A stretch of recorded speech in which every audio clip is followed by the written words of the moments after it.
Welcome back, guys. It's an honor, man. I'm very, very excited to have my next guest on here. When I started this podcast, one of the coolest things I never thought I'd get to do was interview some of my favorite authors. And I've had the ability to do that recently. This man right here, he's got almost 200,000 subscribers on YouTube. In 2013, he wrote a book called The Rational Male, which was very, very controversial and changed a lot of people's lives. There's a great debate about this book. Also, Preventative Medicine, Positive Masculinity, and Religion, 3 following subsequent Rational Male books. In April, he just released The Player's Handbook, and he is known as the godfather of Red Pill, and we're very, very happy to have him here, Mr. Rollo Tomassi. How you doing today, sir, man? Thank you. Thanks for having me on, man. This Awesome. is great. Awesome. All right, so let's start off. So a lot of my audience might not be familiar with what it is that you do. Let's start off with the idea of Red Pill. When you say the godfather of Red Pill, what that means, going all the way back to like remedial. Sure, yeah, we got to go back to the fundamentals. I whenever I'm on a new show, I'm always having to run back through the template of what I have to talk about. I started writing in what would become the manosphere, or what we call the manosphere right now. Back in 2002, really, I was part of the forum community, the seduction forum communities back then. Now, was I a pickup artist? No. Was I a dating coach? No. I was just a keen observer at that time, and I was also studying psychology. I also happened to be I was at UNR at the time, so I was studying psychology, and I was just fascinated by the mystery method, and I was fascinated by the early pickup artists of the proto manosphere, proto red pill kind of thing. And I saw a lot of parallels, I think, to what I was studying in behaviorism at that time. And I would have probably got more into evolutionary psychology at that moment had it been offered at that time. Like it really wasn't a hot field at that. Isn't one of the strangest things, like 40 years completely ignored? Yeah. Like really, like one of the most testable models of psychology that's ever existed. Right. And just the majority of universities. I have a friend of mine. He's a professor at an Ivy League school. I won't say which one because I'm going to get him in trouble. But he's like, if I talk about evolutionary psychology here, I'm going to get buried. And so that is really interesting because behaviorism is the thing that's pushed a lot of times. Yeah, now it's much more in vogue, really, with like Dr. David Buss. But these guys were quoting guys like Matt Ridley from the Red Queen. They were quoting Dawkins, of course. They were quoting a lot of the people who were doing the research at that time. You got to remember, during that period, during the early to mid 2000s, things weren't as woke as they are now. So like actually doing research and studies of that nature wasn't something that you were worried about getting funding for. Or worrying about whether or not it was going to get published in a peer-reviewed, journal of some sort. Well, there's another component. Back then, it was just dudes trying to help each other. Yeah, there wasn't comparing notes. Yeah, it was just comparing notes. There wasn't a sales funnel, right? There wasn't the mass email blast, and there wasn't the say these 7 words to fuck this stripper bullshit that came later, like say post 2005. That's what happened. Again, when you're talking about a manosphere and we're talking about pickup, there is pickup and then there's pickup. There's pickup and then there's what ended up as that car crash that happened a couple of years ago. There's what I call, so there's pickup and there's game. Yeah. And so, we'll probably discuss game a little bit. So anyways, I'm in those forums. I'm having these conversations all the time. I also happen to work in casino marketing at that point. Later on, I would get into wine and spirits and the liquor industry as a result. So not only am I, going to these forums and having these conversations, like I said, comparing notes with guys all over the world. It's the first time in history that men were able to get together semi-anonymously and be able to say, here's what's happening in South Africa. Here's what's happening in Mumbai. Here's what's happening in, Paducah, Kentucky, right? Here's what's going on.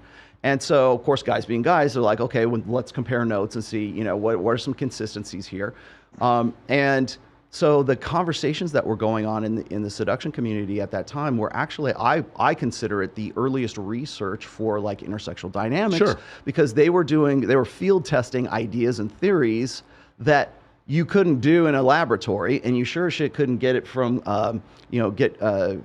research people to do the kinds of, to go out and run game, because it was unethical for them to do that. Yeah. So, so I was in that community from 2002 until about 2011, and that's when I started my blog, The Rational Male. And everybody said, you need to turn this into a blog. We really need your voice out there. And so I became one of the first 3 R's of the manosphere, which was Rollo, Royce, and Roosh. And both of those, I'm the last remaining R, I guess, of the manosphere now.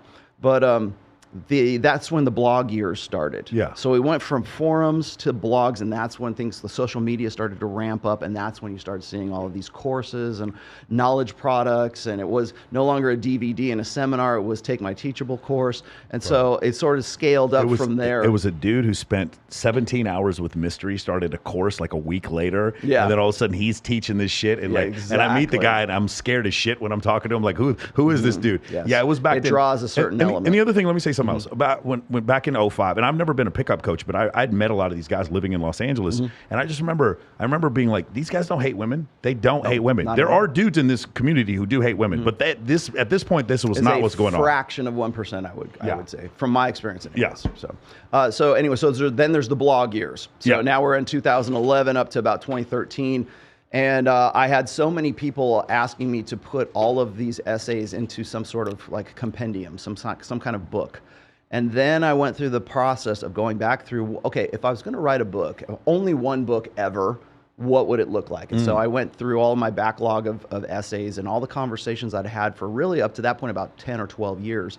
And I'm like, okay, this will go, this will go, this will go. And then in 2013, I published The Rational Male, which was based on the essays and the conversations that we had over the course of about 12 years. And then I had to become an author like overnight because I had to actually turn essays and blog posts and what really amounted to forum posts into something that's intelligible in a book form. And so I put that out there. I thought that The Rational Male was going to be the only book I would ever write. So yes, I know that the print in the print book is very small. I thought I would cram as much crap into it as I possibly could back in 2013 because I thought that was the only, I was going to shoot my load on that one book. Well, turns out that ended up becoming the Bible of the manosphere, what the red pill is right now, and it's what everybody refers back to. If you look at guys like Kevin Samuels, if you look at guys like Andrew Tate, if you even Justin, pretty much anybody who's been Myron from Fresh and Fit, it's either quoting out of that book or it's a derivative of that or it's concept. I'm not saying that they haven't taken it and built upon that. They have, because that's what we do as human beings, right? But it's that was the starting point, was right there. And so then I produced Preventive Medicine, which was a timeline for what men can expect from women throughout their lives and stuff, through phases of maturity. Simply because I had so many guys come to me and say, Rollo, we really need a book because I wish I would have known then what I know now, so I wouldn't have made those stupid mistakes back in the day. And so that's what's prompted. I really think Preventive Medicine is kind of like the sleeper hit of all 5 of them. And then I did Positive Masculinity because I had people asking me, I've got kids, I've got sons, I don't want them to fall into the same pitfalls that I did. When's the best time to introduce my 12-year-old, 15-year-old, 18-year-old son to The Rational Male? Okay, well, slow down. So then I wrote Positive Masculinity, which was really like the first 2/3 of that book is about red pill parenting. For lack of a better term, like in understanding intersexual dynamics and understanding the social nature, and then so it scaled up from there. Religion was for guys who prompted me to reconsider, like thinking, okay, well, I'm a Muslim, I am an evangelical Christian, I don't believe in premarital sex. Everything I read in The Rational Male is 100% true, but how do I apply that, or how do I sort of process that as a person who has religious convictions and I'm not going to have sex before marriage? Okay, that's what's prompted the very first part of the religion side of things, and then it snowballed from there into what religion is. And then most recently, I did the Player's Handbook because I took 3 years, by the way, to write religion because I had to be bulletproof. Of course, everything I did in that. It is the most sources cited book I've ever done, and so I had to be absolutely just dead nuts accurate on that one. And then right about the time that I published that, they're like, well, what's the best book on game?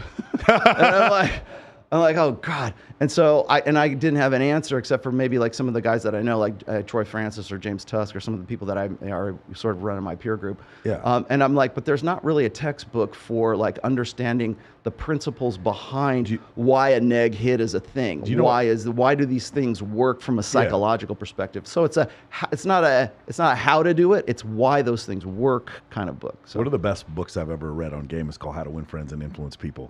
I love that book. That book is actually actually helped me Napoleon so much. Hill, right? Is that? No, that's Think and Grow Rich. That's another great one. How to Win Friends and Influence People by Dale Carnegie. Yeah, that's fantastic parts in there. About, because I do believe like your ability with intersexual dynamics, it does relate very much to my ability as a businessman, my ability to network in general, my ability to show status, because status is status is status. And that's one thing. It's like, it's not just, one thing I've noticed is it's not just the women who notice the status, it's the men too. And so that's it's just a really interesting dichotomy when I read that book and just related it to my life and changed a bunch of things. Well, you've just made a really good definition, I think, or good illustration, I think, of the difference between PUA, pickup artistry, and game. So if you read the very first introduction of the Player's Handbook, I mentioned this, that everyone has game. Everyone has game. That 9-year-old kid in grammar school has game. If you go and ask Johnny, what's the best way to get Susie to like you? He has a very complex, comprehensive idea of carry her books home for you, treat her right, respect. I respect women. You'll hear 9-year-old boys say, I respect women, because their moms or single moms told them that, right? They have a concept of how to go from single and sexless to being to becoming intimate with a woman kind of thing. Now, not at 9 years old. It's like, how do I be nice and how do I get her to like me? Whereas everybody has a certain degree of game. How effective that game is really where we have to draw the line, because it's based on bad data. Think about the statement though that it makes, that from an evolutionary standpoint, that every guy has a theory about something. Yes. Every guy I know does not have a theory about making chocolate chip cookies. Every guy I know does not have a theory about how to kick a soccer ball. But every guy I know, every single one, men that have no experience with women whatsoever, every one of them can tell me just in 15 paragraphs on exactly how to get women. And it's just very interesting. Whether or not it works or not, the fact that we all seem to, as a species, it seems to be a ubiquitous thing. It's an existential imperative. For sure. It must be an imperative if, as a species, it's so ubiquitous amongst men. And here's another thing that I thought was really funny.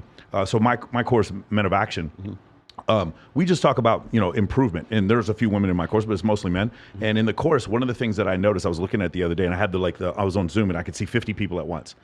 And the diversity, like the Indian men, the Chinese men, there was no necessity on my part to make my course diverse. It is the most diverse group of people I've ever been around, because this is ubiquitous amongst 23 chromosome Homo sapiens. This is ubiquitous amongst us. This is not a thing. This is not, for any of you who believe this is not a cultural fucking phenomenon. My heterosexuality is not cultural. My desire to date women is not cultural. It is fucking genetic. It is not a social construct. It is not a social construct. It is something that, and it can't be, again, I had Jen Ruffo on here a couple of weeks ago. Huge controversy, some of the stuff she said, like evolve and just learn to be cucked. And I was just trying to explain to Jen, it's like, because it's really funny. Jen she's a swinger, and but she's not bisexual. She does not like having sex with women. She likes having sex with multiple men at the same time. And I was like, so you don't want to have sex with women, right? It's like, you understand you were born like this, just like I was born heterosexual. So you can't tell me that I'm going to evolve to enjoy. And then my second part was, from an evolutionary standpoint, how would it make sense for me as a caveman to watch my woman be with some other dude? From a genetic standpoint, this is suicide, right? And then from her standpoint, it's like, no, we can evolve. And I'm like, there is what is and what ought. We can't evolve.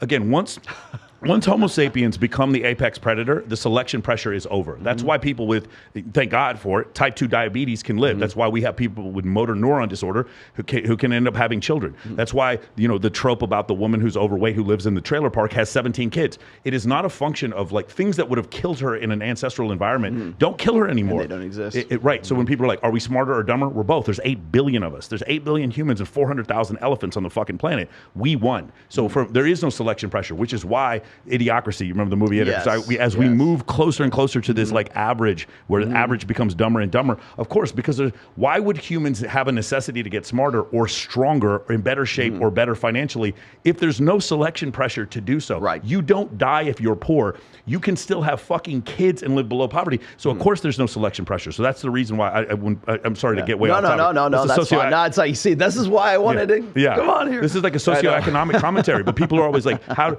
can we evolve? evolve. No, this is a real controversial statement. There is no more evolution for Homo sapiens. There's no more, as far as natural selection is concerned, because selection is over. You will have children with whoever you want. You can live to be 100 and have multiple medical disorders that would have killed you not even 100 years ago. Even the very fact that you brush your teeth increases your lifespan. Of course, dude. How about the fact dental health has contributed to the lifespan, like something as simple as a freaking toothbrush, right? Like that contributes. There's so many factors that go into that. Yeah.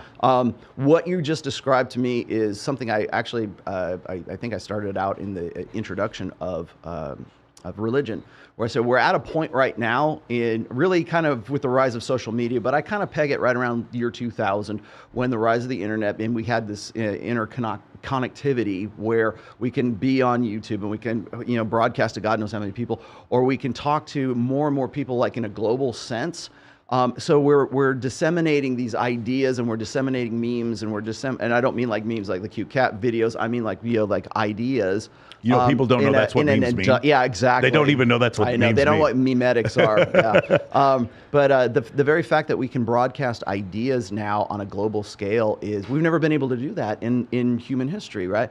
And so the way I looked at it now is all of the things that were prior to like the 20th century like way of thinking, the old order way of thinking versus like 21st century. What we're seeing now is because we have access to all this new information, we can, like a guy like me, I don't have a degree in evolutionary biology. I have a degree I have a bachelor's of fine arts and I have a bachelor's of behavioral psychology. That's it. Okay. So I can still have access to all of the research data of Marty Hazelton, of David Buss, of Gangsta. I mean, all the people who I quote or who I'm using as sort of influences for like connecting dots.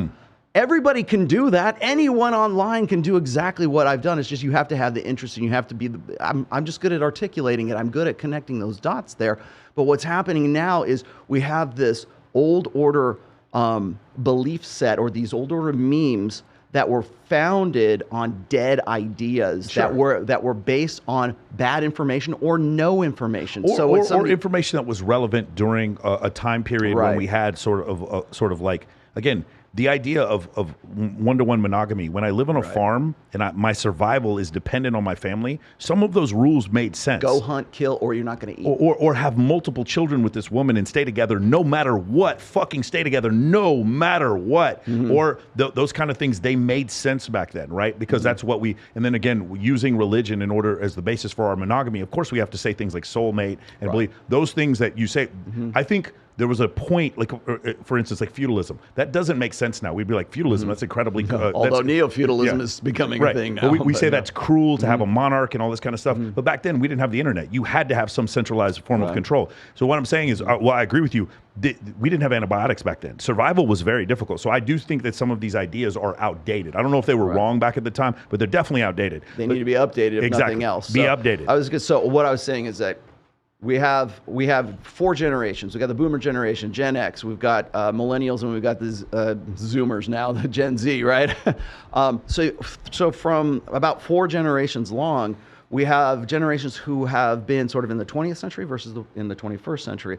So in the 21st century, we have access to data and education and just research and everything that really conflict with the old order way of things, how we think like men and women ought to get together, how we ought to do politics, how we ought to do religion. I mean, just think of any theater of human endeavor.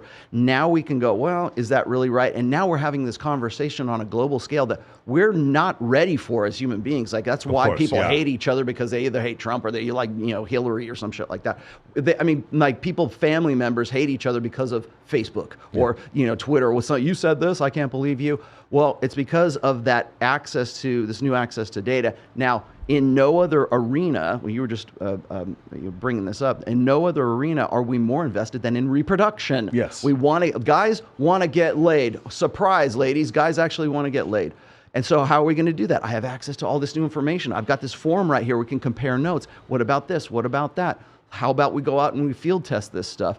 And so what you're seeing, I think anyways, is you're seeing this old emotionalism and this old emotional investment in the way we think things ought to be, they should be, versus how things are. Yeah. And so in every goddamn debate I've ever been in with Ruslan or whoever else, you know, the one thing I try to stick to is the fact that I don't deal in shoulds, I deal in is. Yeah. You get to deal with whatever the shoulds are. You can decide what's the best practices for you. But when you say something like, you know, we need to evolve past our jealousy instinct, and we need to eroticize our jealousy instinct so we can be cucked, or we can have a, you know, we're promiscuous animals, and like, I don't know what her name was, but like, we'll make up these like really emotionally invested like rationales as to why this really ought to be, and you go, no, when you go and you look at the data, and you can see that in societies where there is like polyamory, polygamy, there's way more violence in those societies. So I've got the data here that kind of confounds that. But if you're really emotionally invested to the point where it's part of your personality, that's when you get those real online conflicts. Listen, that may be right for you. If you believe that as far as the cuckolding thing, that may be right for you. But the point is, like what you said before, I'll give a great example. The thing that you talk about where sexual market value peak for women being at 23 and for men being around 38, that's not, I had heard that from you, but I also read Dataclism. Dataclism talks and shows irrefutable, unassailable proof that what you said is true, separate to that. So if you have a problem with this idea, when women are 29 and they hear that, Rollo Tomassi said that it was 23 years old when you're at your, or 23 to 25. And my whole thing is like, no, you're not arguing with Rollo Tomassi, you're arguing with statistics. That if you're offended by that, you're offended by the truth. And if the truth is ugly to you, then it's ugly. If I'm an oncologist and I study cancer, that doesn't mean I condone cancer. It doesn't mean I don't condone cancer. I deal with the fact that it is the way that it is. And so that is one of the ugly truths. That whole situation. I get that all the time. Like I get that from like guys like Chris Williamson and some of these other dudes who would, I don't know, maybe I've got a fan club or something on their channel, but they constantly try to get me on with Chris Williamson. And Chris has been on his show, and he's interviewed guys like David Buss. He's interviewed guys like, Jordan Peterson and everything.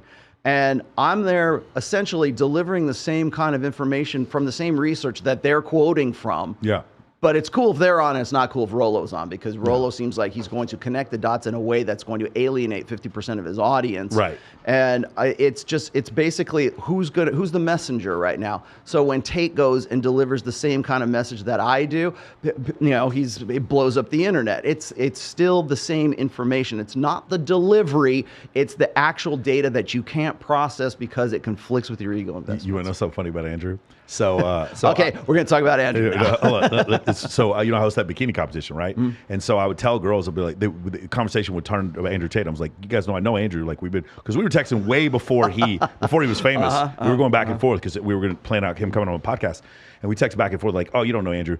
And the same girls who'd be like, I hate Andrew would be like, can we send him a message? Yes. It was so funny. He's like, I hate Andrew Tate. Do you have his number? Can I call him real quick? You can ask Andrew. I would send him these messages, be me and these girls, and the girls would be like asking him questions. It is really funny how that whole dynamic works. We'll get to Andrew here in a little bit, but I do want to talk about this central tenet, okay? The tenet of hypergamy, and that statement by Sheryl Sandberg about dating. Yeah. Oh, and lean in. Yeah, lean in. Oh, man. You have read my. Yeah. Thank you for reading my book. Son of a bitch. Somebody's actually read my book. For sure. I personally, it's very little that offends me. That statement that she made was offensive to me. The idea that I am supposed to, like, you are, as a woman, supposed to sow your wild oats, go have fun with the bartender and the male stripper, and then, which is fine, do that if you want. But then at the end, I'm supposed to wait for you. When you're done with the male stripper, my job as your later on male, your boyfriend, your husband, or whatever your provider is, I'm supposed to wait for you to be done with the male stripper, and then thank you, it's my turn now. And as a man choosing, again, that's why I think David Allen Kearney chose the title, The Beta Male Revolution. That's what he was talking about. As a man, I don't want to wait for you to be done with the male stripper. I would rather be with someone who didn't choose the male stripper in the first place. Does that make sense? Yeah. Well, and that's what, gosh, there's so much that goes along with that. There's you have to throw in the alpha widow dynamic into that, and you also have to throw in the war brides dynamic into that as well. Yes. And those, of course, are in the first book as well. What you're referencing is the Ross and Rachel gambit.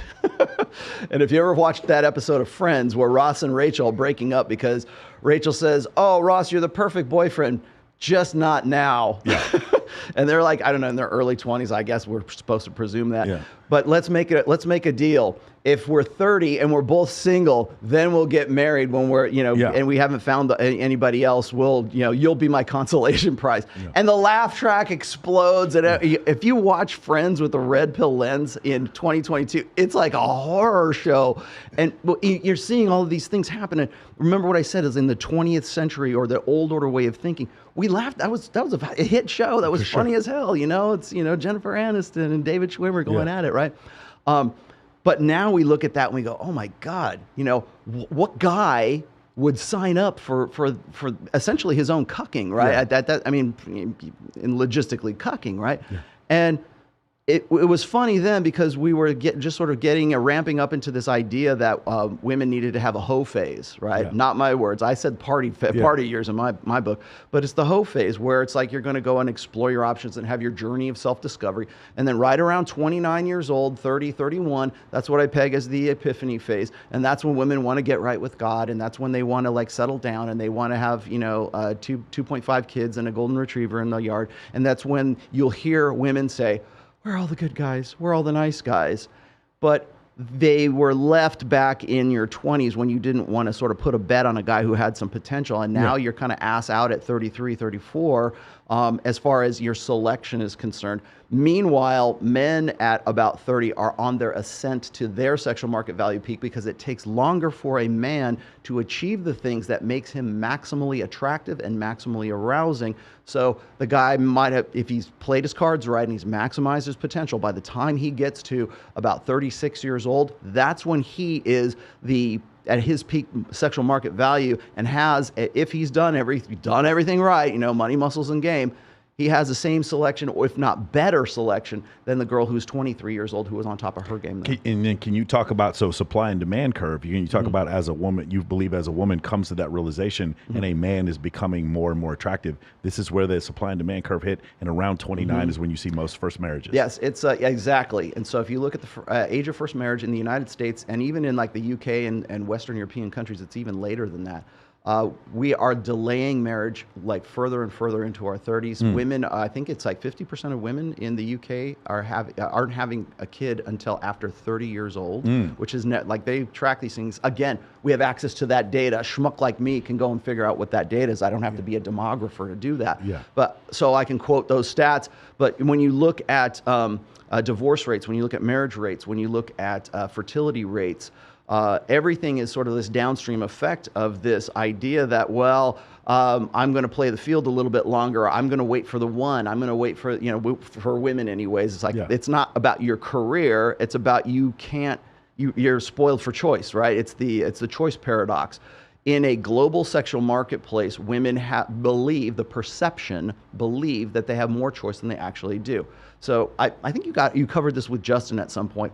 I talk about in my books the difference between, say, the local sexual marketplace and the global sexual marketplace. Yeah. Everything is globalizing. Currencies are globalizing. Nations are becoming a little, the national lines are becoming less blurred. We have an international economy. Everything's becoming globalized.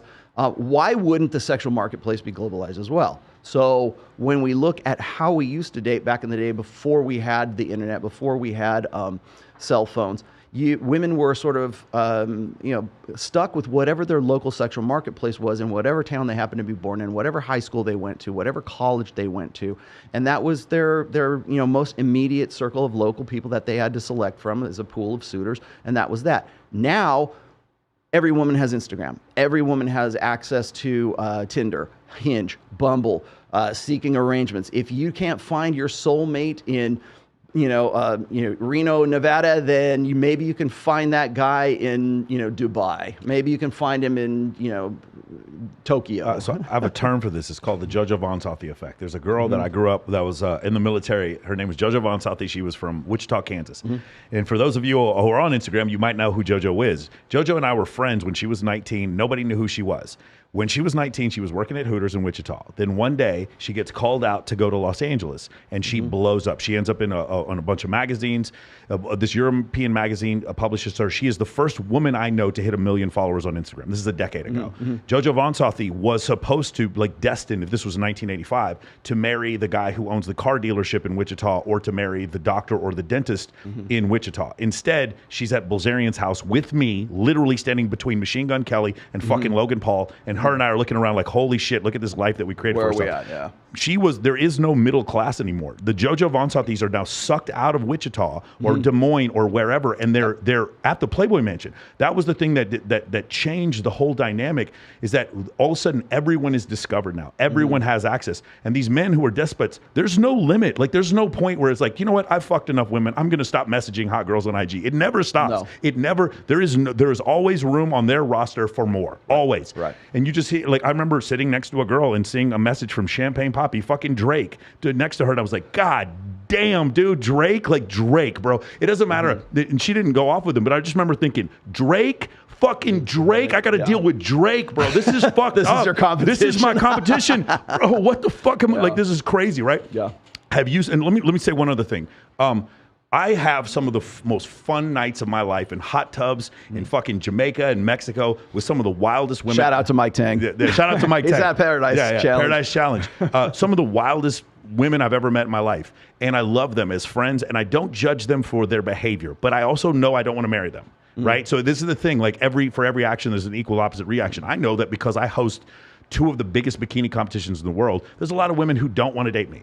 I understand there's a consequence for my behavior. Well, for some women, they're like, well, you know, I did all this wild stuff, and I did porn, and I shoot guy girl OF, and all this kind of stuff, and I have a bunch of money, and I don't judge you for doing that. But when later on you have trouble finding someone who wants to marry you, please understand these things are correlated. And I'm not, I don't hate you, and I'm not judging you, but I am telling you, this is going to be a difficult thing that you're going to have to deal with. Do you understand? Just like if I take steroids my whole life and all of a sudden my liver and kidney failed, it's not, I don't blame the doctor. It was my fault for doing this, right?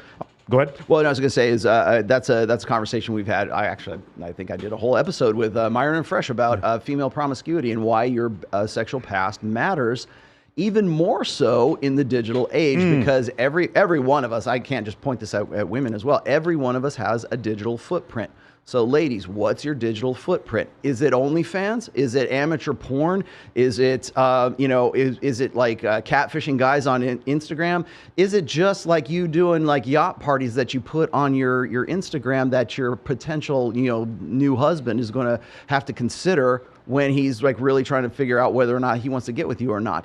And so there's this digital footprint, and there's downstream effects from that I don't think we're in the new frontier, man. It's the wild fucking West here. And so when you point out and you say, ladies, there's going to be results, there's going to be consequences, there's going to be, accountability for him. They're not Rollo's consequences. They don't want it to be. They want to blame it on you. Yes. They want to say you're insecure for pointing that out to me over and over and over again, when in fact it's true. But the fact that you are even like have a question about it makes you an insecure man. Could you imagine pushing someone off? Shut up, please. Could you imagine pushing someone off of a balcony and then charging Isaac Newton with murder? Like that's essentially what's going on. Yeah. I'm not judging you. I'm just telling you this is gravity. That's essentially there's a physical reaction that's going to happen. Have you seen the Netflix show Sex Life? Have you heard about this? Yeah. I did a full episode on it when it first came out. I was stunned they even made that show, and the ending of it was like, holy fuck, how did we get in your face? Just right in your face. Like, right, I love my husband. Where's that man with the big dick? I'm going to go fuck him at the end of the movie. This is not going to change anything about my marriage. Now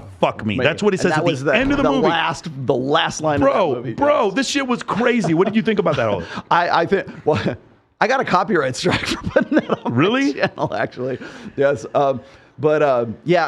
It's what I refer to as open hypergamy. And I picked up on this right around 2014 with the Sheryl Sandberg quote, where I call it Sandbergian hypergamy, but what it is it's this open embracing of women's evolved sexual strategy, mating strategy, which is hypergamy. Alpha fucks, beta bucks. They're looking for the best of the best, but they also have to remember it's dual. So they're looking for the hot guy in the foam cannon party. They're looking for the guy who's built and looks like Jason Momoa, who they really want to fuck. But that guy's not always the dude who is good at protection, provisioning, and parental investment. So it's the classic cads versus dads.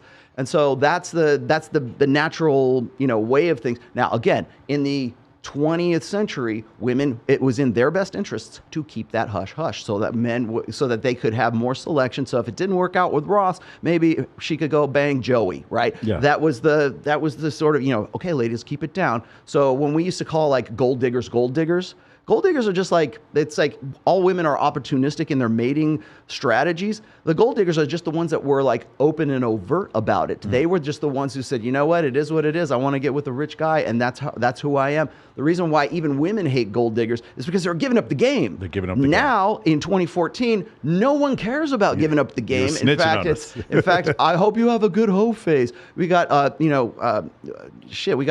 Cardi B talking about, getting what you can get and essentially talking and popularizing in popular media what amounts to hypergamy. And guys, if you have a problem with that, you're an insecure dude, and you're not high value enough to fuck a girl like me. It's just like, I like Cardi B. I like her music, but she says fuck them, then I get the money. And first off, Cardi B, you got it backwards. You get the money first. You don't fuck them. Anyway, but the whole thing was like, when you hear that, and she's like joking about, when I was a stripper, I used to drug my clients. Roll my clients. And then rob them. And it was like, Cardi B, women empowerment. And I was confused, bro. By the way, I'm also confused when I see Machine Gun Kelly wearing pink dresses, dating Megan Fox. I know a lot of dudes who want to date Megan Fox. What is the lesson I'm supposed to take out of the pink dresses and the hair that he like? I don't know if Machine Gun Kelly's homosexual or not. What I do know is that he wants us to think he is. So I don't know what the fuck to think about this. And it's very confusing for me. Yeah, he's a dandy. That's why. There you go. But I will tell you this. Rollo, in 25 years, I've been dating for I'm 45 years old. In 25 years, I have never had an easier time dating more beautiful women than this point in my life. And it might be because I'm in Las Vegas, and it might be because I have a pretty cool podcast, but I really do think... And everybody in the chat's going to say, he's jacked, he's a natural, fuck this guy. but I actually think it has more to do with my competition, which I don't feel like I have any. When I talk to, because I do have a lot of female friends, we're gonna get into that discussion, and I'm always asking them, like, why did you like this dude? What caused you? How long was it before you met this guy and you slept with him? I'm always asking these academic questions to these women. And when I do, I listen to them and I just realize, I just see men qualifying themselves. I see men doing these things that are clearly wrong. And it's just very interesting to me. I feel like I have no competition now. Like I actually, like the female imperative order that you were talking about before, I have found it personally, selfishly, to be an advantage for me. Yeah, you can leverage it. Yeah, I have found it for guys who can leverage it, and guys have the knowledge of the sexual marketplace and have a good understanding of male nature with female nature and intersexual dynamics, man, it's never been a better time. Yeah. Especially now in the internet. And even if there's something you don't know, you can go and get the information and figure it out. That's the truth. You can network like hell now too. Like you couldn't, again, even that gets globalized. I would never have been on the show or even known you had I not known Justin Waller. Yeah. Had I not known Fresh and Fit, had I not known, Robert Kiyosaki, had I not known, I wouldn't even be talking to Miguel over here. And it's incredible. So one of Andrew's people reaches out to me, then me and Andrew start texting, and then Andrew recommends I have Justin on. Then Justin comes on and then recommends you, and then Walter from Fresh and Fit, he messages me to come on there. So you're right. It's the globalization, the way to connect it. And I learned that from a guy named Dan Fleischman. I don't know if you know who Dan is. I'm gonna introduce you to him at some point. Familiar, Dan Fleischman is like he has a company where he gets brand deals for influencers. So those girls, when they make $300,000 a month or whatever, like a lot of them are coming from brand deals. He's the one who sets up those brand deals. So his parties are insane. It's every big IG girl you can ever imagine, and they're all there just lined up. It's pretty amazing. Real quick, because I'm also live casting this to my stream. Like, can you introduce to my audience what it is you do? Because I'm sure people are like, who the fuck is this dude? For sure. So for me, the probably the thing I'm most known for is I host for the last 10 years. I've hosted the Maxim parties. I'm the red carpet host for the Maxim parties, for the Babes in Toyland charity events. I'm also the host for Smash Global. I'm also the host for the Model Citizen Fund. But the other thing is that I host the two biggest bikini competitions in the world, which is the Playboy Presents Yandy Summer Search and Swimsuit USA. I also host Miss Brazil USA. And then I used to host the Rehab Bikini Invitational with Crystal Hefner, Hugh Hefner's wife. And then I hosted the Dre Swimsuit Showcase. So basically I am a recruiter for bikini competitions and pageants, and I'm also the host. I work at a hedge fund. I was a military officer for 7 years. I flew a KC-135. I fought in Iraq and Afghanistan. And then I started I've been coaching for 14 years. I started a professional program 2 years ago called the Men of Action Mentoring Program. And it was, for me, it was like, I didn't want to teach a pickup course because really wasn't, I don't really believe in pickup. But what I wanted was, how can I make these men the most attractive versions of themselves? And how can I teach them the leadership qualities that Jocko Willink and David Goggins talk about? And then also the entrepreneurship section. So my Men of Action program is social networking, entrepreneurship, leadership, and mindset. And then we also go heavy into evolutionary psychology, which one of the funny things is when I had Bilzerian on here. That's why I like what you do. Yeah, exactly. You stay based and grounded in for like sure. nuts and bolts. For sure. When I had Bilzerian on here, it's really interesting because his book, The Setup, I use it in my course because I agree with everything he said. And it was funny because we never had a discussion about any of this, especially like, meet as many women as you can. Don't hit on any of them. Don't hit on any of them. Again, women are attracted to you because of your status, not because of your intent. And it was very difficult for a lot of guys because pickup teaches intent. They don't teach status. They say, stay in your mom's basement and trick a woman into sleeping with you. Whereas the status studies, true social, but by the way, pickup artists say they coach social circle. I don't know any pickup artists who really do social circle. I can only think of one who was, I think it was it Papa? I forget the guy. The guy from RSD who was teaching that. He's the only one I've ever even. Oh, Nick Coe. Yeah, Nick Coe. I've never heard anybody else say that. But I will say this, but also, by the way, like, I cannot believe we're still having a conversation in 2022 about mystery or Neil Strauss or like Owen Cook or Julian Blanc or any of these guys who are like sort of the classic pickup artists of the mid 2000s. Because when we're talking about game today, it's like no one is teaching like old school PUA. Oh, there's still some guys that do it. Well, I mean, the grifters certainly are still trying to hanging on to the loose ends there. But when I refer to game, I don't talk in terms of like, say, pickup artistry. I talk about the social skills that are applied to that, because I think PUA developed and evolved. If you move from like just aping behaviors into why does this work and how can I internalize this and why am I such a nerd and how am I going to be able to interact and present myself in a better way? How am I going to change my mind about myself? That develops into game in a practical sense. And so I think I've heard you talk about this with Justin on here.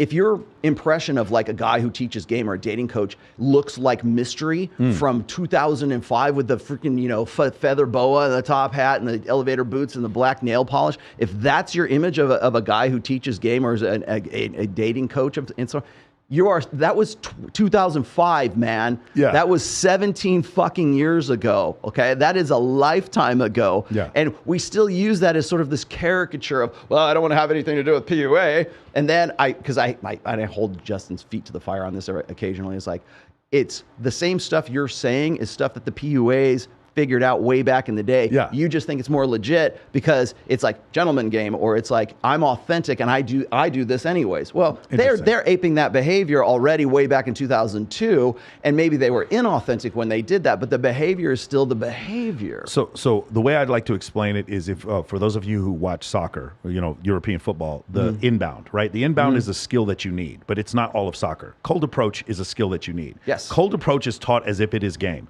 Cold approach is 2% of. Let me say it one more time. 2%. Yeah. Go ahead. Send the hate my way. Go ahead. Send the hate my way. Cold approach is 2% of game. It is like, I'm really good at shooting free throws. Shooting free throws is not an NBA basketball team. Cold approach is 2% of game. Social circle, which includes social media, is 98% of game. If we want to talk about being attractive as a man, my ability to break rapport, my ability to connect with the other people, my ability to lead a room, my ability to be charismatic, my ability to connect to other people, my ability to take what I do and project it on social media to be ostentatious or not ostentatious, or to project a certain image on social media. These are actually the major parts of game. When I talk about the 3 things that pickup got wrong, number 1, the main thing was social media. They fucking completely missed the boat. Yes. Because I personally think I think a lot of pickup coaches knew their clients were weird and did not want their clients on social media exposing their weirdness. It's churn marketing. Keep them in the churn. The second thing I think they got wrong was logistics. I do not want to teach you how to meet women from your mom's basement. I want to teach you to start a 7-figure business so we leave your mom's basement. Get out there. And the third thing that was the female teammates. The teammates, having women introduce me to women, pre-selection. Like it's just one of these things where it's like, whenever I talk to pickup artists, they're like, let's remove the obstacles. obstacle. That obstacle is the reason she's going to go home with you. The obstacle is the one who's driving. Obstacle is the way, right? She's driving the fucking car. There's no obstacle with me, bro. They're all gonna love me by the end of the night. That's the way I want to be. And if nothing happens between us, I still want to know you, dude. You know how many beautiful women I meet sometimes, and they're like, I can tell they're not interested. That's fine. Do you want to come on the podcast? You have 4 million followers. Fuck yes, I'm gonna have you on the podcast. Crystal, this is one of my favorite ones. Crystal Hefner is Hugh Hefner's wife. Her and I hosted a bikini competition back in like 2014, 15, 16.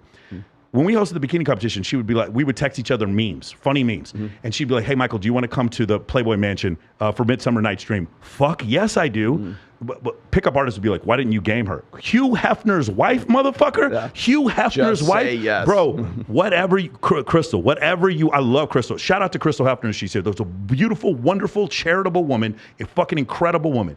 And she would invite me to the Playboy Mansion.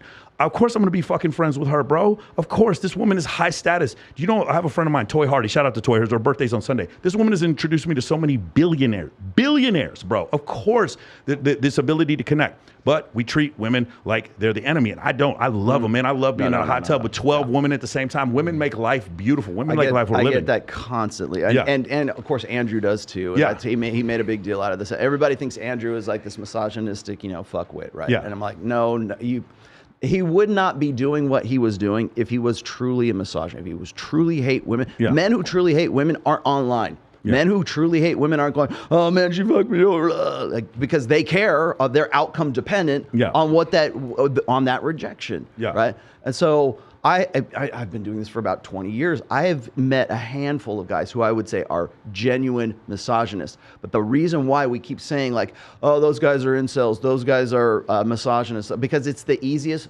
20th century definition that we can give to a guy who women wouldn't want to fuck, right? And so when I get called a misogynist, it's usually because I'm connecting dots or I'm asking uncomfortable questions and that they think they don't have any counter argument to those things. So the next thing out of their mouths is who hurt you, right? Or what was your growing up like? Or then you want to turn into armchair psychologist at that point and to reframe the debate at that point, because they don't have a comeback to the data or the connections or the correlations that I'm making from the data. And then it's like, well, only an incel would have that question. Only a misogynist would try to connect the dots that you're connecting right now. And it's like, no, the data is what the data is. Yeah. What do you think about that? And when it conflicts with their belief sets and it conflicts with their convictions, that's when there's no other recourse but to turn you into an incel. By the way, there's no such thing as an incel, an involuntary celibate. Yeah. In 2022, if you want to get laid, you can get laid. For sure. Come to this state. Come to fly into Reno. Go to the Bunny Ranch. Fly into Reno. I'll take you to Mound House, Nevada. You give me let's see, finder's fee. So get $700. I'll take $200, and I will get you laid. You want to have a threesome? No problem. I will teach you brothel game in Reno, Nevada. You 100%. User satisfaction guaranteed. Brothel game. Bro, have you seen these dudes who go to South America? You can get laid in the 21st century. Have you seen these guys who go to South America or Central America or someplace in like Eastern Europe and they start talking about their harem of like girls that they got? And I'm like, bro, like it's what is it? Sexual arbitrage or whatever. I'm sorry, man. I don't blame people. I don't want to go too far in that, but like that whole thing is just kind of strange to me. Let's talk about this. My 2 favorite quotes that you have. Ready? There's 2 of them. Well, actually, there's a third one. We'll get to that in a second. But the first one is women make rules for betas and break rules for alphas. Now, I'm going to tell you this. If you find that to be offensive, I won't even debate this with you. This is absolutely, unassailably, irrevocably true. I cannot tell you how many times I meet a woman who says, I am going to make men wait 5 dates to have sex with me and go and have sex with their ex or go have sex with some male stripper or fucking VIP host that they met or some bartender the first night. It is absolutely irrevocably true. Can you talk about this and how it fits in hypergamy? Yes, absolutely, I can. So there's like kind of 3 parts to this. The first one is my iron rule of Tomassi number 3, which is any woman that makes you wait for sex, the sex is never worth the wait. Now, that is not about push for a same night lay. That has nothing to do with it. It has everything to do with what I call the desire dynamic. Genuine desire. Own your soul, fresh. Own your soul, genuine desire, right?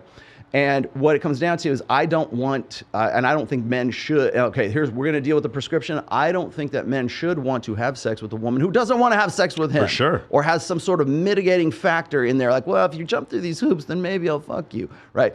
That's not, first of all, on a woman's part, it's contrived and it becomes an obligation, right? I always say this is you cannot negotiate genuine desire. For sure. And when you do negotiate genuine desire, whether it's with the girl that you met in the club or it's your wife at marriage counseling, when you're negotiating genuine desire, the only thing that comes out of that is obligated compliance. It's not like I really want to fuck you. It's, oh, I owe you a fuck. That's what it comes down to. That's what that rule is really about, is genuine desire and getting to that point, so that you're not wasting your time with women who are less than 100% interested in you, which then comes back to the quote you're saying, which is women will make rules and make more rules even for beta males and then break rules for alpha males. And the reason why I say that is because that woman will be so into you and want you so badly with genuine desire that she'll be like, I'll call in late. I'll call in sick to work today to come and see you, right? Because that's how invested and how interested I am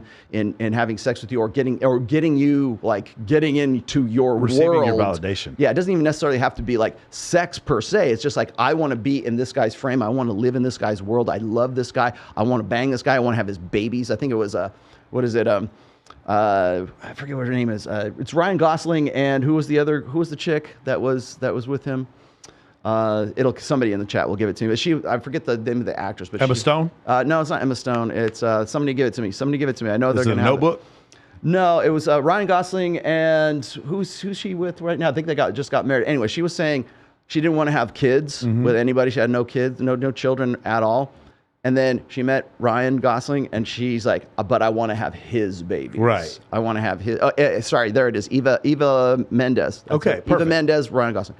She didn't want to have kids, but she wanted to have Ryan Gosling's children. That's what I'm fucking talking about. So when it's like, I'm going to break my rule of not having kids, but you're worth breaking that rule for. So that's what it comes down to. So, Bulzarian lives here, and one of the main things that women tell me right before they sleep with Bulzarian, you want to know what they tell me? There's no way I'm going to sleep with Bulzarian. It's the same thing with Vegas Dave. Dude, I can't tell you how many times me and Vegas Dave used to hang out like 2013, 2014. And I would always hear these girls be like, I would never fucking sleep with Vegas Dave. And they would sleep with me. It was like they would literally whenever I hear a woman make these rules, my first thought is something in you. First of all, you already broke this rule. At some point in the previous path, there's no reason we don't have speeding rules unless people crash from speeding. You didn't make this rule about the sleeping on the third date unless you slept with someone on the first. And then the second thing is you're emphatically saying this to me to prove this to me or yourself, but it's not real. And I just, how many times I hear women say, I'm not going back to this guy, and they go back to him. And I'm like, no, you're telling me the rule that you made because you got hurt by this guy who was cheating on you, but you're not going to, and you're going to try to follow that rule with other men, but not him. Because the opportunity to get with you and hopefully, first of all, have sex with you, and then second of all, like lock you down in the foreseeable, you catch feelings for her. That is more of an imperative than anything else. Like if you're like high value guys, trust me, nobody flakes on Drake. Nobody flakes on high value rock stars or high value athletes, right? They're like, I'll be right over, that because it's whatever your motivation is. And if that guy is confirmedly high value, pre-selected, social proof, has fame, by order of degree. Now, not everybody has that, right? But by order of degree, up that sort of hierarchy of getting to the top of the top, apex fame, that's going to motivate genuine desire in women to break rules rather than like make more rules for betas. And I want to ask you one question though, because I'm gonna ask you the question that everybody asks me. But, sure. But as far as the beta side of this, and this is where people get stuck. It's real easy to see why women would break the rule for an alpha guy. Yeah. Why would they make rules for a beta guy? Okay. Well, the reason why they do that is because women have to convince themselves that they really want to. Maybe this guy could work out. Maybe I want to get with him if he did these things. So when we talk about hypergamy, if you have a woman who's like a 6. And you have a guy who's like a 6, right? That is like a lateral move for like hypergamy never seeks its own level. It always wants something a little bit better. A little bit better than that. However, if that guy's a 6 and she's a 6, just figuratively speaking, that guy better have some value added that makes him worth being with, rather than seeking the 7 or the 8 or the 9 that's above him and wanting to get with that one guy. So he better be rich as fuck, or he better make her laugh, or he better like in some way have some sort of emotional connection or financial connection or whatever it is that is value added to that guy. So it's not just a lateral move. Now she's going to get with that guy, but that's where the rule making comes into play. When women make rules for guys, it's usually in the epiphany phase. It's like, well, I can't lock down Chad, so I'll get with this guy with Brad over here, and he seems like he'd be a good father, and he really, but he's not as fun, he's not as exciting, he's not as spontaneous as the guy that I met in Cancun in the foam cannon party, but I can't lock him down. But he'll be good if he can convince me that he can do these things. That convince me, that qualify to me, that's where the rule making comes into play for women, because they have to say, does he have value added? And I have to confirm that value added by making sure that he's going to jump through these hoops for me to see if he's really into me. Whereas she would never do that for the guy who was opportunistically, she would bang in Cancun on spring break, because he was an 8, whereas Brad's only a 6, and he better have something else going for him besides that. Or he made himself scarce, or he made himself seem high value, or whatever reason. Perceptually, he was high value. So Chad made himself seem scarce, and Brad made himself. Perception's everything, by the way, too. So the hot guy in the foam cannon party could be just as much a dickhead as Brad. I've literally been to foam cannon parties and watched people hook up in foam cannon parties. That's why I wanted to come on your show. Literally watch it. I have this is the hot guy in the foam cannon party. Craziest stories I've ever seen. There was one time I had the microphone and I'm like doing play-by-play. It's like, and Jill is going down on some guy over here. I was remembering that we were in Jamaica one time. It was hilarious. Let me ask you this question though. Okay, so when I'm on shows and I get interviewed about like the Iron Rollo Tomassi #3. Yeah, they'll always say, well, so you would want to get with a girl who's loose? You would want to get with a girl who would just bang you on the first date? Is that, because most women bang me on the first date. Bang me on the first date. So what they ask me is this, is like, so what you're saying is you should look for loose women all the time, because you want to confirm genuine desire, and usually that's coming from like very women who don't care one way or another. And then they'll say, well, most men want to like sort of at least vet a woman and not to think that she's a slut on the first date, to get with her on the first date. So I'm like, I always answer that back with like, well, when is it okay? Is it on the third date? Is it on the second date? Yeah. Are you even having a date at all? Right? I mean, is it just a hookup? So my question is always this, is like, when people ask me like, well, what would you say to that? If somebody said, well, if that you date non-exclusively, you spin plates, and I would presume that you're like, well, this seems to work for me. I'm not saying you're giving prescriptions, but you say this seems to work for me. Any woman that makes you wait for sex, there's obviously something that's mitigating her decision to have sex with you. So most of the time, like, people say, well, then those women are damaged, or they must have something wrong with them, or they're loose, or they're sluts, or they're whatever like that. And so it's like, what would you say when somebody says, well, you're just interested in loose fucking club sluts and they're all skanks? So I have a macro answer and a micro answer. The macro answer, like from a sociological standpoint, would be, for instance, I had a girl that I dated for a while, and she didn't sleep with me on the first date legitimately because her best friend wanted to sleep with me. And she was like, I don't want to piss off my best friend.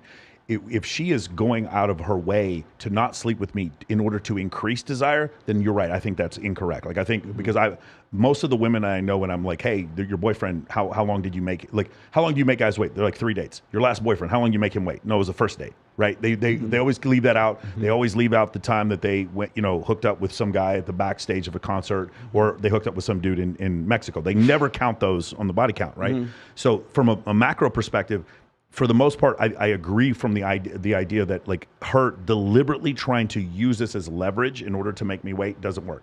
From a micro perspective, meaning from my standpoint, specifically, anecdotally, I don't care because I'm seeing so many other women. Does that make sense? Yeah. Like, I've definitely had women make me wait 7 dates, but I didn't notice. I was like, after the fact, I was like, wow, this girl made me wait 7 dates.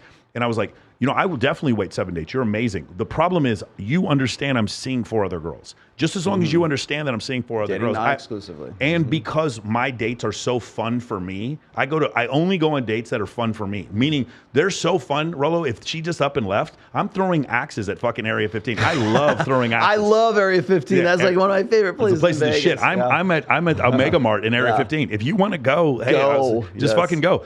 There have definitely been girls make me wait, but I don't even notice they made me wait because I have so many other things going on. So from that standpoint, I do agree about what I do tell women is this, is like, if you're intent, because here's the problem, right? I've had women disagree with me with this, but it's the truth. The quickest way for me to get a girl to be my girlfriend is what? To have sex with her. It is. If you have a problem with that, just look up, like, there's no way to argue that. That is absolutely the truth. So if I really like a girl, see, this is where women get this part wrong. If I really like a girl, they're like, oh, you just want to have sex with me. And I'm like, no, I want to have sex with you because I really like you. And I need other penises to stay out of you.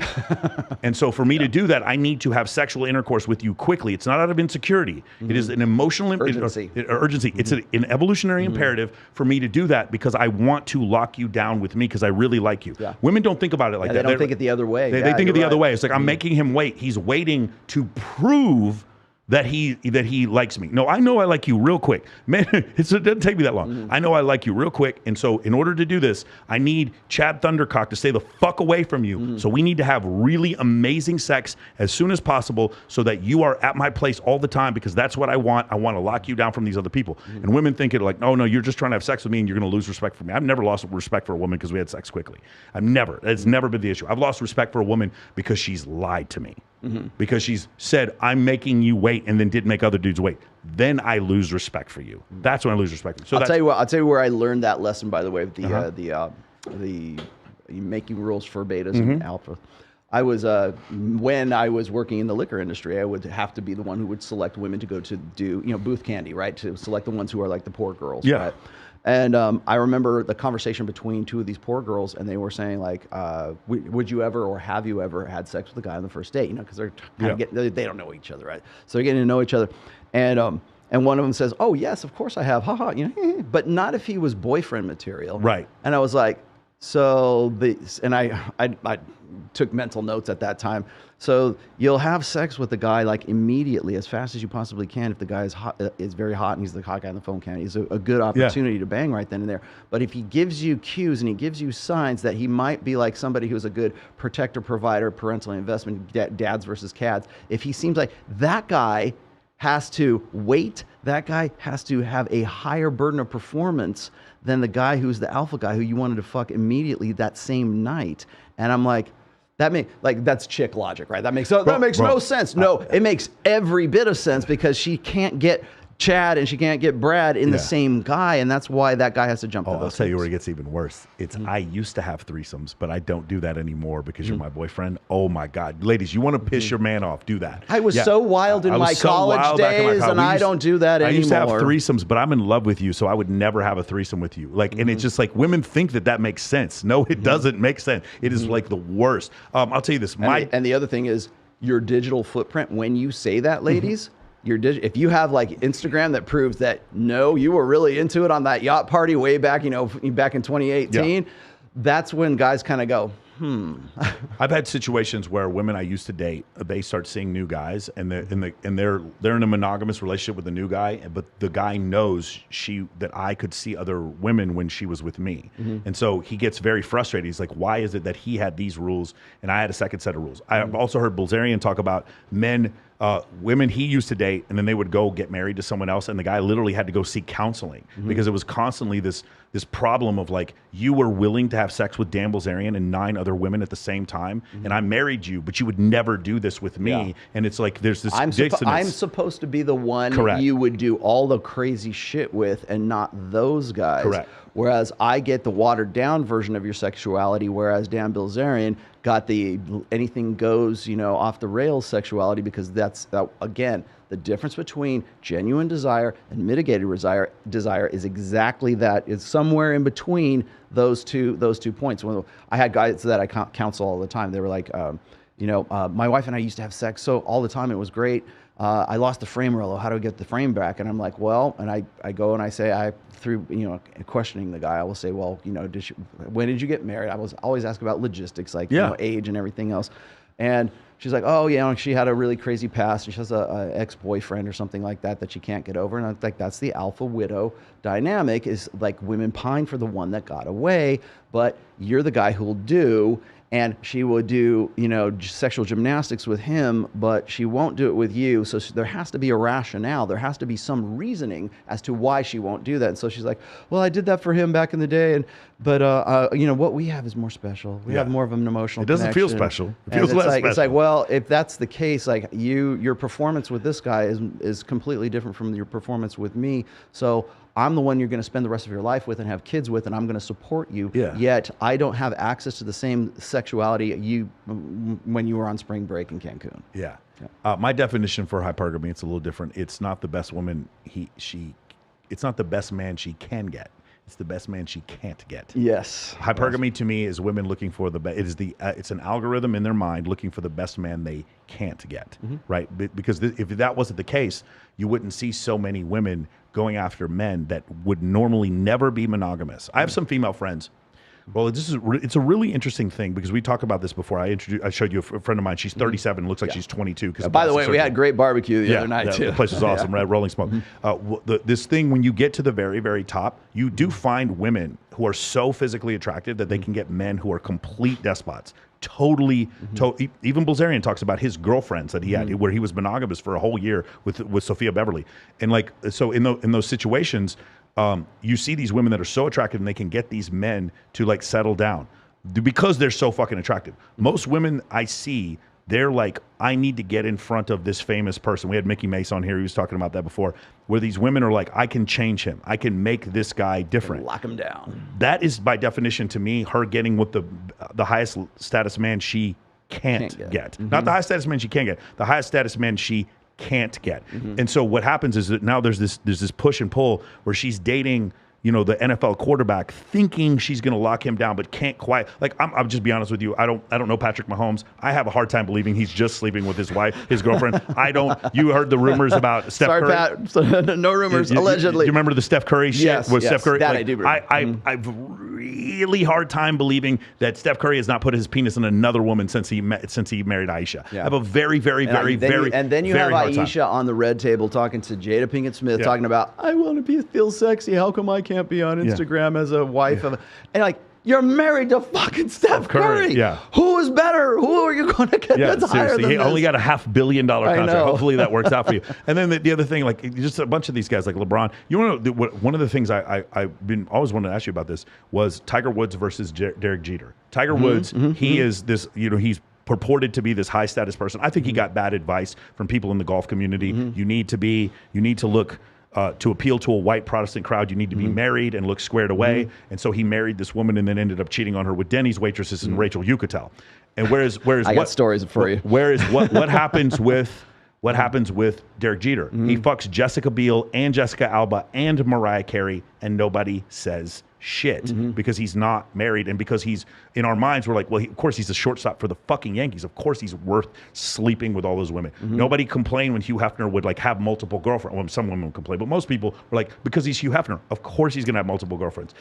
This whole paradigm where like we saw Tiger as low status because he lied, and Derek Jeter, we didn't even care. I don't care. Yeah. Well, it's like the same thing that's going down with Leonardo DiCaprio right now. For sure. I did a full episode on this. No, we did it on Rule Zero, which is my panel show on Saturdays. And we talked about, and by the way, this has been going on for a very long time, at least since 1999. And yes, I finally do understand that his first girlfriend in that rotation of his, monkey branching or whatever, yes, that was Giselle, who is Giselle Brady. Giselle Munchin is her name. Munchin, yeah. Thank you for correcting me, chat. Yeah. But so looking at how he goes from women who are like say 20 to 25, and that's a cutoff point, like its expiration date hits. Is he doing that because he's like, yeah, I do that on purpose, that's my intent, or is he doing that just because it's just like, well, after a certain time, that's when things kind of get stale, and she's not as hot as she used to be, or she's not as fun as she used to be. I think I'm going to trade her up for a different model. Women love Leonardo DiCaprio, but they hate Leonardo DiCaprio. It's like it's love-hate relationship with him because he's the dude who you can perpetually never lock down, but he's a high-value dude. But they want to give him grief. There's still that love-hate relationship. And then what I did is I contrasted that with a guy like Keanu Reeves. Yeah. And Keanu Reeves is with I don't know if he's still with her, but he was with his girlfriend. I think it was his PR woman. And she's like 46, 47 years old. She looks like she's 67. Wow. She looks like his mom. And women came out of the woodwork and they're like, oh, I love him that much more now. He's dating somebody who's age appropriate. And it's like, yeah, she's like 2 years away from menopause. And I'm like there, that doesn't enter into the mind, but it's just this sort of like what's socially acceptable and what's not socially acceptable. And it's usually in a sort of a gynocentric framework where it's like what benefits the interest of women's mating strategy is always what's going to play, and what doesn't, or what benefits a man's mating strategy, such as Leonardo DiCaprio. And Leonardo DiCaprio, I mean, to my knowledge, isn't like going out and banging random hoes. He has one girlfriend that he sticks with for 4 or 5 years, and then he gets up to the next one right there. Women hate that even more, I think, than if he had just like he was banging random club sluts all the time, because it's a loss of equity. It's a loss of investment, because when women between the ages of 20 and 25 years old, they're hitting that sexual market value peak, that's when they're at their peak agency. That's when they have their most, like in the sexual marketplace, that's when they have the most equity, certainly to a guy like Leonardo DiCaprio, right? And so they're giving away their most fertile, sexually youthful, vibrant, vivacious years for a guy who's just going to cycle her out for the next model 4 or 5 years down the road. That's opportunity cost. That's a loss of investment on women. I think he started off not thinking about the 25-year-old thing, and later on someone probably pointed out to him. And psychologically, he probably was like, "Wait, is this a real?" You know what I'm saying? He probably didn't know until like the third one. After like a dozen, he's like, "Oh, wait a second, maybe this is a real thing that I really like here." You know what I'm saying? So that is an interesting another. Quote that I love, this is the second one I love, is women don't care about a man's struggles, they wait at the finish line. Bro, that's Richard Cooper, by the way. I got to give big ups to him for that. But it's and I halfway agree with that. So the quote is this: it's women don't care about men's struggles, they wait at the finish line and they bang the winners. Okay. I think a certain caliber of women can do that. So those are the women who you see who are gunning for high value, high status guys who themselves are the bikini models, who themselves are a product, that is meant to pair with that other product, right? There are a select few of those men. There's very few high value men, so there would stand to reason that there are very few high value women who could get with that high value guy. Okay, so there's the supply and demand side of that equation, but.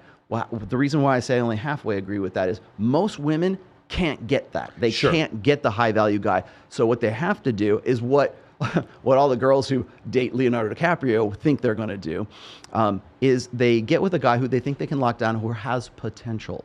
Who has potential to be the winner, who crosses the finish line, and they were with him. They jumped in the car at the beginning of the race, and they're there at the finish line with the checkered flag. So they have to invest their most fertile, sexually valuable, have the most agency in their life from like 20 to 24, 25, somewhere around there, in a guy who could potentially be a good bet for their future. And that's the potential. So it's not so much about caring about the struggle, it's that they can't be the one who is the one who's waiting at the finish line. They would rather get with the guy who is going to be the winner, who crosses the finish line. Now, that involves a lot of betting. It also depends on a lot of intuition, on a lot of understanding this guy's nature, emotional investment as well as physical investment. Is this guy actually going to be a partner in the law firm? Is this guy actually going to be a multi-million? I think Gary Vee is a good example of this. Like Gary Vee, when he's just recently getting divorced here, his wife was on board with him back in his 20s. Now that he's in his 40s right now, if you look at the chick that he's with, she is a much younger model, and she's a much hotter model than the one that he was with, his wife, who got with him in his 20s, right?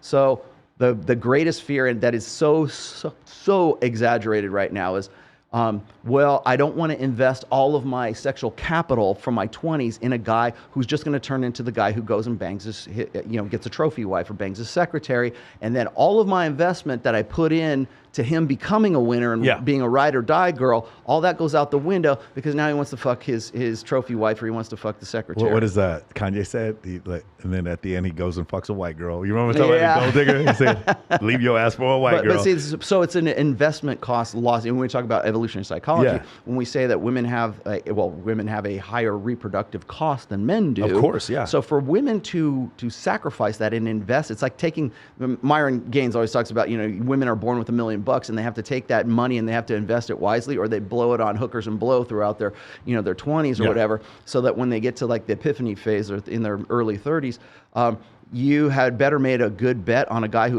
was a potential winner, or you better be the chick who's at the finish line waiting for the winner, and you better be able to be of the caliber that can compete with all the other bitches that are waiting for that winner to go across the finish line. Okay, when you say the 23 to 25, one more time, I want to reiterate this. I said this at the beginning of the program. Go on, read the book Dataclysm or look at the statistics from, he specifically, let's just stick to who gets the most right swipes. It doesn't even have to, I was going to say, those are old stats too. Yeah. I quote those often enough, right? But there are more current stats that point that out as well, that's the prime demographic, prime age for women. If you disagree with it, again, we're not talking about your personal internal value, about the value you have as a sexual market business, value and personal worth. Yes, personal worth, two different things.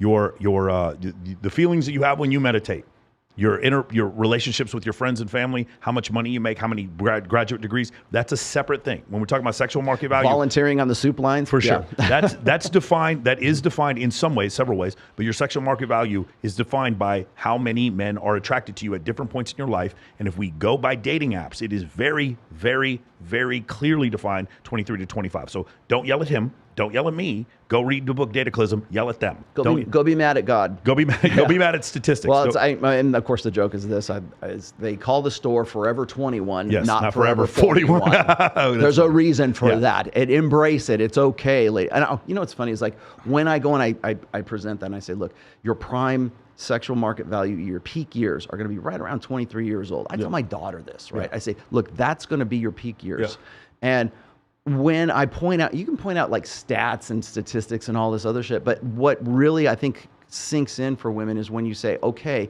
if you know that, if you see this coming, how are you going to plan ahead? If you're going to look for a guy who's a good bet, now's the time to look for that guy that's a good bet, not when you're 33, when you're 23. So look for the guys who, and then also don't be so full of yourself that you're like, you don't take anybody else's advice, or you don't talk to your dad or talk to your brothers or talk to any positive masculine influence in your life to say, hey, do you think this guy's a good bet? Yeah. Do you like this guy? Do you think he's a cool dude, right? Do you think he's going to fuck me over? Or do you think he's going to be do you want to be related to this guy in the future kind of thing? And I think that most women are so full of themselves and they don't trust men to such a degree that wouldn't even be a concept that would be in their heads. The Richard Cooper quote is, women don't care about a man's struggles. They wait at the finish line and they fuck the winners. Now, if anybody has a problem with that, here's the problem.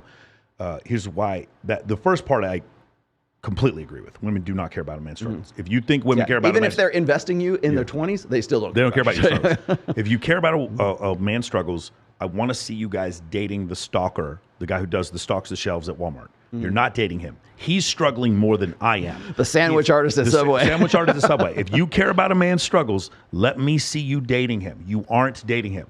But what'll happen is a man will struggle, and at the end, he has $1 million. And you're like, oh, he struck. No, you care. I'm sorry, ladies. You do care about the money, but we'll get to the money muscles in game. You do care about the results. That is the case. Regardless, if you want to say when we look at who you date the men who have the results. There's so many men who are struggling. That's why I made a statement before. Women got so mad at me. Women do not care about your feelings. They don't. The fact that your ex cheated on you is not going to make her vagina wet to sleep with you. She's not going to pity her. You're not going to pity your way into having sex with her. You're not going to reason your way into having sex. There's no such thing as a pity fuck, especially in the 21st century. For sure. Yeah, well, and then I would say this is like women don't want to marry a man. They want to marry a lifestyle. Interesting. It's you hear all the time like, oh, women they don't want a marriage. They just want a wedding, right? They just want to have that, and you can see that confirmed because women will go and like marry like a bridge or themselves or their dog or something. They just want to have that process. Well, I'm a self-fulfilled woman, so I'm going to marry myself, and they have a ceremony for the whole. You don't see dudes doing that. Guys don't go get married to bridges. They don't marry a chandelier, man. Yeah. They don't care about that. They just that's the difference between the two, I think. But it's the lifestyle. It's this in book 1, I talk about this. It's in, I think it's Iron Rule number 6, which is women love opportunistically, men love idealistically. Yes, women are fundamentally we want to capable. believe that. We want to believe in the. I think men are the romantics pretending to be pragmatists, and women are vice versa. And so when you point shit out like that, women go, "But I love my husband. I love my boyfriend." Yeah, I'm sure you do. But that dude had to meet a list of criteria before you would emotionally invest in that guy in the first place. That's what I'm getting at. I'm not saying you're some opportunistic, evil, malicious, bitch who's going to go and a gold digger, right? Who wants to get with the top shelf guy.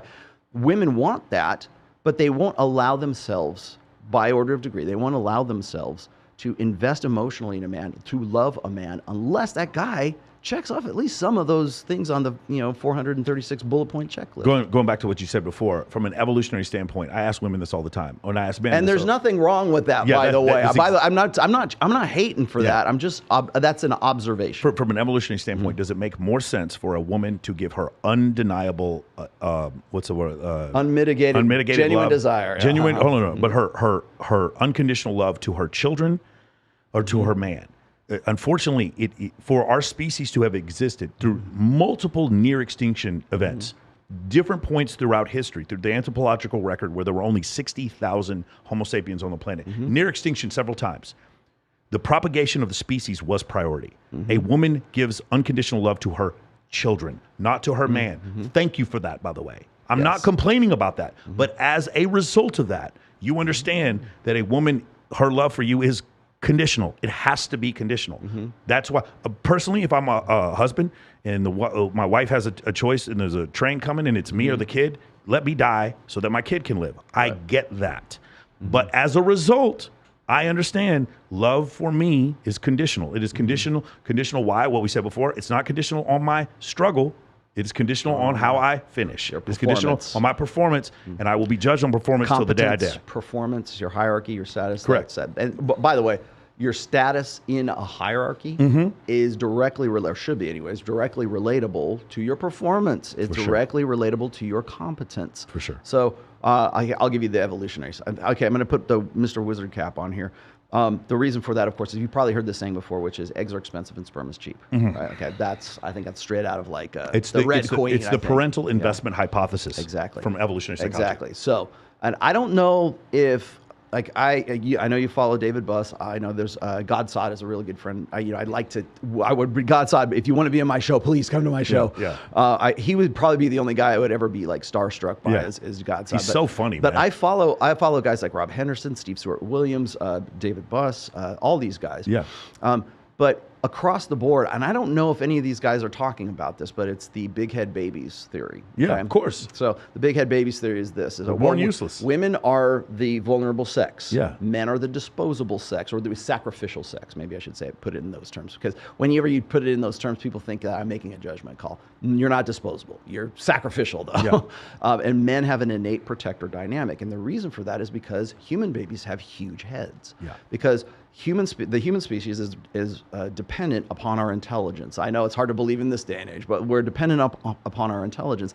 And so to create an intelligent animal, we have to have a lot of neurons, we have to have a big head, and we have to have like a large brain, and we have to be able to, complex, computer in our heads. Well, first of all, that takes time to gestate. So you got 9 months right there for a human to gestate. And then once that baby comes out of that woman's hips, who are like unusually large because you have to birth that baby, technically premature, because you can't get that big, huge head out of the birth canal if they're not giving birth right at that point. So what happens is then there's an investment cost that comes as a result of that. And now you have not only a vulnerable female, but you also have a vulnerable, very fragile child. Yes. And throughout our ancestral past, women were carrying around 1 to 4 or 5 of these things at the same time, because when we were breeding and back on the savannah and hunter-gatherer days, right? Yeah.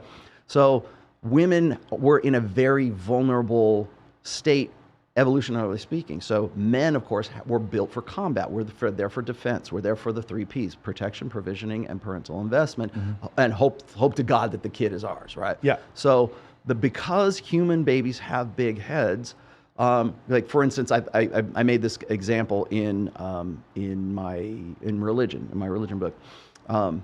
that, like, if you look at, like, say, a baby horse, when a horse is born, like, within an hour or so it can run, and it's somewhat self-sufficient. Babies are completely helpless for anywhere between, like, the first 5 to 7 years of their lives. And the women are also effectively helpless as well, because they are simply the weaker, the vulnerable sex at that point. So how do you survive as a species like that if the female is vulnerable and the man is not? Well, you've got to have some sort of psychological mechanism that is imbued into the man to protect the vulnerable female and the vulnerable baby, right?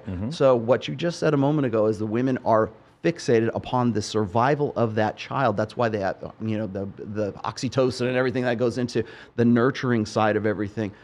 They are primarily, focused on protecting that child, and there's a relationship from the mother to the child. Well, what happens is, from the man to the woman, there is, like, when you'll hear, like, pickup artists, or in the red pill community, you hear guys say, well, women are like children. Yeah, they are, because there's an innate part of us that wants to treat them like that in a protector dynamic, because we want to protect the vulnerable woman and the vulnerable child, because the big head babies. So what happens then is you've got this innate protector dynamic in women, and I'm going to blow some doors off here. When Andrew Tate talks about how women are weaker in combat and everything else, or when women must obey men, like when you have that obedience factor. I think I've seen him on several interviews where he said, women want to obey or want to submit to a worthy man, to a guy who's muscular and can is dominant and is a good, high value guy. They want innately to submit to that guy.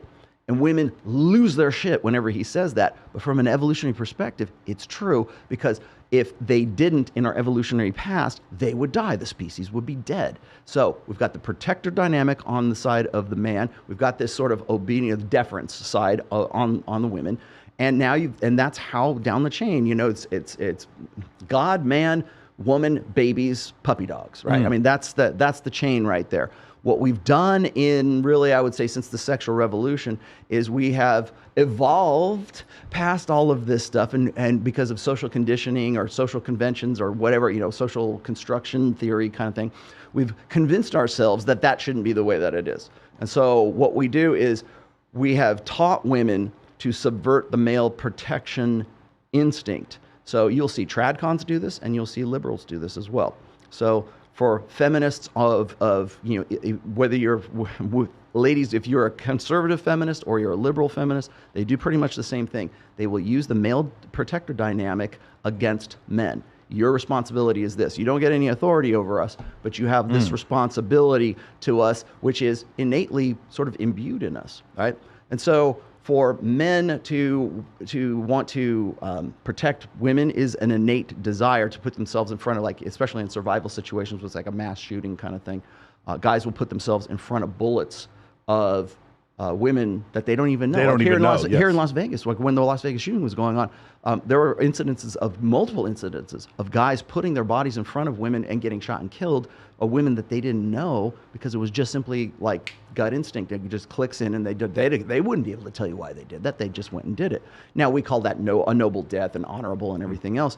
So we can give names to it later, but the instinct to do that is part of the male protector dynamic that has been leveraged against against men, in the sense that women don't want to obey. They don't want to be obedient. Like, who are you? Who the fuck are you to tell me what I can do? I'm my own autonomous, androgynous thing, and I'm not going to do what you have to tell me. But they still have that innate want to get with a guy who is a worthy man, to submit to a worthy man's mission.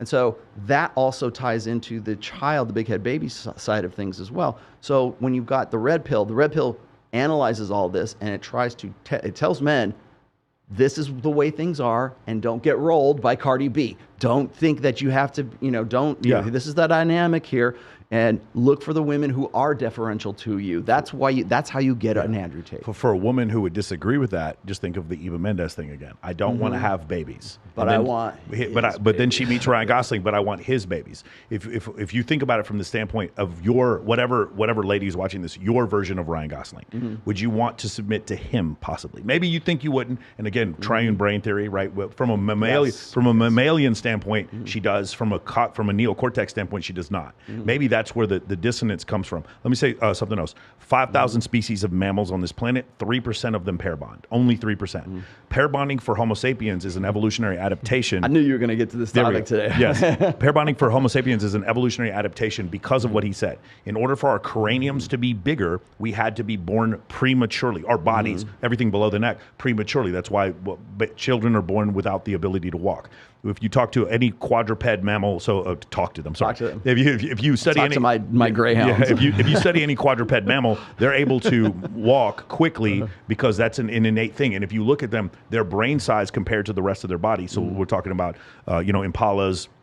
Or gazelles, or horses, or whatever. Even, their brain size compared to the rest of the mass of their body is smaller because a cognitive ability, to speak and do mathematics and Sudoku puzzles, was not necessarily for their evolution. So they were able to walk. They were not born prematurely. They were born able to walk, whereas Homo sapiens were not. And so that's what he's talking about. So in order to protect these people, in order to protect these smaller, useless, fragile people, I don't mean to say useless, but children are vulnerable, fragile. Vulnerable. Yeah. I heard the term one time, children are born useless, and I was like, that's horrible. And then I thought, that's kind of true. Like, they can't really do anything, right? They're fragile. They're fragile, right? When they're born that way, you have to have some mechanism in evolution in order. Remember, rule number 2 in Men of Action, anything that exists amongst Homo sapiens must exist somewhere in evolution. So in order for us to protect them from an evolutionary standpoint, that's where pair bonding comes in. And then think about this other thing. Childbirth sucks. From every woman I've talked to about it, it's not like playing basketball and spraining an ankle. It's fucking terrible. It is one of the, from a pain standpoint, is one of the most horrific things. And childbirth pre-1850, 50% of Homo sapiens that have ever born died before the age of 5. More than, we're talking massive amounts. 100 times the level of mother mortality. Women dying in childbirth back then, okay? This is another reason why it's an evolutionary adaptation for women to pick the right man, because if she doesn't, she's going to have died for nothing. Investment cost. It is a massive investment cost. Childbirth was deadly before antibiotics, okay? So when you consider that as well, why in the world would women put themselves up to this for 300,000 years of Homo sapien evolution? It's because after childbirth, this flood of oxytocin. Again, another evolutionary adaptation. Right after orgasm is a flood of oxytocin. Exactly. Evolutionary adaptation. Reward center, reward you for having sexual intercourse. Reward center, reward you for having a child with someone else, for the man and the woman. And then there's the reward center rewarding you for the pair bonding that happens. The most despot fucking male whore I've ever met has fallen in love with one girl. It happens to every dude. There's no dude who doesn't, unless you're a complete psychopath. It doesn't. And by the way, there's another evolutionary adaptation for why psychopathy exists. We can talk about that later. Oh yeah. Yeah. But psychopath next door. But when we discuss those things, you have to understand this is not good or bad. Because I'm an oncologist and study cancer, it doesn't mean I condone cancer. It means cancer exists, therefore I have to study it. In this type of situation, I know I call Homo sapiens hairless murder apes. I stand by that. We are hairless murder apes. You belong to the most violent species that has ever existed in the history of the fucking 3.8 billion years that this rock has been floating around the sun. We are violent. And so when you understand that kind of thing, then what I'm saying is, if you understand this truth, your decision matrix becomes much easier. Right. You can't be aware of anything like, in your situation, the red pill. I cannot be aware unless I transcend the Disney paradigm or even the natural paradigm I have. I can't even be aware that there is another paradigm unless I understand I did not come from Disney. I came from my species only choosing to do things that were evolutionarily beneficial for them, and the massive selection pressure that they had to fight in order for this think about Homo sapiens compared to gorillas, Homo sapiens compared to tigers, Homo sapiens compared to alligators. In every one of these cases, at least they have weapons. For sure. Name all the mammals that you can outrun. A Yorkshire Terrier. Name all the mammals you as a human being can outrun. I can't outrun Ned. Ned's my greyhound. Yeah, you can't outrun dogs. You can't. Most cats you can't outrun. You can't. Do you guys know that elephants can run 35 miles an hour? You can't outrun the majority. A bear will outrun you, and it weighs 1,000 pounds. You can't outrun most of these mammals. And every one of these mammals, almost all of them, is either faster, stronger than you, or has fangs. As a species, we're actually kind of a weak, fragile species. Exactly. We got a big ass brain, though. We got a big ass brain, and that's the evolutionary adaptations. We're smart enough to fuck you up. Correct. It's exactly right. I was going to say this is, and because I'm looking at this right now, and this is a conversation I think I got into with Jedediah Bila and some. It's usually conservatives will throw this at me, and so I'll be like, do you think that the human species is naturally monogamous or naturally promiscuous? This isn't even a question. I said both. Yeah. I said both. I said because it's in men's. When you look at men's sexual strategy, men's innate mating strategy, it is unlimited access to unlimited sexuality. Yes. Of course, you and Justin talked about this all the time. You've got the win button, and you could fuck any chick you want to. That's you would press the button. Well, most guys press the button, and that button is porn. Yeah. That's if you want to know if you have any disagreement with my assessment that says unlimited access to unlimited sexuality, that is exactly what online porn provides men in a vicarious, vicarious way. That's why it's free. Yeah. That's why it's 4K. That's why it's streaming. That's why every technological advancement we've ever made has been used for porn first. So every one of them. Men want to use that as sort of an outlet right there. And there's I think now in the 21st century, there's a very real downside to that. However, so as our nature being our innate promiscuous nature as men would be unlimited access to unlimited sexuality. For women, of course, it's hypergamy. They're looking for the next best thing. They're looking for the bigger and better deal, and scales by what they can get. But when you look at those things from an evolutionary perspective and a mating strategy perspective, men are R-selected and women are K-selected. So it's in men's DNA reproductive interests to bang a lot of women, to have multiple partners, to spread the seed. From a genetic standpoint, absolutely. From a genetic standpoint, we are promiscuous. So you can make the case and say, yeah, we are promiscuous. We're innately that way. There's a great book that I don't know if you've read before, but it's by Dr. Tim Burkhead, one of the best reads I've ever read. It's called Promiscuity. Okay. And it goes through the animal kingdom, including human beings, about exactly what you said. There are only certain, maybe 2 species on planet Earth that actually monogamously pair bond for life, and I think one is a swan and another one is some field mouse, somewhere like that, right? And so with that in mind, what are the adaptations, what are the strategies that evolve from the fact that pretty much everything on planet Earth is promiscuous? Well, for men and women, for human beings, it is in our evolutionary our survival best interests to be monogamous because of big head babies. Yeah. So we have to say, well, we have to have some sort of natural propensity to want to be invested in our offspring. Women are more nurturing. Men want to ascertain that the damn kid is theirs. They want to make sure that paternity is the thing. Because up until 1975, when we could get DNA testings, we didn't know if the kid was ours or not, unless you're white and it comes out black. I mean, maybe that you might be able to figure out. But that's why we had things like we had a stigma for bastard children. That's why we had single mothers up until the sexual revolution were shunned, because it was a shame to do that. Well, the reason for they're very real evolutionary reasons for those traditions, and what we would call traditions anyways, but for those practices and those belief sets that we're now in the 21st century going, maybe we get married because we are compromising my innate mating strategy, which is unlimited access to unlimited sexuality. I'm compromising that by saying, I'm only going to fuck you.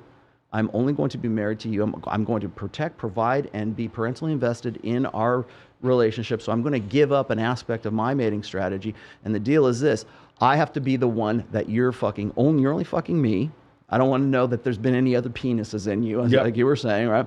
And I need to know that the fucking kids are my kids. For sure. That's the deal. So when you have marriage, even when you think of the marriage vows, till death do us part, for richer, for poor. So if I fuck up, you're still going to stay. You're ride or die.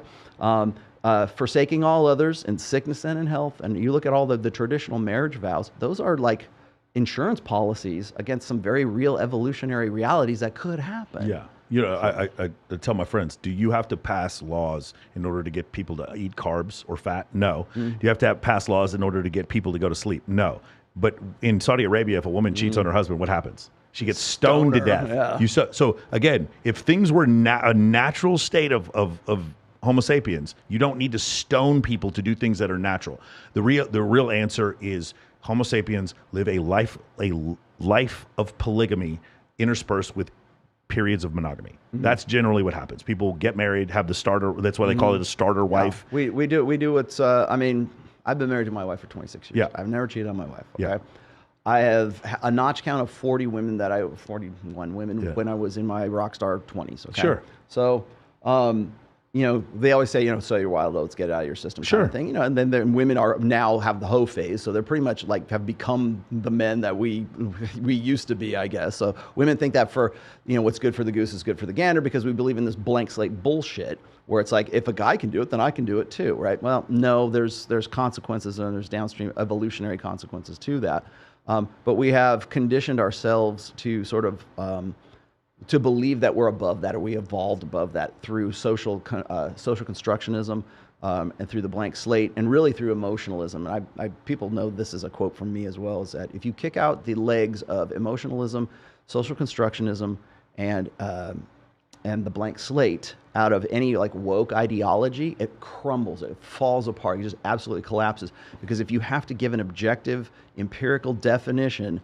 of what is a woman, right? Like when Matt Walsh is talking about that, if you had to do that, people would have to reassess their identities not in emotional, subjective, relative terms. They would actually have to, say, that's a woman, and I'm not actually a woman, even though I have lipstick on and I've got long hair and I got a blush on Dr. Phil or something.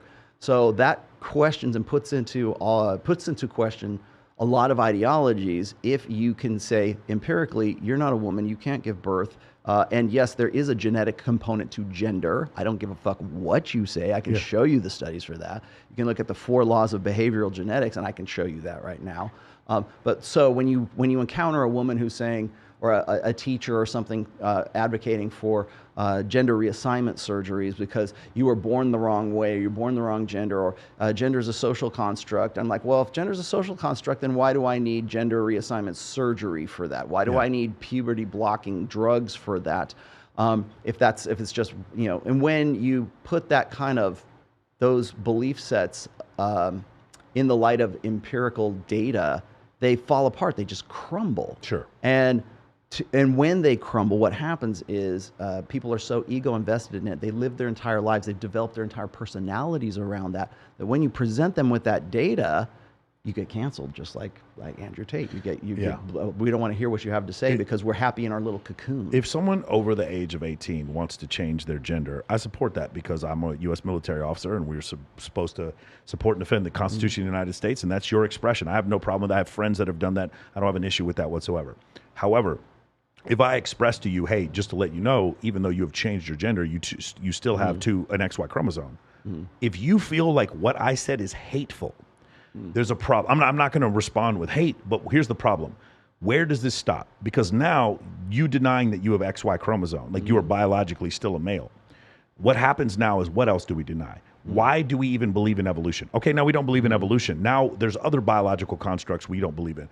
So at this point, like, I know this is going to sound like a real big stretch. Do you know 4% of millennials don't believe that the earth is round? Did you know yeah. Flat earthers hit me up all the time. Are you kidding? Yeah. And we never landed on the moon either, by the way. Kind of stuff. But do you understand? This continues to rise when we teach the zodiac signs, Mercury in retrograde. That's why I didn't sign this contract. When we allow that, this science denialism, what happens is magical thinking. They start when I make because I debated these flat earthers for 3.5 hours. I'm telling you that these things are correlated. The idea that we can't, like, all of a sudden, I don't believe in science when it doesn't make me feel good. That leads to, I don't believe in evolution. I don't believe in biology. I don't believe that there were dinosaurs. Slippery slope. Yeah. And it's a slippery slope that leads right to, I don't believe the earth is round. I don't believe anything anyone ever taught me. And then I don't believe we landed on the moon. I don't believe there is a moon, and I believe that the Earth is the Earth is a disc. And you're like, Michael, that is such an extrapolation. Just because I believe in Sagittarius and Virgo, that doesn't mean I think that the Earth is flat. And yet, 4% of millennials, that number is rising, believe that the Earth is flat. There is a correlation. When you decide that there is no objective truth, you have your truth and objective truth. OJ either did or did not kill Nicole, and it doesn't fucking matter what Rollo or I think about it. He did or he did not. There is not our truth. There is the truth.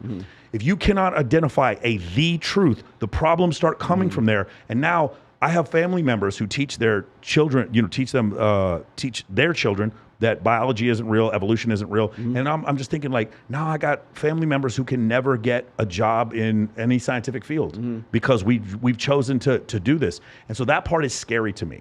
But Again, I have a friend of mine. He's I'm not going to say where, but he is a professor at a Ivy League university, and he's like, Michael, the stuff that you talk about, of course, it's empirically true. But if I were to say this kind of stuff, you would lose your tenure. I would lose my tenure, and so I can't. Now let's go to one other thing, okay? Obviously, Dr. Buss and I feel a kinship because we're both Longhorns, and you had a problem with the name of the beginning of his book, which is "When Men Behave Badly." Do you remember this? I read I got let's see, I read that book 4 months ago. Yeah.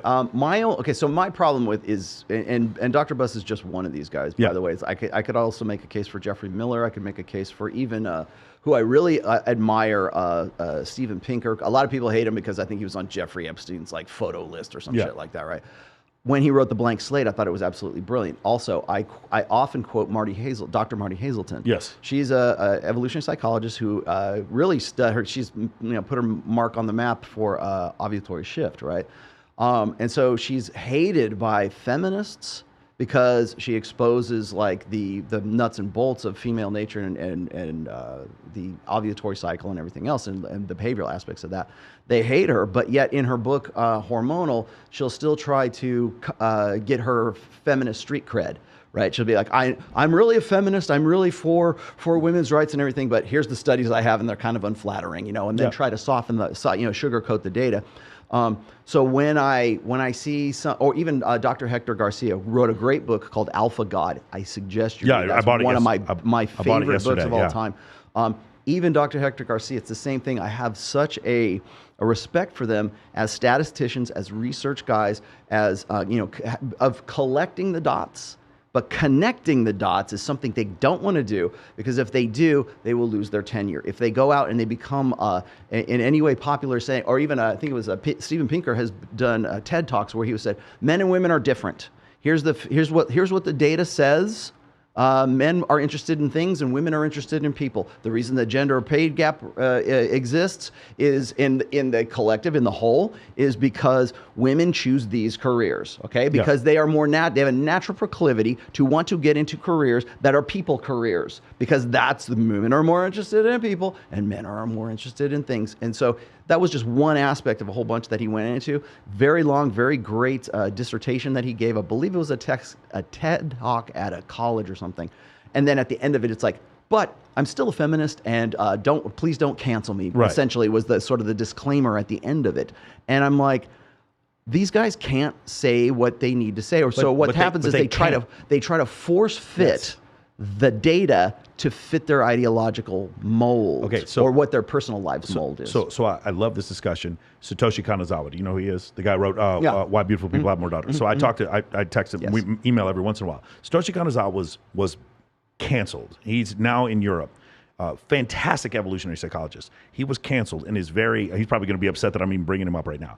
He posted a study which basically showed which genders and which ethnicities had the best time on dating apps. And he showed that in this one study that black women had a harder time on dating apps, and published it and got fucking crucified for it. He just published numbers, okay? He also, the study also showed that black men had an easier time on dating apps. Because he published this, he was fucking destroyed. Now, Dr. Buss is at UT Austin. The other guy who wrote Alpha God, what's his name? Dr. Hector Garcia. He's at UTSA, University of Texas San Antonio. Those are not like the rest of Texas. These are as blue as it gets. I do not blame Dr. Buss. First off, for writing a book called Why Women Have Sex, he better have a female co-author, Dr. Cindy Meston.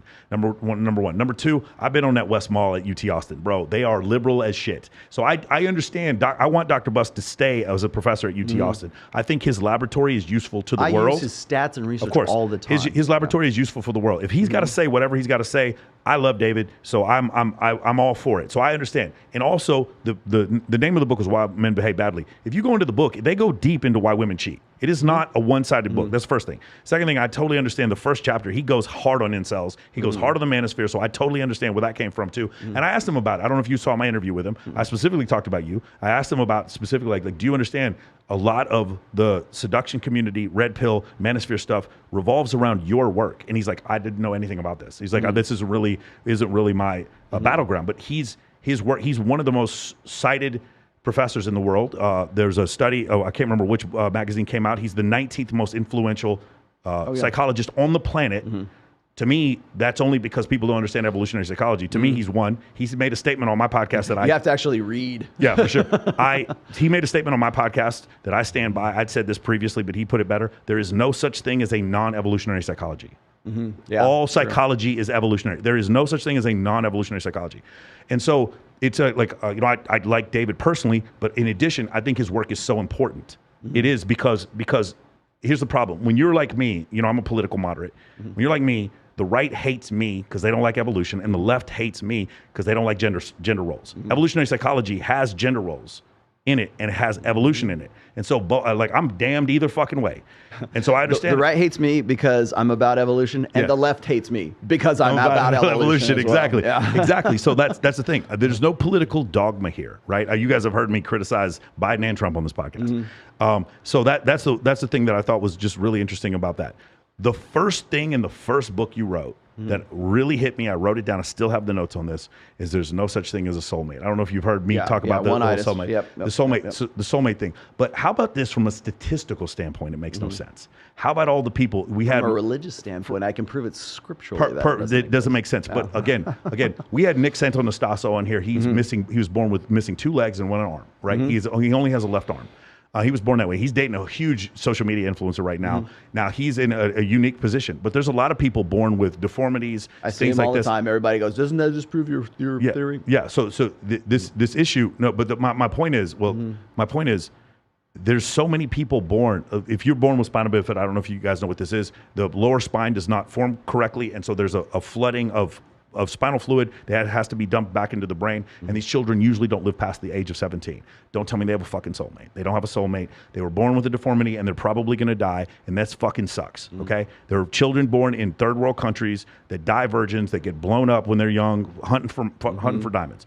Those people don't have a soulmate. So you don't get a soulmate because you were born middle class in North America and you watched fucking Mean Girls and Moulin Rouge. That doesn't mean you get a fucking soulmate because you have a pumpkin spice latte. You don't get a fucking soulmate. You get what you deserve. You remember Christian Okoye led the league in rushing in 1989? Yep. Christian Okoye didn't wait for a hole. He didn't wait for a soulmate. He made that motherfucker. He ran people over. He put people in the dirt. Bo Jackson, guys like that. You remember? You know what I'm talking about? Mike Allstott, Marion Barber III. Marion Barber III. Rest in peace. Those guys made a hole for themselves. That is how life actually works. That's the part when you said there's no soulmate. It wasn't, to me, it wasn't about one-itis. It was mathematics. It was mathematics. It didn't make any sense to me that it'd be a soulmate. Go ahead. From a pragmatic perspective, yes, it does not make any difference. And I had to learn that the hard way because, and I don't want to get into too much specifics, but I remember when someone very close to me committed suicide. And it wasn't the actual suicide per se that affected me. It was the aftermath and all of the things that happened after it, right? So now that he's dead and gone, who's your soulmate, right? It's the same. And the reason why I brought up the scriptural thing is there's that part in the Bible where they try to get Jesus and they say, so-and-so had a wife and then his brother died and then he died and he died and he died. And there's seven of these guys married the same woman. Who gets the woman in heaven as the wife, right? You probably remember that, right? And then, of course, Jesus says, well, there's no giving in marriage, so screw you guys. You just don't know what you're talking about, basically, is what he said. But even from that sort of poetic scriptural thing, it tells a greater truth, which is it's because you're fixated on this idea of having a soulmate or having somebody. If you marry someone, then they go off into heaven with you, and then you're with them in heaven, kind of thing. That is the reason why I if you read my first book, the very first chapter of that, I thought, okay, if people read this book and they get through one chapter and they throw it away, what's the most important thing in that message I can, leave them with? And it is, there is no one. There are some good ones and there are some bad ones, but there is no one. So statistically speaking, if, the second son or third son or fourth son or fifth son or whatever, whose soulmate is the original wife at that point. And so I got into this sort of, I won't say it's philosophical, but even a statistical thinking about it. I'm like, why is the soulmate myth or the idea that there's some one perfect girl or guy out there for you that you're destined to meet and you'll only ever be with that one, and that one's going to be your most satisfying sexual experience and your most satisfying lifetime experience, and that's the one you're going to marry, and that's the one that God preordained you from birth to meet.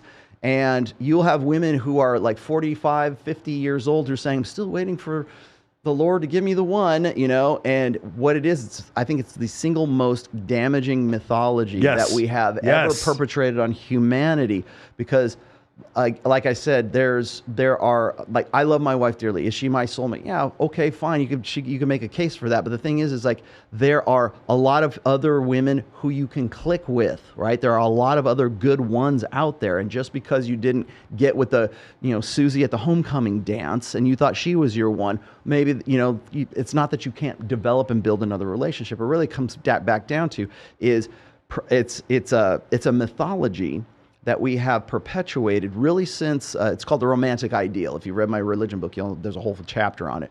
The romantic ideal is that there's only one perfect person for another person. It's a derivative from courtly love, from chivalry. You know, people say, women say, there's no such thing as chivalry anymore. No, what you're referring to isn't chivalry. You're referring to courtly love, which got added to the chivalric code way back in medieval times, right? So, but how do we get a species who is innately promiscuous to be monogamous, because that is the foundation of Western society? How do we make it so that the majority of men are going to be able to reproduce, and whether they do successfully or not? We can't just have a society built on alpha chads who are sharing this pool of women who are only fucking these girls and putting out all their Abraham of old, like the patriarchs of old, where they have concubines, they got 3 wives or whatever else. How do we, as the 80% of guys, the beta males, how do we stop the top, 4.5%, 20% of guys from tyrannizing or dominating the sexual marketplace? Well, we make monogamy the socially enforced monogamy. And by the way, that's not something Jordan Peterson pulled out of his ass one time. Go look it up on Wikipedia. We create a society that reinforces and rewards monogamy and stigmatizes fucking around. Yeah. That's why we're still, when people say, you're 45 and you're not married yet, Mike? Oh my God, there must be, are you gay? Are you gay? When are you going to grow up? Yeah, Michael? Exactly. When are you going to grow up? That's why that stigma exists, because we're still in that monogamous mythology. And so how do we reinforce that with magical thinking? Because most people, I could go and explain to you why monogamy makes sense. Big head babies. I just did a moment ago. Yeah. But I can't, if you're 18 years old and you want to get your dick wet, and I go, you know what, monogamy might be the best thing for you.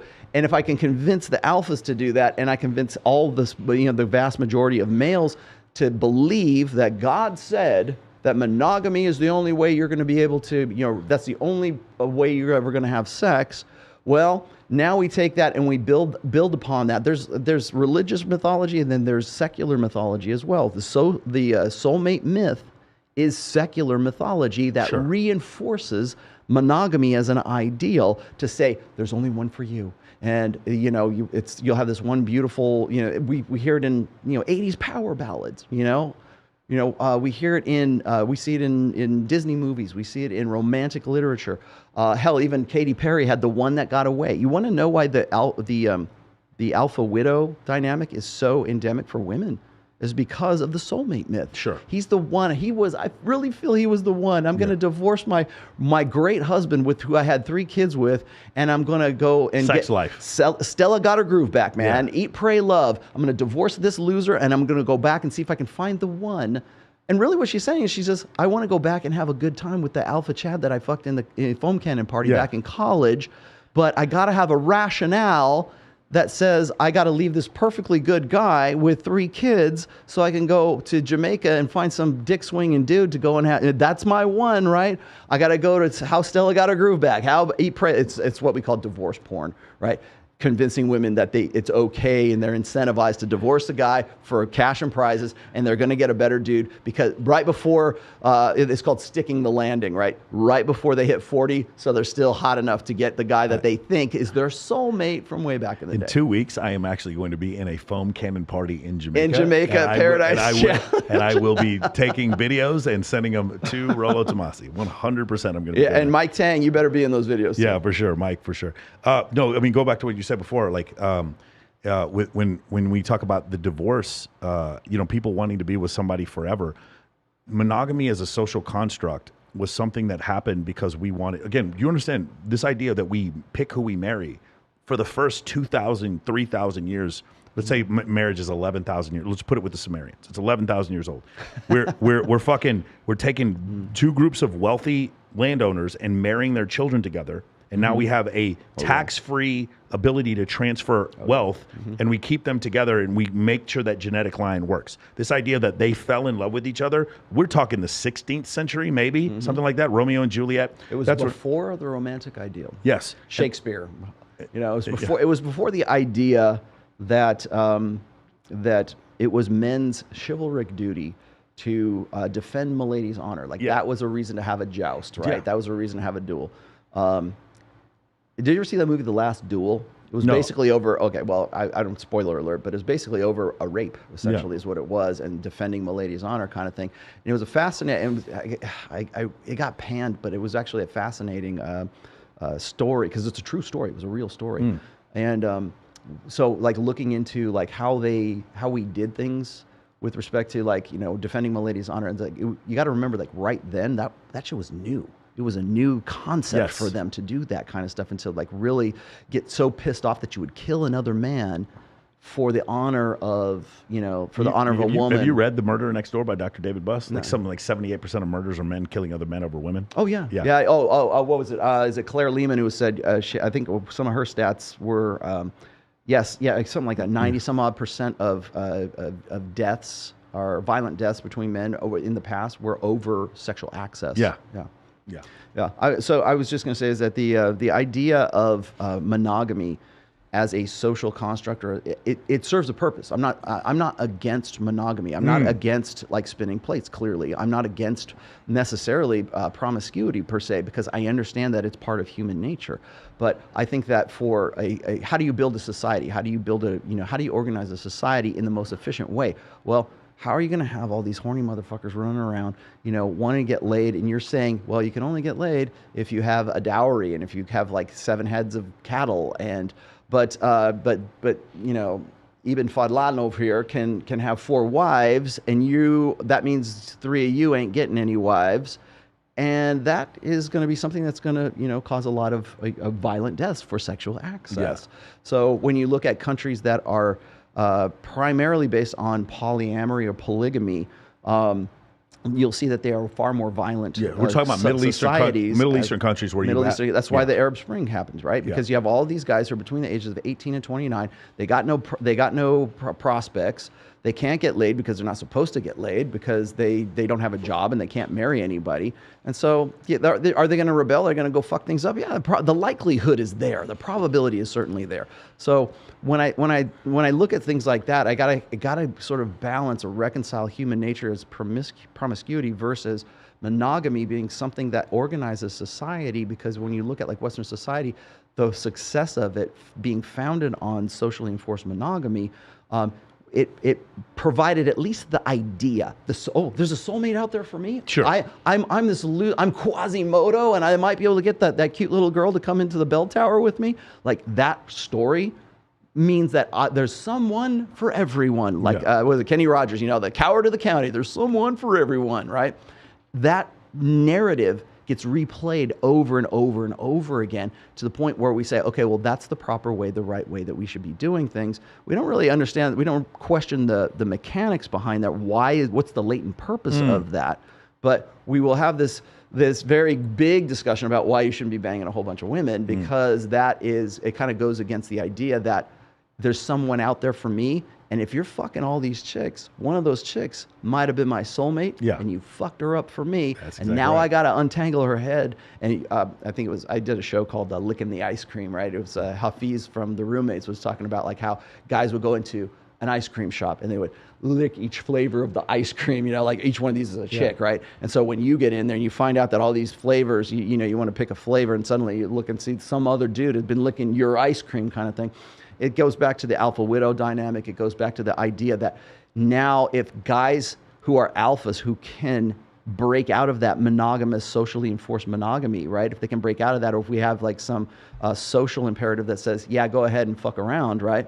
What that does is it crushes the soulmate myth, or even the perception of the soulmate myth, because the ice cream you licked, or one of the chicks that's in your sort of sexual history, that might be that guy's future wife. For sure. And now you're the alpha that he is widowed from, and he fucking hates you or anyone that looks like you. I am actively on today's date experiencing this, like today, right now, experiencing this. Let's go to another explanation from a socioeconomic standpoint, what you were just trying to explain before. If I am a government and I want to increase the population of my community, I have two advantages for enforced monogamy. Number one, if you go to the Macomb School of Business at UT Austin, the family unit is standing outside. It's a man, a woman, and a child. The family unit is sort of the basis of consumerism for a capitalist nation, because the family unit consumes. It buys 2 cars, it buys 2 televisions, it buys 2 cell phones, it has a mortgage, it does all these kind of things, and it runs up to levels of debt. And so that's part of the reason why you do that. The other thing is, as like you said before, we have fewer and fewer men that has 0 options. If we are arranging marriages or enforcing monogamy, now you have men at the bottom of the evolutionary scale or the bottom of the status scale, and they're having sexual intercourse as opposed to strapping bombs to themselves and blowing up a coffee shop in Tel Aviv. That's the reason why we force monogamy. But here's the trick. What I do now in order to encourage these things, the monogamy, which allows for me to have a higher population, allows me to have more socioeconomic advancement, and allows me to have less violence. What I do is now I try to convince you it was always like this. So I make up movies like Cinderella because it was always like this. I show you Hallmark cards because it was always like this. But then you take 2 seconds to go look at our evolutionary past, our anthropological past. You find out Genghis Khan was not interested in the soulmate. He was raping everyone who was in front of him, and that's the case that was happening. So we don't talk about that. Whenever people talk about soulmate, I just think about, like, what if you were some living in Tibet, like back in in the 15th century or the 13th. I can't remember. Genghis Khan lived at the end of the 13th century, I believe. When you're living in Tibet, and then all of a sudden this gang of raiders comes in and rapes kills all the women there. Where's your soulmate?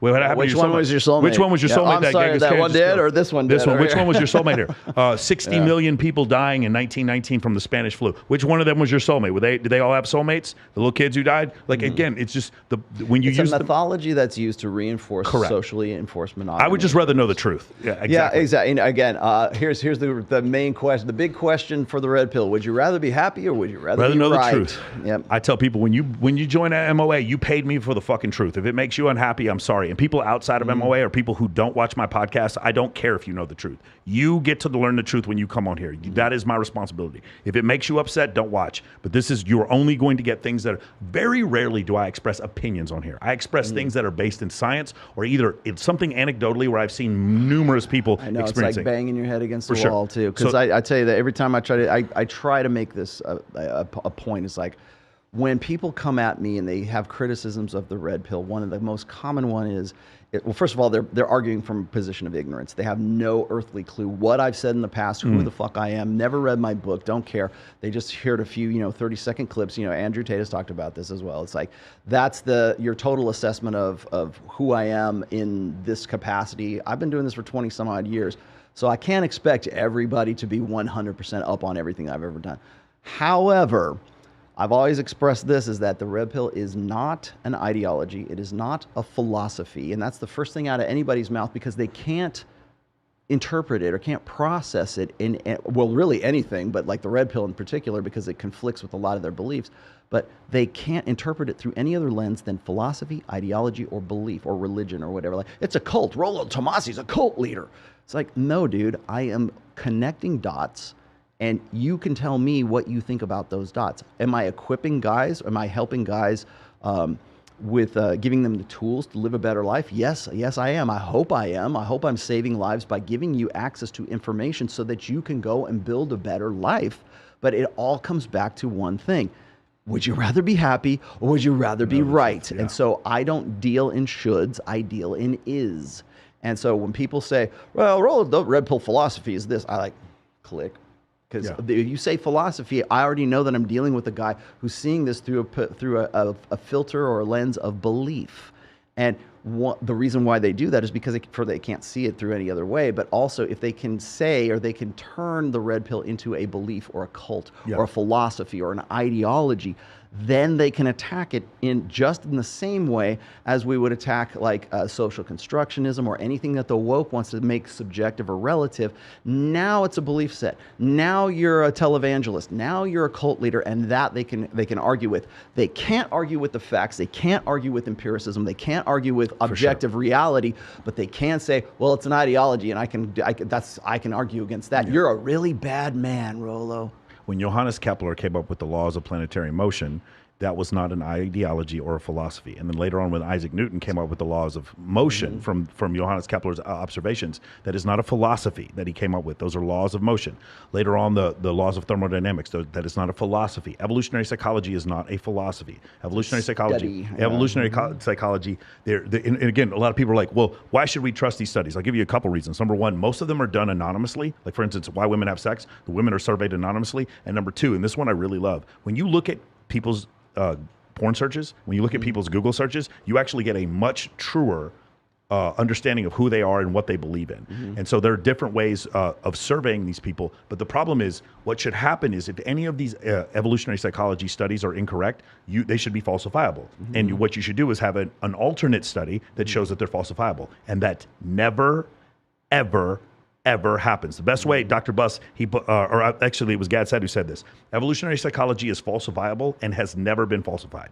The same thing with like the parental investment hypothesis. Basically, in any two gender species, the gender that has more parental investment is going to be the more selective of the two genders. There is no example where this does not exist. Even when you deal with like seahorses where the males carry the children, the males are more selective. It's just the way that it is. Evolutionary psychology is not a philosophy. Evolutionary psychology is a study of science, and that's what makes it so difficult, and why people hate it so much is because of that whole thing. That's why I always harp on the idea that the red pill is like the Chilton manual. You know what Chilton manual is? Like, when you know what Chilton manual is? Okay, like if you're an auto mechanic, it's a manual for the car. Like, these are the parts numbers, and here's how you put together a V. 69 VW. We call it Air Force Tech Order. With It's the Chilton manual. For sure. That's what it is. It's not meant to tell you, question your belief in God or your convictions of how you think men and women ought to be. This is just what it is. That's why I harp on the word praxeology. And yes, God damn it, it is a praxeology,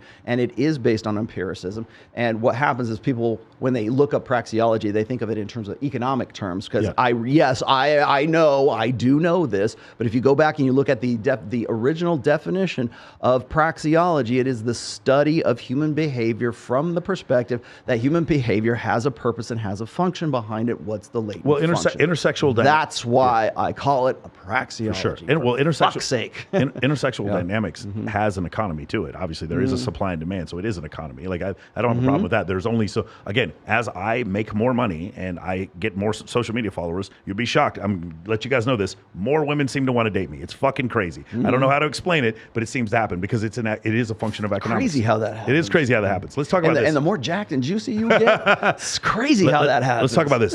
Washington Post posted these studies a long time ago. You show them sometimes these graphs. One of them is 28% of men showing zero sexual partners between the time GSS studies. The GSS studies. Can we go over some of those? Because I show these to women and they're just like, I don't understand. What are you talking about? Every guy knows a whore. Every guy knows fucks. You get all of them. Make sure you got all of them. What are you talking about? The fucking VIP host I had sex with, he hasn't had 7 sexual partners. He's had 700. What are you talking about? And I'm like, hey, did you look at the guy who gave you your hamburger at Wendy's? Who's fucking him? Did you look at Who's his soulmate? Who's his soulmate? Did you look at the person, the cashier at Walmart? Would you have had sex with him? No, not only would you not have had sex with him, you didn't notice he existed. So when I show you this whole thing, 28% of men having 0 sexual partners in the last year, and you don't believe it, these 28% of men, you legitimately don't recognize they exist. You wonder where Andrew Tate came from?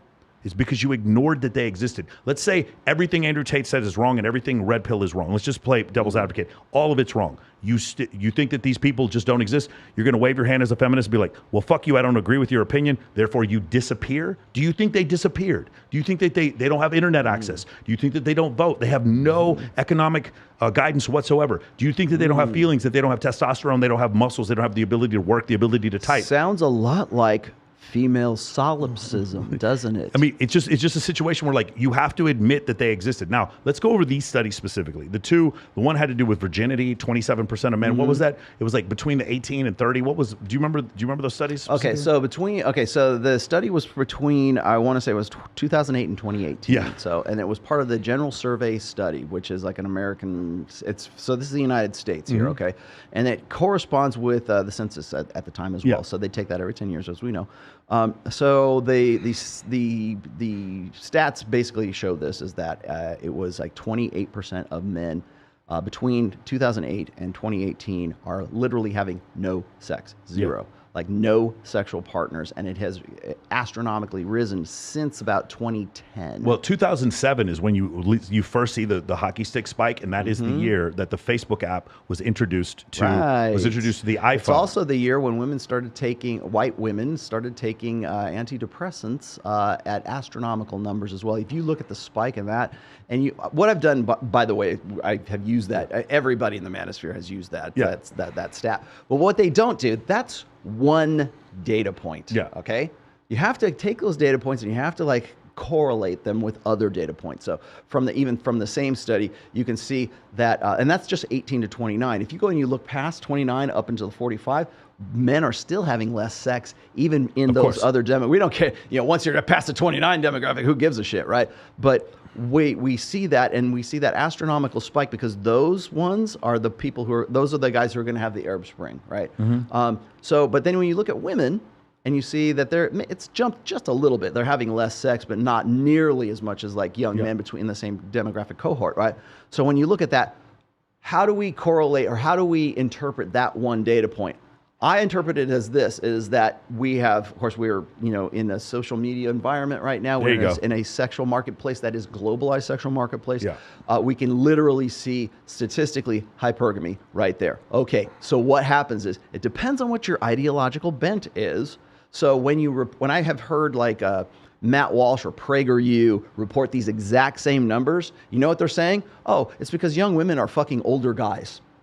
It's because they're having sex with older men who are more made and they're more mature and whatever. And what that does is it feeds into the personal responsibility grift that they all promote. So it's like, well, if men would just take more responsibility and get off their asses and start being better, then women would be better and you'd be getting laid, right? No.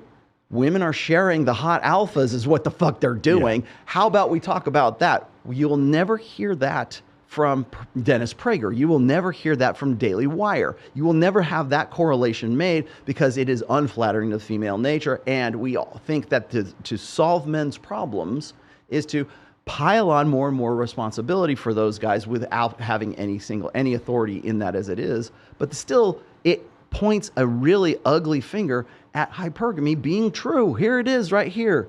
It's not that these women want to fuck old dudes on yachts.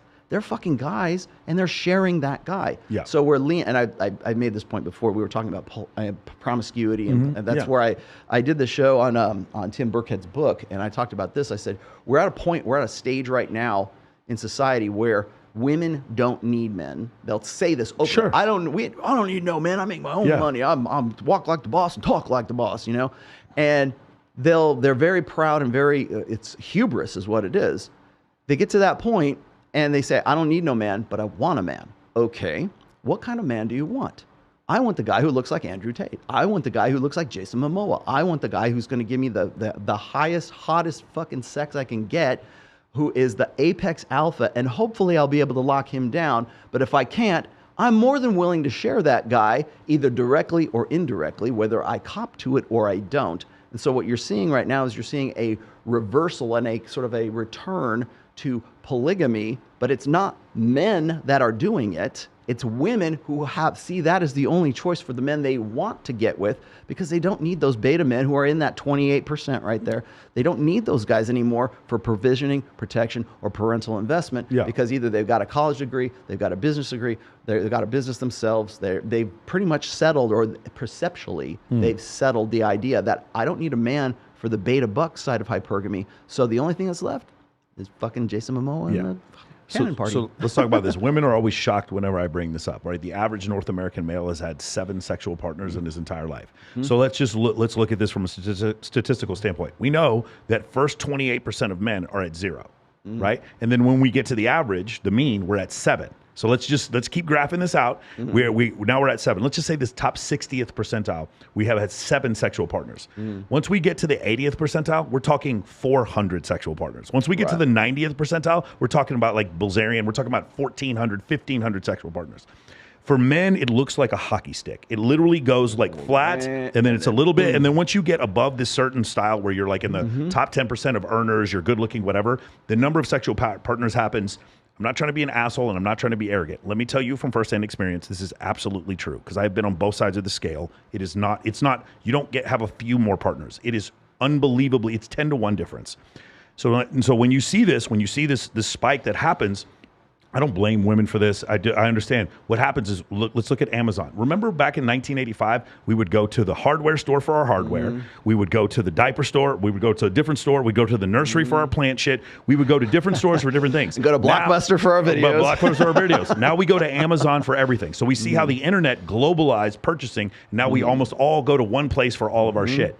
Why do you think that was going to happen any differently with dating? Of course, it's the same thing. Okay, I'm telling you. I was talking to Bilzerian. He said like something like 50% of the women he's been with are in relationships. Currently in relationships when they have sex with him. Like this idea that like it really is like what you said before. There is this group of men at the top that are having all the sexual access, and then there's this group of men at the bottom who aren't. And this is not a cultural thing. This has happened throughout history. Biological, evolutionary. Evolutionary. Mubarak the Bloodthirsty, 888 children. You know what I'm talking about, right? From Morocco, read about him. This whole idea. Now, here's the thing. Here's where I differ from a lot of guys. Okay, not all of them, but that 28%. My whole thing is don't hate the game. Get in the fucking gym. Get in the game. Be a player and not an average dude. Know that if this top 10% is the one that's winning, do everything in your power short of death to get there. How much does it mean to you to get in that top 10%? Nobody loves women more than me. Women are the way they are. You can tell me women like status and like guys who are taller than shorter. Have I gone to a party, been with a hot girl, and she walks off with some dude who's a male stripper? Of course it's happened to me. It sucks. Doesn't make me hate women. It's just evolution. You got swooped on. I got swooped on. So you know what? I'm going to hit that motherfucking bench press next week. And Don't wish it were easier, wish you were better. Yeah, wish you were better. Don't wish it was easier, because it's not easier. If you wish it was easier, that's when I see these dudes, like I said before, moving to Panama, moving to fucking Eastern Europe, and they're just, I don't want to give up. But you understand what I'm saying? Yeah, exactly. And so as I was saying before, when you look, I've done several shows on the GSS study. When you look at those stats, you have to correlate them against other stats that really, like you say, okay, it was 2008 to 2018. What else happened during that time? Well, if you look at how college enrollment rates have declined for men and have skyrocketed for women. And by the way, I think one of the big mistakes that we make right now is I always hear the stat of how it's 60% women and 40% men in college enrollment. Yes, enrollment, not in graduation. Enrollment. And we're having this conversation now because Biden decided he wanted to forgive like $10,000 of student debt, which of course 2/3 of that is owned by women. Okay. But that's for graduation. If you look at graduation rates, my daughter just graduated from UNLV, right? She's got a master's degree. I went and I looked at the stats, being me, right, to see what the gender differential was. It was like 68 or almost 70% women and 30% guys were graduating with a master's or above, like a doctorate as well. And I thought, well, that kind of like puts things into a different perspective. It's one thing if you're going in there and you're enrolling, did you complete it? Well, there's 60% women and 40% men. All right. Did you go through it? Okay, you went through 4 years of college. You went through 8 years of college. So men are dropping out. Are dropping out, exactly. Wow. So you have to look at those stats and then compare that versus the same time period as we see an increase in guys not getting laid, right? And then you have to look at other like sort of demographic cohort studies that go along with that. And this is straight out of Dr. David Buss's book, okay?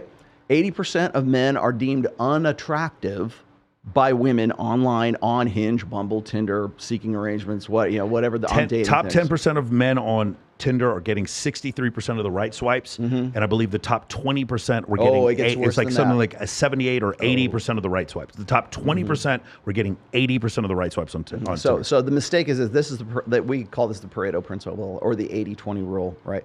Okay, so the mistake is to think this is that 20% of guys are fucking 80% of the women. No, that's not it, dumbass. Okay, 100% of women want to get with the top 20% of guys. That leaves 80% of guys who are the invisible ones, who are the sandwich artists, who that they women are completely oblivious to because they are unattractive. They are not, maybe he'll do. They are, I wouldn't even recognize his existence, right? Yeah. So you've got 80% of guys who are never going to get swiped or never going to get a call back or an interest or a wave back or whatever the fuck it is.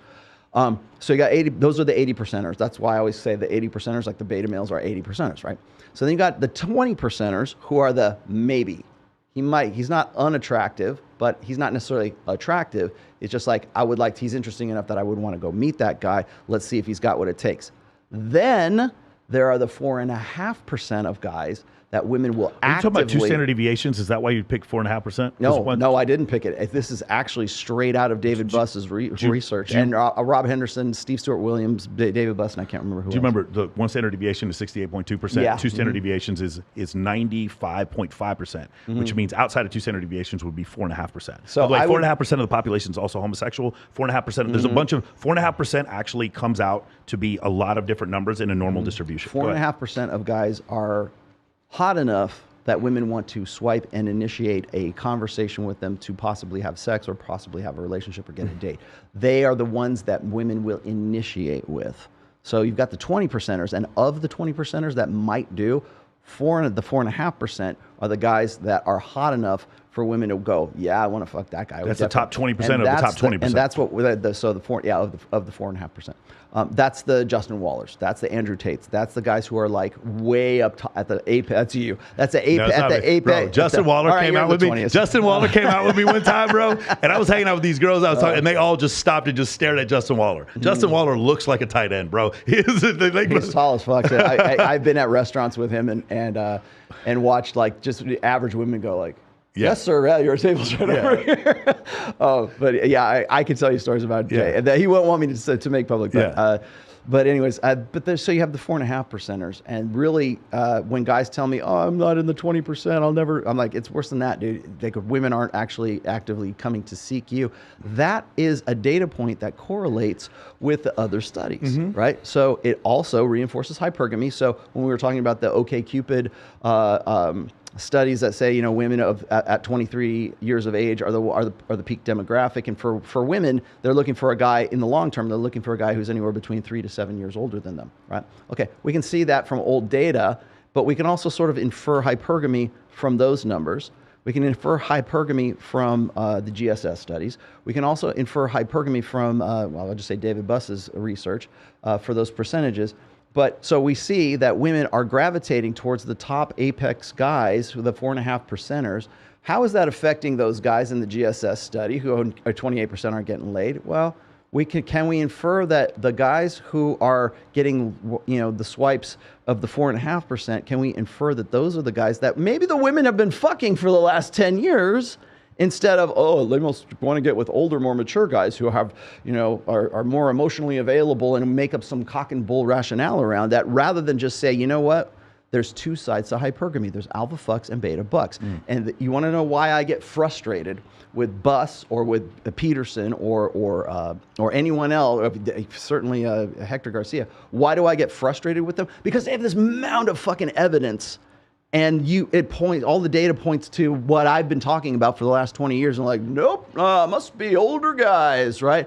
Because it fits in with the narrative. I don't want to lose my tenure. I don't want to. I don't blame him. Alienate half of my audience. But I need him on that wall. I need Dr. Buss on that wall. Oh, I do too. And I was going to say, as a statistician, as research, I will always quote them. People have given me grief about quoting Pinker before in the past. I'm like, I don't care what he does. I want to know what the freaking data is, and I'm going to make those connections, because what happens is when we have like the alpha fucks and the beta bucks, the other side of that, like when you have Peterson talking about intersexual dynamics, he'll talk about only one side exists. It's only the beta buck side. Yeah. Oh, women want men with status. They want men with money. They want guys who are good fathers, who are going to be parentally invested in, reproductive costs and everything like that. But meanwhile, Chad is fucking, all these dudes in the phone, licking the fucking ice cream over here, and you just completely, tunnel vision with blinders on, don't want to see that your little girl wants to fuck the guy on spring break. Yeah, she wants that. That's part of that's the other side of it that you want to ignore, because if you were to address that, you would get canceled, which is what happened to Andrew. For those of you who don't know, like from the incel community, a Chad means a dude who just naturally is good. I know a lot of people Chad, Chad or Alpha male, Chad Thundercock or whatever. Chad just means a guy who just Dan Bilzerian. who just walks in and just normally has just all these things going. Dan Bilzerian is definitely a Giga Chad. Yeah, there you go. So going back to what you said before, let's talk about this, because I do want to move over into this section. You have made several videos where you talked about Andrew Tate probably should have expected what happened, right? So when Andrew Tate was doing, full disclosure, I like Andrew. We talk on a couple times. I do too. I just texted him before we went on. Sure. He's probably watching right now. For sure. The thing is, when he says, women are property. No, my mom is nobody's fucking property. So it's hard for me to stand up when he says that. I don't want the 19th Amendment repealed. And women pick me up in their cars. I now have some female friends with really nice cars. They pick me up in their cars and they drive the motherfuckers. I don't care. So it's a little different for me, but I like him, and the idea of canceling him is absurd. First off, let's go over a couple things. When they canceled Alex Jones, it tripled his revenue on InfoWars. When they canceled Donald Trump, he became the most Googled person in the world. When the right tried to cancel Colin Kaepernick, he became a martyr and got a Nike campaign. Cancel culture doesn't work. Hadn't taken an NFL snap in 3 years. He got Nike on his side. Cancel culture, dude. He's on Madden. He's actually back on Madden. Cancel culture. Listen to me. Cancel culture doesn't work. I don't have a lot of opinions, and I don't plant my flag often. This is where I'm planting my flag. I will literally and figuratively die for this one. I support people's ability to express themselves. I had flat earthers on. Of course, I don't agree with the fucking flat earthers, what they say. I'm not going to stop them from saying what they want to say. Freedom of speech has two sides to it. One side is the good, happy ideas, right? The idea of a free market economy, or Charles Darwin's idea of evolution, right? This is free speech. A lot of churches didn't like that idea. The religious sect didn't like when Galileo was saying that the earth goes around the sun. Free speech has a good side to it. Free speech also has the part where idiots go up there and say stupid shit. I want to hear dumb people say stupid shit. It makes my life easier. I know who to vote for and who to buy shit from. Let them talk. That's the thing. When you cancel them, it doesn't work. I swore into the U.S. Military in February 21st, 2004, and I said I swear to protect and defend the Constitution against all enemies, foreign and domestic. The First Amendment of the Constitution says a right of freedom of assembly, freedom of expression. I will fucking die. When I talk to people who are like, hey man, I want to change my gender. Motherfucker, I will kill someone to allow you to. If you want to change your gender, I support your ability to do that. People want to get married that are gay. I support your ability to do that, because even when people were sitting there kneeling, I wouldn't have knelt if I was in the NFL, but I support their ability to do that. We can't, it's so crazy to me when I listen to female social media influencers who had their accounts taken away for no fucking reason, sitting there okay with this. Let me ask you a question. If you're a female influencer right now and they took your account away because you have boobs, you know who I'm talking to. There's hundreds of you watching this shit right now, thousands. When they took your account away, when they suspended you for animal cruelty and there were no animals on your account, you remember that? You know who I'm talking to. Did you think that it was cool when they took Andrew Tate's account away? Do you think Meta now has more power or less power? And let me ask you something. Since he didn't get due process, the next time they take your account away because you have a butt, do you think you're going to get due process now? It's really funny, and it's fun to say, hey, you know what? Germany invaded Austria, but that's not my fucking problem. Well, then Germany invaded Poland. That's not my fucking problem. And Neville Chamberlain watches Germany invade France. Okay, maybe it's my fucking problem. And then they start bombing London. Now it's your fucking problem. Well, you know what? They got rid of Neville Chamberlain. That's essentially what happened. For those of you, read a book if you don't know about World War II. Please do. Please read a book. Don't listen to it. Read it. It's fun, and it's fun to cancel people when they don't agree with you. But someday, mark my words, they're going to come for you. And when they do, who is going to be there to support you? I don't care if what you say is so fucking antithetical to what I believe. I will die to support your right to say it. And I will never, ever support the right of anybody to cancel anybody for shit. I forget whose quote that was. Like, I don't agree with what you have to say, but I would die for your right to say it. I would die for your right to say it. I forget the quote. But yeah. Alex Jones, when he said the stuff about the Sandy Hook shit, when the people were all actors or whatever, he had the right to say it, and then those families had the right to sue his ass, and he lost a defamation case. Both things can be true. I happen to like Andrew. If I didn't like Andrew, I'm still so completely against this idea that you cancel him. After he was canceled on Tristan Tate's channel, they used to get 20,000 people on a live stream, 130,000 people on their live stream. It was actually 145,000. 145,000. On Rumble. I was on it. That's why I watched for an hour and 15 minutes. There's your, cancel culture. That's what you get. That's what you get. You can argue with me. You can tell me that I'm wrong. It doesn't make any fucking difference what you say. Cancel culture doesn't work. Cancel culture doesn't work. So this is where I take, I don't like to express a lot of opinions on here. I like to, I joke with my friends anymore. I don't have opinions anymore. I just have podcast segments. Yeah. This is my opinion. This is not my opinion. This is a fact. This doesn't work. It's stupid. It's bad. And it sends everything backwards. One more thing. Meta, I got news for you. You're not a champion for women. No one hates women more than you. You sit there and you give women the ability to make a living. Then when you say, well, this is too lascivious, you're being sexually suggestive, then you take away their Instagram account. Okay, cool. You take away their Instagram account. Well, I'm going to go make money on OnlyFans. Oh, no, you can't make money on OnlyFans either.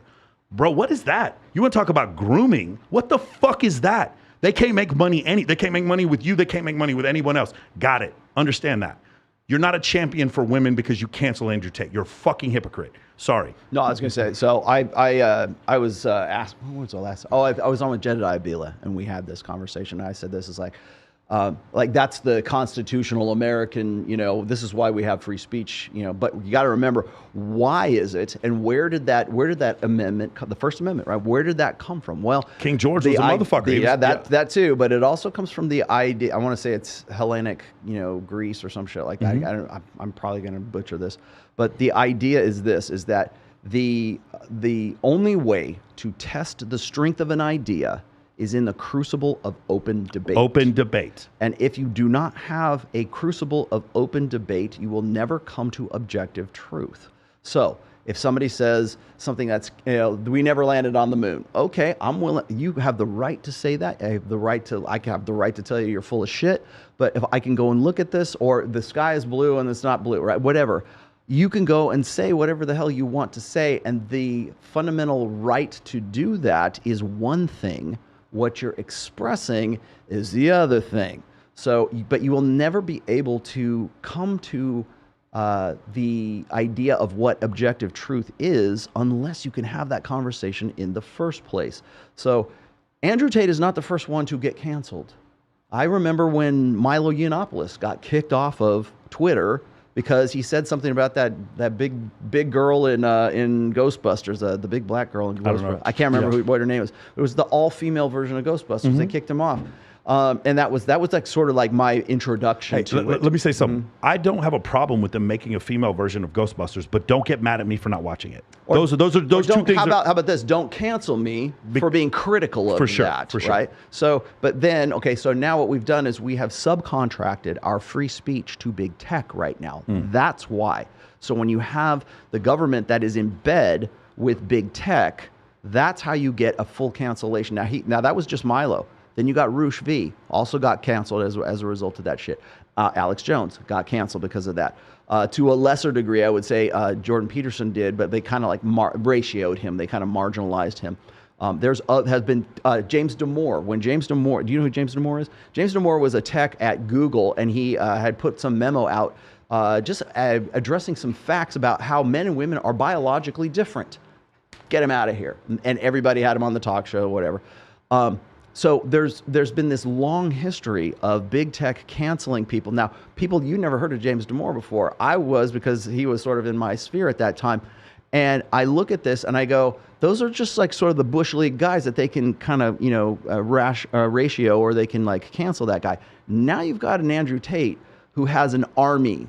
He's got a worldwide army for him, and they cancel him through YouTube, through Twitter, through TikTok, through Instagram, every major social media platform. They cancel him, and he loses his Stripe and he loses his Gumroad payment processors for his affiliate marketing thing. All on the same, all within the same like 3 days, two or 3 days. He was talking about like literally watching apps disappear from his phone. That's coordination. It was insane. That is coordination. I was texting him. I was like, bro, like, because I had a friend at Meta, and it was like, hey, my friends are trying to get your account back. He's like, don't bother. He's like, the people at Meta took my shit away. TikTok preemptively banned him. He didn't have a TikTok account. They said, Andrew, if you're going to try to make one, fuck you. You can't have one. One more thing. I want to make this absolutely clear. Andrew Tate did not break terms of service on Instagram. Call me on that. Tell me I'm wrong. Show me where he posted one single thing on Instagram. Now, people reposted his stuff from YouTube for sure. He didn't. He did not break terms of service one single time on Instagram, and Instagram got rid of him. If we're going to use that logic, why does O.J. Simpson have a Twitter? Let me hear this. People ask me this all the time. They say, "Do you have backups? Are you on Rumble?" Yeah. I'm pushing over to Rumble now, but I mirror this very podcast right now. I mirror to Odyssey right now. Okay. So I do have backups. I do have archives. I have a clips channel. I have shorts channel. There's ways to sort of back things up. All of my my blog posts are all backed up. Of course, my books and everything else. But that's the even the scarier thing is like. Amazon owns 87% of the self-publishing market of the publishing market. Period. If they want you to disappear on the same day as your YouTube account, they'll make you disappear. It's all coordinated, and that right there is, I think, the more dangerous lesson of Andrew Tate with respect to free speech. Now, people will tell me, Rollo, well, they canceled him because of misogyny. They canceled him because of what he was saying. He was outspoken. He's an outrage broker, right? And what he was saying was pissing off women and a lot of really sort of what I call allies, right? They're the cuttlefish. Right? But I agree. He did say some stuff that I was like, he holy did. shit, Absolutely. Women are lazy and that they're property. He said those things. Yeah, he did. Yeah. And he did say those things, right? But that wasn't the reason. The reason was he owned the algorithm. That's why. Oh, for sure. He was the first one that I've ever found who could successfully game the YouTube algorithm. What he did was he had his army with separate channels create, and there were subcontractors, right? They're creating more and more of his videos or their derivatives of his videos. And he was the first one who would successfully like spam the algorithm with his stuff. And then that transferred over onto Instagram, that transferred over onto TikTok and all these other social medias. And really the fact that that was the easier way to go about it, or the way to sort of subvert big tech, is by getting an army to rebroadcast all of your messaging. That's kind of something that they can't tolerate. And once I realized what exactly his marketing situation was, I'm like, I don't know how long this is going to last, because they're going to get pissed off that he's exposing the code in the matrix, basically, is what he's doing. And so as a result, I would say, of course, what he said, they can just say, well, that's why it's hate speech, right? We got him off there. Really, it's because there's so many people, because teachers had their kids repeating talking points in their schools. For sure. So that was something that was really like endemic in society, offline, right? And so if that's the reach that he can get, then why would they want him to stay on there to be able to do that? And why? Okay, it's one thing to cancel him off of YouTube for free speech, right? It's one thing. We could talk about censorship. Why did Stripe and why did Gumroad cancel him at the same time? Do you know, it was funny, they did the same thing to RSD during the whole Julian thing, the exact same thing. I was talking to Owen about it when it happened, and they took away their Stripe accounts. They took away several people. Yeah, so what they're doing is what Roosh used to call taking away their bread. They took away Andrew's bread, which is they cut off his oxygen supply. And now, if it was just about what he was saying online, that could be like, okay, well, we're not going to support you on Instagram or Meta or whatever else. It's another thing to say, okay, Stripe and Gumroad, payment processors, we want you to shut his ass down too within the same 3 days that we're doing this. That again I think that's the more dangerous aspect of this. Oh, for sure. It's because it is absolutely coordinated. And I was talking to Patrick Bet David about this, and I said, here's the kind of like an example of what he did was, do you remember when all those investors got together and they did the big, it was a short, I forget the name of what the buzzword is, but they got all these guys online on like Reddit groups who are investors, and they put money into GameStop and they put money into AMC. Yeah, the meme stock stuff. Yeah, exactly. Huge stuff. To stop that short, right? Because they were gonna short that in 2021. Mm-hmm. They got all these people to put money into it and completely fucked over these the Wall Street. It was investors. a fundamentally good short. I mean, GameStop was going to go out of business eventually. And so what they did was they got enough people together to fuck these guys over. To the point where. Was it Robin Hood and some other, was here's essentially what happened, because I traded through the whole thing.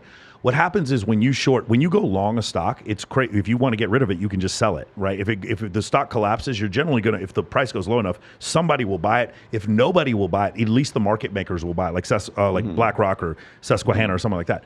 When you short something, right? In this case, I believe they're actually shorting stock. I don't know if that was the case. GameStop and AMC. So there's a limited amount of stock that you can short. So if you guys ever trade on a brokerage, you're going to see what's called NTB, which is none to borrow, or HTB, which is hard to borrow. If you get to HTB or NTB, what happens is the interest rate that you have to pay in order to borrow that stock starts to increase, and it gets incredibly confiscatory. Like, it gets ridiculously high after a while. The problem is this: if you're in a short position and the stock price goes up, you have to get out of the position. And that brokerage will charge you anything they want. They will literally, the slippage will be massive. You will be incredibly screwed. You won't just lose the 10% you lost on the rise of the price. You'll lose additional money because of the interest rate, and because your broker now has to go source stock in order for you to replace the stock that you shorted. Shorting is dangerous. But the problem with it is, like, you need it to be able to short. Otherwise, you have these big rises and falls that you see in cryptocurrency, because you can't short crypto. That's part of that's part of the reason why there's an issue there.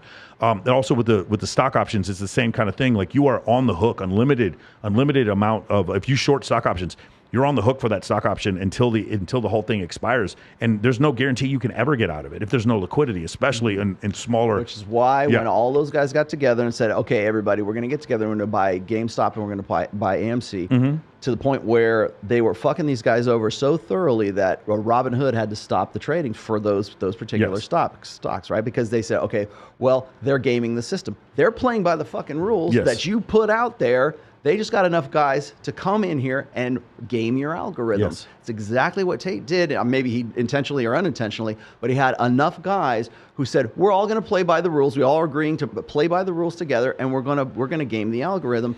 And just like Robin Hood, YouTube says, you're playing by the rules. You haven't broken any terms of agreement for Instagram, but we're still going to ban you anyways because you're gaming us, and because we're going to change the rules on you right now. Yeah, I mean, that was a crazy thing that happened there. I mean, those I feel like those hedge funds got lazy, and your losses in short positions are unlimited. They're unlimited losses. You can really screw these people over. The thing that I thought was funny was afterwards they kept trying to make it happen again, and I kept telling my friends, I'm like, do you understand? You have pissed off some of the largest financial institutions in the world. You think that you have this secret Reddit group that they're never going to find out about. I promise you, half of that Reddit group now is full of bots and people that work at fucking BlackRock. That's what's going on. And they are like, the next time you try to do, they're gonna try to fucking bait you into a pump and dump at this point. They are not going to let you embarrass them again. I promise you that won't ever happen again. Google has been quietly or not so quietly. The only reason I know about this is because they send me notifications for my YouTube channel. But Google has been instituting new rules for affiliate marketing for their terms of use since, I want to say, March of this year. They have been rejiggering all of their affiliate marketing agreement side of things. And I don't know, I can't say for sure that it was sort of like prompted by something like what Andrew Tate's doing, but like, for instance, if you are doing a product review, they want to know that you actually have the product and you actually know what the fuck you're talking about, rather than just trying to pump something off on your own social media for influencers. But then they have been rewriting the rules for links in affiliate marketing links. Like, for instance, yesterday I did a show with Troy Francis and James Tusk, and they've got a new program out called The Edge. And I had my affiliate link in there as the very first one, and I'm getting flagged for that because they want to know that you've actually taken the course and you know like what you're talking about. And then you have to jump through some hoops. Now it's still back on there. You can go do that, but they're tightening the affiliate marketing. Oh, because of what happened with War Room and that. Hustle University. Yes, yeah. yes. Oh, that makes a lot of sense. Yes. Let me ask you your opinion about some other people that you Sure. talk about. Let's often. go. Let's talk shit about people. No, not talk shit, but like it's interesting because you seem to have like a very cordial relationship with Michaela Peterson and Jordan Peterson. Cordial, yes. Yeah, but at the same Cordial. time, you criticize somewhat Jordan Peterson. I don't know. I've just seen clips. What is your belief about Jordan Peterson I think overall? cordial is a nice diplomatic way to put it. I thought I kind of got the vibe that you guys liked each other. She's been sniping at me from behind a block since about January. Oh, really? This year. Yeah. Okay. I have a real kind of love-hate relationship with Michaela. I did an interview with her back in December of last year, which was a pre-record. And again, just like, you know how Andrew always says, you know, like people will take him out of context in these 30-second clips. Well, that's exactly that was my education in that, by the way. That's exactly what Michaela did, was she just like mined that 2-hour-long podcast for just buzz clips that would put her in the best light and put me in the worst light. And there was a point where we got to, I think it was in April of this year, and she was trying to make a move, I guess, from Nashville to Miami, and she went on her Instagram account and she was petitioning just random people who followed her on Instagram to help her babysit Scarlett while she was there. And I'm like, are you out of your fucking mind? And so I did this full, it was almost an emergency podcast, and I happened to be going to Miami at that time because I was doing Fresh and Fit. Mm-hmm. And I was like, where the fuck is your dad? Where the fuck is your soon-to-be husband? Where is the fuck is the baby daddy in all of this? You're out there petitioning random people on your Instagram for a babysitter because you want to go party in fucking Miami, which was ironic because it was exactly what I held her feet to the fire to back in November when I said it's the kill to party dynamic, which is, I'm not going to show my kids on my Instagram because I don't want people to think I'm a single mom, right? Okay. So she was just one example of that. She lost her shit about that. And then I saw her, like, when she went and did the, I don't know if she was drunk or what the fuck was going on, but she did, like, videos trying to cover her ass on that, saying it's not that big a deal. And she's like, by a pool somewhere in Fort Lauderdale or something. And so what I did is I did this show, and I said, look, Michaela, I'm a father. I had a daughter. I said, I'm in Miami. Bring her to Panorama Towers at 9 a.m. and I will take care of your kid for you while you're out doing whatever the fuck it is that you're doing. I'll take her deep sea fishing. She'll have a great time with Uncle Rollo, And of course, I was only half serious when I did that, but it was like, I was just like, why the fuck? Why is this a good idea to you? As a father myself, and when my daughter was like, say, 5 years old, that would never have been a concept in my head to just like petition random people and say, hey, will you watch my daughter while I'm over here, having a good time or doing whatever the fuck it is I need to do. But as far as Michaela's concerned, she's been riding her dad's coattails for a long time. She manages his account. Peterson is not what he used to be. And again, this is not to just talk shit about Peterson. I like a lot of what Peterson has had to say in the past. I disagree with a lot of the stuff that his takes on intersexual dynamics because he's, again, one of these guys who only focuses on one aspect of hypergamy. It's always the nice, safe beta buck side and not the alpha fuck side. So I've got a history with him, but the idea of me actually having a debate or an interview with Jordan Peterson is probably not going to happen in this lifetime. Okay, interesting. I mean, I want to like him more than I do. And it's not that I dislike him. It's just a function of when I read the book, the first chapter, I was like, wow, this is impressive. He's talking about serotonin levels in lobsters. Mm. And then it just feels like I'm reading Ulysses by James Joyce after that. It's just these run-on sentences that I don't understand. Okay, when he first came out, you got to remember that Jordan was in the right place at the right time. Yeah. When he had that confrontation with his students where it was the gender pronouns. Sure. He was the hero we needed at that moment, and everybody blew his ass up. And he went from being this kind of obscure professor at University of Ontario or whatever, making maybe $100,000 a year doing that, to making $80,000 a month on Patreon, and then having world tours going out with Dave Rubin and becoming a multimillionaire off of basically what he'd been doing as a professor for a very long time. So he leaned into that. I always use him as an example of too much, too young, too fast, because you and I are in the engagement media business right now.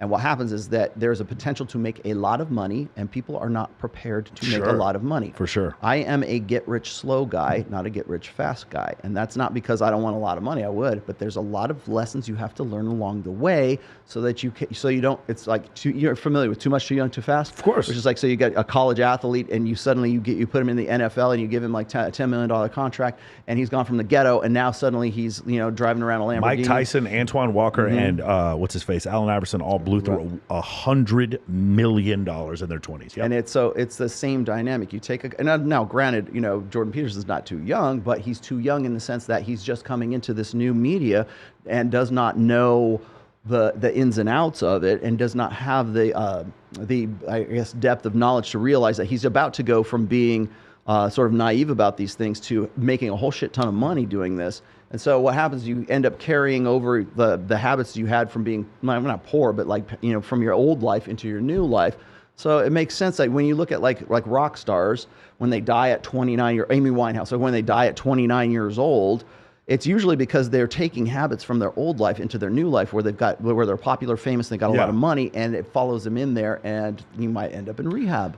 So the issue for me was, you hear the Richard Dawkins interview that he did? Mm-hmm. Okay, so... and the Sam Harris one, too. So for all of us, if we're all talking and there's a bunch of people talking, if Richard Dawkins starts talking, everybody needs to shut the fuck up if Richard Dawkins is talking. Okay, Richard Dawkins, when 500 years from now, they will still be talking about this man. Mm-hmm. It's different for him. Like, this man is an evolutionary biologist. I wanted to hear what he had to say. I didn't hear a fucking word he had to say. All I heard was... Jordan Peterson consistently interrupting him. And I really appreciated when Richard Dawkins started talking about the two snakes curling around each other and how that looks like DNA. Mm-hmm. And Richard Dawkins was like, that's bullshit. Like, that's not, again, what I like about Jordan Peterson is that there's this evolutionary psychology component, and then he puts his emotion into it. And I'm like, he puts his magical thinking. We don't need the woo-woo emotional part. Like, we can do that on our own. That was the part. It was like, I really want to like him more than I do. And then he does stuff like that, and I just don't know what to do, because like, I want him to I want a concise book where you as a professor and a PhD give me stats on stats on stats. And then at the end, if you want to have an interpretation, or you can show me anecdotally how these things make sense, then I'll do that. By the way, I have that. His name is Dr. David Buss. And that's another reason why I'm still mind blown. Do you know where Joe Rogan lives? Austin, Texas. Texas, yeah. Do you know where Dr. David Buss's laboratory is? Too? And literally all of these guys, their foundation for so much of their work is because of this one man who lives less than 5 miles away from Joe Rogan, and Buss has never been on Joe Rogan. I was asking Gad Saad about that. By the way, Gad Saad has been on Rogan more than anyone else. I really want to get Gad for Saad sure. on. And I asked Gad, I was like, dude, why is Joe, like, even Gad Saad is like me. He's like, we all, David Buss. Gad Saad's a character, man. I love that guy. But he respects Dr. Buss so much. Oh, yeah. So do I. He was a student. He actually took classes. Yeah, he took classes. My whole thing is like, why don't we go to the source instead of like in interviewing? Because there's only two evolutionary psychologists that go on Joe Rogan, right? It's Pinker and it's Gad Saad. Is there anybody else? Peterson's been on the Joe Rogan. But I don't think Peterson's an evolutionary psychologist. He has a PhD I guess he's not really in the same class. Is a clinical psychologist. I can't remember, but he does not. He talks a lot about evolutionary psychology. You want to know why that's palatable? Yeah. Why it's like Jordan Peterson wants to add woo-woo magic tea leaves and woo-woo magical thinking to like really practical, the latent purpose kind of thing. It was explained. I use this as actually an analogy in sort of the last chapter of Religion, and I'm going to reference this cartoon that I once saw, and it's like this Tibetan monk, and he gets up to the first panel. He's trying to get up to the top of the mountain to see the guru, the divine master kind of thing. He says, "Oh, guru, teach me the ways of like combat. How to throw the perfect punch." And the guru says, the guru originally says, "Don't try to hit the target, use your peripheral vision or whatever." And then the monk says, "Oh, why, wise master?" And then the guru says, "Well, because you're using implicit memory and not like, cognitive memory. And it's like the prefrontal cortex engages here. So essentially you're accessing the wrong memory for muscle control and whatever like that." He gives this really empirical diagnostic description. And then the next panel is the monks. He's like, and he goes, "Can you put that in some worldly wisdom kind of thing?" And so then in the last panel, the guru is like, "Dwell within your inner inness." Yeah. And so I got a lot out. It's funny as hell, but I got a lot out of that because it's Some people want to hear astrology. They want to hear tarot card readings. They want to hear alien landings. It's chick crack, right? They want to hear something that's a little more like worldly spiritual, has kind of like that element to it that still teaches the same question or same data, but it's more palatable when you say, oh, well, it's this new meditation technique, but it's really, there's actually some functional purpose to it. But people learn that because it's there's an element of magical thinking that everybody has. And by the way, I think that's actually not a bad thing per se. It's a feature and not a bug of human. Yeah. Is it responsible for the atrocities of humanity? Yes, but it's also responsible for imagination and for the greatest achievements of humanity. Like what is possible is also part of that magical thinking. So it's a necessary element so that we don't get nihilistic and off ourselves because we want to believe in what is possible. So there has to be a module or something of our brains that predisposes us to that. Now, when I talk about stuff on Fresh and Fit and I'm Mr. Wizard and I'm giving you evolutionary psychology reasons and everything, and I'm telling these girls, well, here's why hypergamy is, and here's the, everything we've talked about for the last hour and a half here. I'll be on there with Hotep Jesus and I'll explain this stuff to him. And then Hotep Jesus is like, we just vibing. And, he says the same thing. And he's like, he puts it in an emotional package, right? And the girls are like, he's like, this dreadlock guru guy, but he's saying the same thing. He's just doing it in a way where it's engaging the magical thinking and emotionalism. Do you know what's so sad? Like you and I right now, I'm not even kidding, right now, we could create a product and it's called like dating for your zodiac sign. Or how about this, diet for the perfect diet for your zodiac sign. You're lucky we use our superpowers for good, and not for evil. We could make millions of dollars selling to all of you people diet for your zodiac sign. You would all, you guys would all believe that. Dude, it's the latest thing. One of my favorite studies is, and there was no need to do the study, but there was in England, there was a speed dating thing they had with thousands of speed daters that went through there, and they started correlating the success of the speed dates with astrological signs. And of course, you and I, without any question whatsoever, knew the results of the study. The study is, for those of you who are shocked by this, zero correlation. There is no correlation between who you date and what your zodiac sign is. There is no correlation. Ready for it? Some buttholes are going to clinch on this one. There is no correlation between your personality traits and your zodiac sign. Zero. If I'm wrong, find one single peer-reviewed study that shows an even 0.01% correlation. Nothing. Zero. Nothing. When I tell people this story, they just shut it out. They still, like, it's fine. If you want to tattoo a Libra on your arm, do it. It's fine. It's like you feel part of a clique of people that were born in October. Do it if you want to. I know I'm a Libra. There's a bunch of comments right now. They're like, that's exactly what a Libra would say. Yeah. The reality situation is Gemini. Here's the thing. I'm going to go back to this. You want to believe in the zodiac sign, and then when I have a discussion with you about evolution, you don't want to listen. Like, at some point, I think it's irresponsible that people still like fall into this. Yeah. It's usually. Oh, I was just going to say this is that like when we're talking about magical thinking, the reason why there's in my book Religion, in the fourth one, I go into a little bit of detail here because I didn't want everybody to think I was shitting on religion, and I didn't want people to think I was shitting on atheism as well. Yeah, like what? Gad Sad does that at the end of his book. He gets brutal, bro. If you think that book is shitting on your religion, and I cover all religions, not just Christianity, or if you think that I'm going to be like trying to make a case for religion to atheists, you're going to be sorely disappointed because all I do is basically just give you the nuts and bolts of things. But during that part, like I was faced with the question, I think it was Einstein that says, what's more important, imagination or knowledge? And of course, imagination. No, I disagree. I think it's both. There has to be imagination for us to get to the knowledge, and there has to be knowledge for us to ideate about the imagination. So it's kind of like back and forth with that. But again, I don't see magical thinking as necessarily a net negative.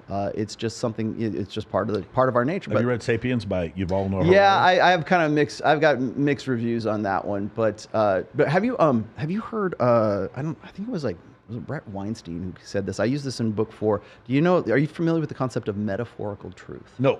Okay, so this was something that actually I think it was Brett Weinstein, and he was moderating a debate between Jordan Peterson and I can't remember who the other guy was, but he brought up the point of what metaphorical truth, and I use this in the book, is this. Stay away from porcupines because they can shoot their quills, and those quills will get you in the arm, and they're very, very painful, right? So give them like stay 30 yards away from a porcupine, right? They'll shoot their quills at you, and they'll stick in your body, right? They'll tell children that, keep the dogs away from it, right? Because they're gonna, those flying quills, watch out for them, right? Porcupines can't actually shoot their fucking quills. No, they're scary as shit, but they can't shoot quills. But you get a porcupine quill, and I've had a dog that got a porcupine quill. They run at you backwards, bro. That shit is crazy. Oh, and they my growl. Lord. They growl. Yes. Dude, porcupines growl. Yes. Well, they're scary. Most painful fucking thing in the world is to get a porcupine quill in you. So, is it necessarily objectively true that porcupines can shoot their quills out of their body? No, it's not. But it is it in our best interests to believe that they can, so we stay away from porcupines so we don't get a quill in us? Yes, so that's an example of metaphorical truth as opposed to like sort of objective truth. And that is, it teaches a lesson so that you will perform a behavior, which is stay away from the fucking porcupine, right? And then you take that and you extrapolate that into memes, right? Into memetics from there. So for instance, why is it that we have sort of this species fear of bugs? Why do we have a revulsion to reptiles. Dead bodies? Why do we not want to be near snakes? Why do we have why is the snake in the Bible, right? Why is that the most evil creature, right? Well, because the snake was sneaky and it could get in the crib and kill the baby, and you wouldn't even know it was there, and it would shock you unless you're completely vigilant all the time, right? So metaphorically speaking, the snake is the metaphor for the truth that is like, watch out for fucking snakes, they'll kill you, right? So there's the latent, it's almost like when we have proscriptions against certain things to eat in, like, say, you weren't allowed to, like, Orthodox Jews can't eat ham, right? They can't eat pork. No hoofed animals or shellfish. I think Muslims do the same thing, right? It's halal versus haram food or whatever. Well, that used to have a real function back in the day, which was if you eat pork, you're gonna fucking die, right? You get trichinosis, right? Well, now we can make it so you can have a good, ham's fucking good, right? Bacon's good. Yeah, you can. Right. Yeah. But they had that's metaphorical truth. Don't eat God said don't eat those things because it's haram, and so it benefited the people at that time. But now we know better, and the objective truth is that you cure pork, it's fucking good, right? Yeah. But that was the metaphorical truth. So when I go into this part in the book, and by the way, I liberally stole this from Brett Weinstein, but I thought it was true because it coincides with what you were saying about Jordan Peterson, how he'll like talk about like some nuts and bolts shit, and then he'll add some like flowery prose to it, and that's the metaphorical thing where he's trying to sort of sweeten the deal for people who don't want to sit there and, but the problem is read for 4 hours. The problem is we don't need that, right? So in ways we don't. I made this show because I'm sick and tired of hearing. There's several reasons, but I'm sick and tired of hearing people saying like, "Yeah, man, people cheat because of this. People cheat because of this," and I'm like, "Stop." There's actual data on this. Spend 10 minutes and look it up. But instead, it's just this back and forth conversation about dating or economics or even I have real estate agents on here or whoever. There's these things that you can actually look up science for, and people choose to not do that. If you actually did this, a lot of these dating shows would be a lot shorter, right? Yeah, well, I get into it also. One of the things I've been trying to tell Myron to do on the after-hour shows with the girls is whenever he's confronted with this, because it happens all the time. These girls are like 18, 19 years old, and they're parroting back all of this 1970s Gloria Steinem, Betty Friedan, a woman needs a man like a fish needs a bicycle. That kind of rhetoric, or they'll rattle off buzz terms like rape culture or bro culture or this culture or whatever, things that we can statistically and we have, Myron and I, statistically disproven on show after show after show, and then on show after show after show, more women show up, more young ladies show up, and they're still parroting back that same rhetoric that has been around really since the sexual revolution. And so I've been trying to encourage Myron to do this, and I'm trying to do this myself. It's like when I hear that now, I stop everything and I go, where did you hear that? Yeah. Where did you learn that? You're 19 years old and you're repeating something Gloria Steinem said back in 1972. Where did you get that fucking message from? Was it mom? Was it your teachers? Where are you getting this message so that the meme never fucking dies? Yeah. It's funny because some of my female friends are watching this right now. This idea that you don't need a man. You're right. You don't need a man. You technically do not need a man. Now, if I come out and later and I'm like, well, you know, there's these studies that show that if you're over the age of 40, you do not have any children and you're not married, those women tend to be less happy. That is a statistic. I am not making a moral judgment telling you to get married or telling you to get married at 23 or telling you not to have an orgy or telling you not to fuck Chad Thundercock in the fucking foam cannon party. Do whatever you want. Champagne room. Do whatever you want. Just understand that like later on, you're going to come to me because I'm your friend and we're going to talk and you're going to be like, well, this and happened. And I'm like, do you remember we had this conversation before? You keep going back to this dude, or you keep making this decision, or you keep fucking the drug dealer with the better cocaine. And then you keep doing, and then you keep telling me that you're not going to ever talk to this guy again. And then you go back to him. Just understand that it eventually, because of, like you said, social media footprint, there are repercussions for this. Downstream effects. But they're not my repercussions. They're not Rollo's repercussions. They're you. If you push somebody off a balcony, you don't sue Isaac Newton. Gravity, it's not Isaac Newton's repercussions, it's gravity. So that's so the bigger problem with all that, and I 100% agree with you, but the bigger problem with that is that we want to absolve women of their guilt and their sins and their liability. You want to know why Fresh and Fit is so big a show? It's because it holds women accountable, even when it's just like team sports, get her, you know, it's still at least raising awareness to exactly what you just said right there. And I put it this way. You remember Tinder Swindler, right? Yeah. When he got like $250 million or $250,000 out of that one girl over the course of like 9 loans for that one. And I'm watching this, and I'm watching all 3 of these women who are part of the documentary. There's probably more out there as well, right? And I'm looking at them, and of course, at the end of the show, they're like, oh, we finally got this son of a bitch. And everybody's like, rah, yay.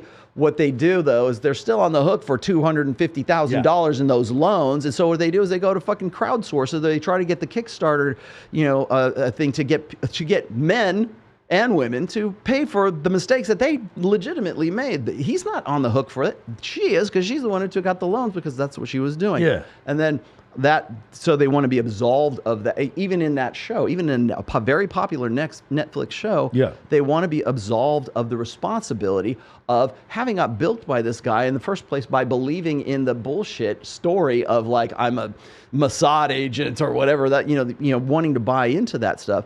And then that one girl who was in the very beginning of it, she was like, she met the guy on Tinder Swindler, met him on Tinder Swindler, and was on his private plane within 45 minutes or an hour of meeting the dude. It's so crazy to me. And then I'm like, where is your dad? Where is like you said, they're going to come to you, right? Yeah. And they're going to say like, I'm ass out right now because I made these bad decisions. Where the fuck is dad? Where's the brother? Where's the positive masculine influence in there who could said, you're going to get on a private plane with this guy?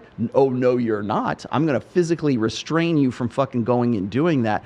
If I were to do that, or you were to do that, her dad or her brother were to do that, we'd say he's a horrible misogynist. He doesn't believe in love. He doesn't believe that this could possibly be the one for her. Yeah. And you're being judgmental. You're being judgy by doing that. No, I'm being a responsible fucking male who's interested in your well-being, and I don't want you to get killed in fucking Bulgaria on this guy's private jet. You know what I say is it's my job to protect them, but not to save them. Because one of the things that's happened is when I go out with like large groups of girls, sometimes we'll go to parties. I can't say like they'll sit there and they're like, okay, I'm going to leave with this dude, and I'm like, okay, if that's what you want to do, I can't save them. But if they want to walk back to their car, I'm a 235-pound man. I'm going to walk you back to your car, and nobody's going to lay a fucking finger on you. Mm-hmm. It's my job to protect you, but I can't save you. And that's one of the issues. Like, and this is actually, let's transition to this, because when I ask people like what question they want me to ask you the most, this is the number one. Okay, I checked yesterday. I've hosted 45 bikini competitions in my life over the last 10 years. I also do the recruiting for the Maxim parties, the Ignite parties, Dan Bilzerian's house. I usually try to get about 100 girls to go with me. I'm the guy who likes to show up to a party with 70 girls, 70, 80 girls. It's not possible for me to do this unless I have female friends. And there's this thing that I've heard Andrew say, I've heard you say, and other people say, and I know Steve Harvey had this thing, like men cannot be friends with females. I don't know how to rationalize this sometimes. Sometimes I do. I think most men don't know how to be friends with females because they get in the friend zone. I do not ever let these women put me in the friend zone. Yeah. I understand my value and my worth. How do you rationalize the whole female friend thing? Because like I told you before, all of you out there, if Crystal Hefner wants to be your friend, you better say yes. She's an amazing friend, right? She's a good person. So how do you rationalize this? Who is your best male friend right now? My best male friend, there's a couple of them. It's probably the 2 execs that the other guy execs in my company. What do you do with him? Do you like hang out with him? We play basketball. Like what hobbies? What kind of like interests do you guys share? basketball. It's funny. We're always on the MOA calls together, watching football. This podcast. Making money is probably the number one thing. That's the same with Justin Waller. He and I become friends really recently, and it's like, hey man, I'm not interested in being your friend unless we can make money together. Yes. Yeah. So the way that men create friendships between other men is entirely different. I agree with that. I agree with that. The way women create friendships between women is entirely different as well. So this idea that men and women can be sort of like these completely platonic friends, and that's really what it comes down to. Yeah. It's not necessarily a working. I work with lots of women. I work with Torsia. She might be in the thing. I work with a lot of women who we have a shared project, and my relationship with them is more like it is with a guy. I want to know, like, here's a project, here's what we're going to do, here's a problem we're going to solve, and that's. But I'm not going to see movies with them. I'm not going to the mall to hang out. We're not painting our toenails together. This is right? so the second one, you're correct. I don't paint toenails, but I like to go to the movies with 7 or 8 girls with me. I love walking in nightclubs with 20 or 30 girls with me. I get comp dinners. My birthday is usually me and 50 girls. I like that lifestyle, but I'm not woman-like. I still, you know what I take girls to go do? Play basketball and throw fucking axes. We don't go paint our toenails. I take girls to go, paintball or stuff like that, or watch football. Do my ex, we just sit there and watch football. I'd still do masculine things. The problem is, it's not that I'm looking to have more female friends. What I've found is that when I have a ton of female friends and I want to throw a charity event, I can raise another $100,000. Okay. You understand what I'm saying? So it's for me, and maybe the disconnect is, first, the word friend is the wrong word.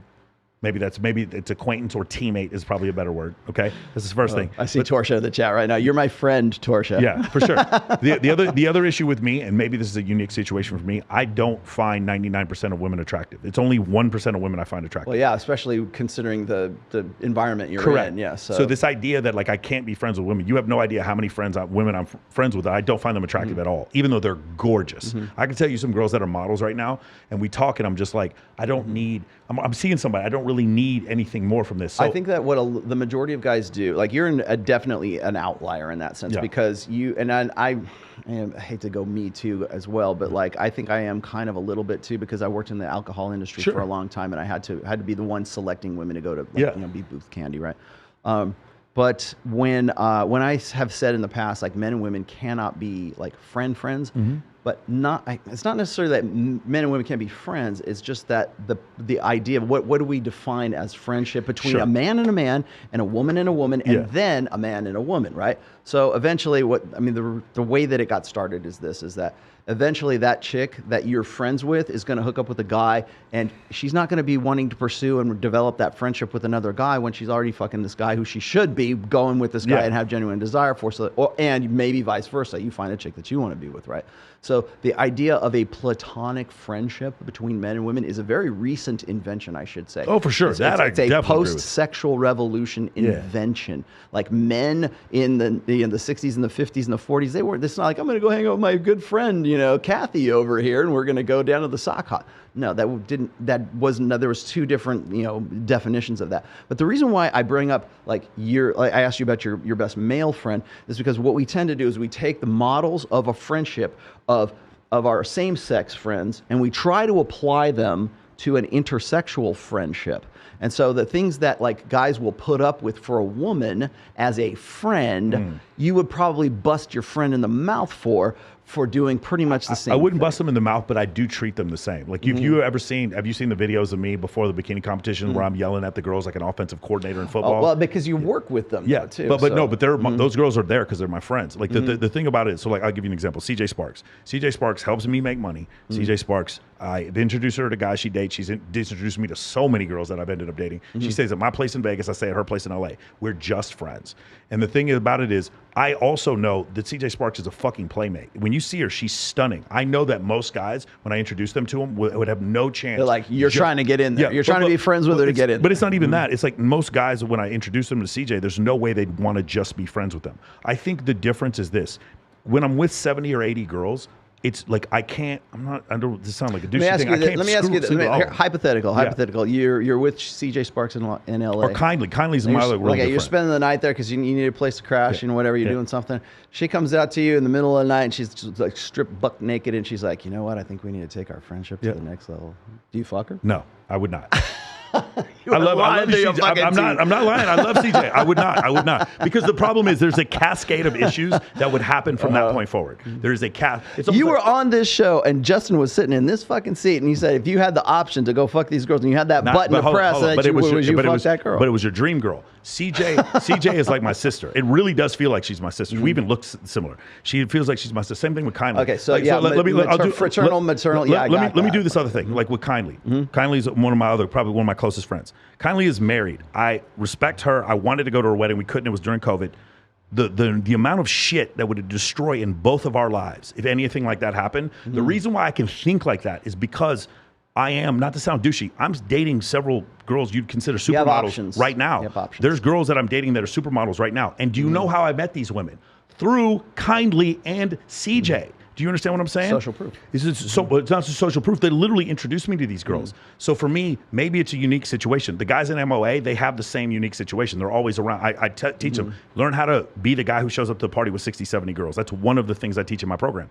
And so I don't know, maybe it's just that we're maybe outside of one standard deviation or outside of two standard deviations. But the thing is, I do know it's possible if that's what you want.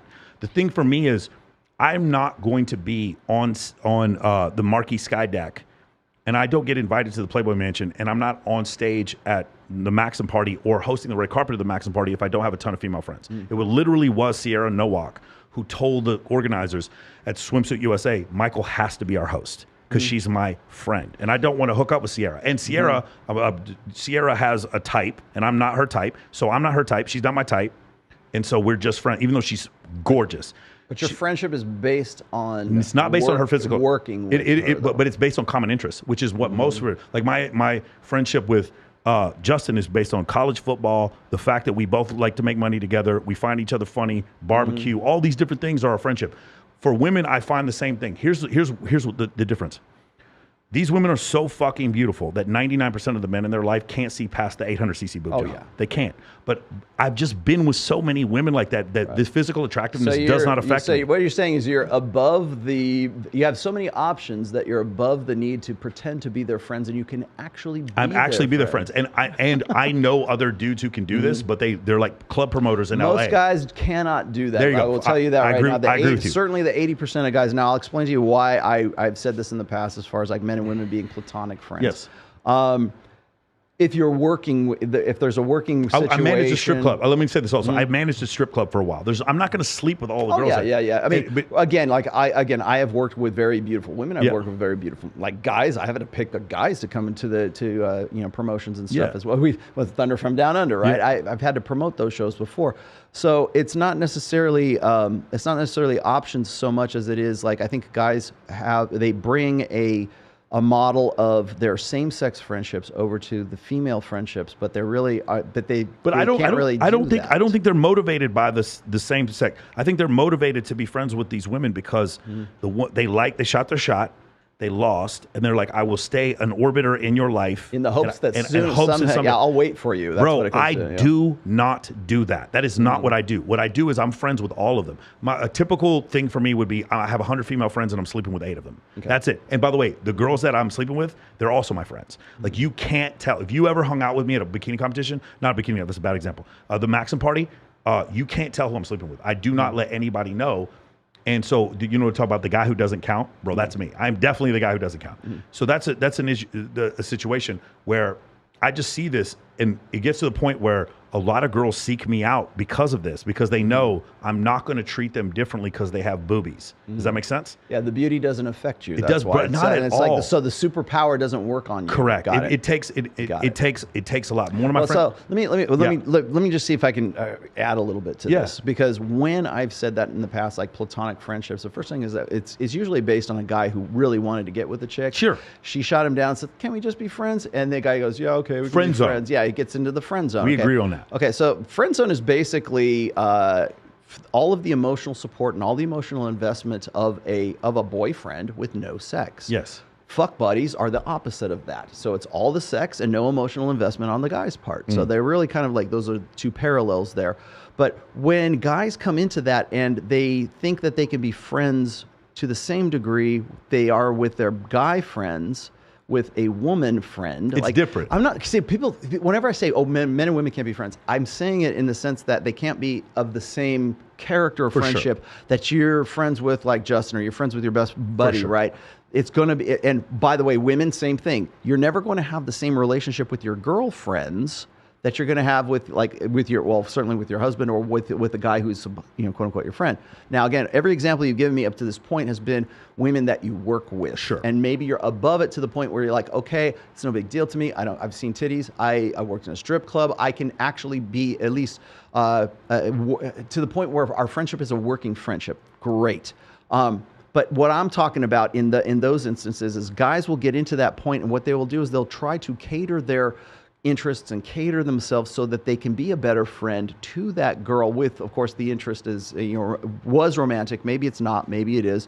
But the idea is this, is that when guys start relating to women on a friendship basis, they start to speak women's language. And so what happens is men and women speak completely different languages. For sure. Men are overt, men are upfront, our language is blunt, and to the point we are information-based and we are content-based. Right now, everything you and I have been talking about has been, we're relating information to one another.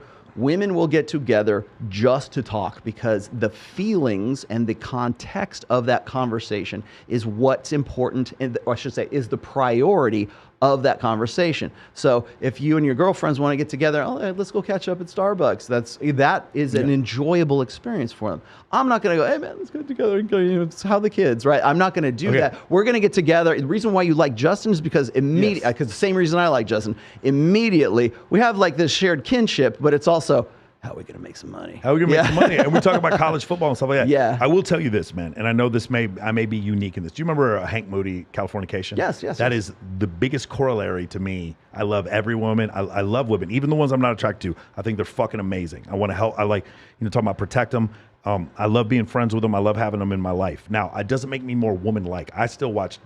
I watch Texas Longhorn football, Dallas Cowboys football. I'm in the gym 7 days a week, and I eat fucking red meat. I shoot guns. There's nothing about it that changes my behavior. And I do agree with you. I may be outside of one or two standard deviations in the uniqueness of the way it works. However, there's this other part of it. And that is when these girls are shit shows, bro. I laugh my fucking ass off, bro. I love it. And I'm maybe I'm a little bit of addicted to drama. Because you have no investment in not. Okay, so this is the second part. We talked about Rich Cooper earlier. You remember the 21 red flags? He talks about it in his book. I remember reading those red flags and be like, God damn, that's hard. He's hard on these women. And then I started to realize, oh, yeah, I don't want to get married. That's why these don't seem like red flags to me. Dude, sometimes I meet, there's a show called Inside OnlyFans. My friend CJ, she hosts it. Oh. And again, so she hosts, CJ Sparks hosts his Inside OnlyFans. And girls come on there talking about cheating on their fucking boyfriends, dudes cream pieing them and them fucking with some other dude. And I'm just like, I'm laughing my ass off. I watch No Jumper. It's very similar. No Jumper is the same kind of way. Yeah. I don't know if you remember Adam 22. He was talking to Dan Bilzerian. And he starts saying, there was this one guy who's an intern. Yes. And he's like, this intern became friends with the porn stars. And because he became friends with the porn stars, he got invited to all the porn parties, and he said he's just been hooking up with girls left to right because he was friends with a couple of these girls. For me, part of it is also access that I think a lot of guys miss. The reason why I'm on stage at nightclubs is because I'm with 7 or 8 women, and so that I think that's another part that a lot of people miss. The greater narrative of that is this, and again, this is I think it's actually my first book, confidence. Okay, one of the things I really hate about like success porn hustlers is they're always trying to like hawk confidence. Women want confident men, right? They want confidence. Well, how do I get? Rollo, how do I get confidence? Where's the magical well of confidence that I can go and get? Well, confidence, like objectively speaking, confidence comes from options. It comes from knowing that you've got another job, so you can tell your current employer, hey, I got another job. And he's going to pay me $10,000 more. You want a deal? No, fuck you. Bye. See you later. So it's like having the option to do. It's similar. That's why I always advocate guys spin more plates, right? Date non-exclusively until you get to the point where you're a good judge of character. And you say, okay, I want to get with this girl, right? But having those options is what generates confidence, and that's really where I think you're at right now, because most men don't have options, and they don't have the ability, or they don't have the history of having generated those options in the past. So even if they're optionless, they still don't have the experience of having generated them in the past so that they can create more in the future. So when men do not have options, they become necessitous. For sure. And necessitous men are never free. So when you have a guy who wants to be friends with a woman and he has no options, his only option is to find some way to align himself and to find some sort of common ground and find some sort of compatibility with that woman to the point where he begins to relate to her and speak to her as one of her girlfriends. I've said this in the past. I will say it one more time. This is my show right now. So women have boyfriends and girlfriends. If you're not fucking her, you're her girlfriend. Because that's what most women will see when the guy wants to be her friend, because you start talking to her and hanging out with her and doing the things that her girlfriends do with her, because you're accommodating her from the perspective of how she feels how she relates with her other girlfriends. If you start speaking the language of women, that women's hindbrains, their lizard brains, are going to interpret you as and so you will. It's like have you ever got to the point where like I have a million guys have said this to me. She says she sees me like a brother. Where she interprets me like a brother. You're nice. You're my best friend, but I see you as a brother. What that means is that she thinks of the idea of sex with you is incest. That's gross. Yeah, is incest. I mean, literally down to the evolutionary perspective. You're so familiar, like you're a family member. Yeah, and generally, we don't want to have sex with our family members. I think where it started for me is when I used to work at this strip club. I remember the girls that were like really hot, and then maybe they were married. I would always ask them like, "Where'd you meet the guy that you ended up marrying?" And they would almost always. It was never cold approach pickup, and it was never cold DMs. It was almost always a girl introduced me to this dude. And so when I started hanging out, like most of the women I date, the women are introducing me to these women. Do you understand what I'm saying? And so that's one of the things. Like I'll go out and I'll hang. And by the way, this is another thing.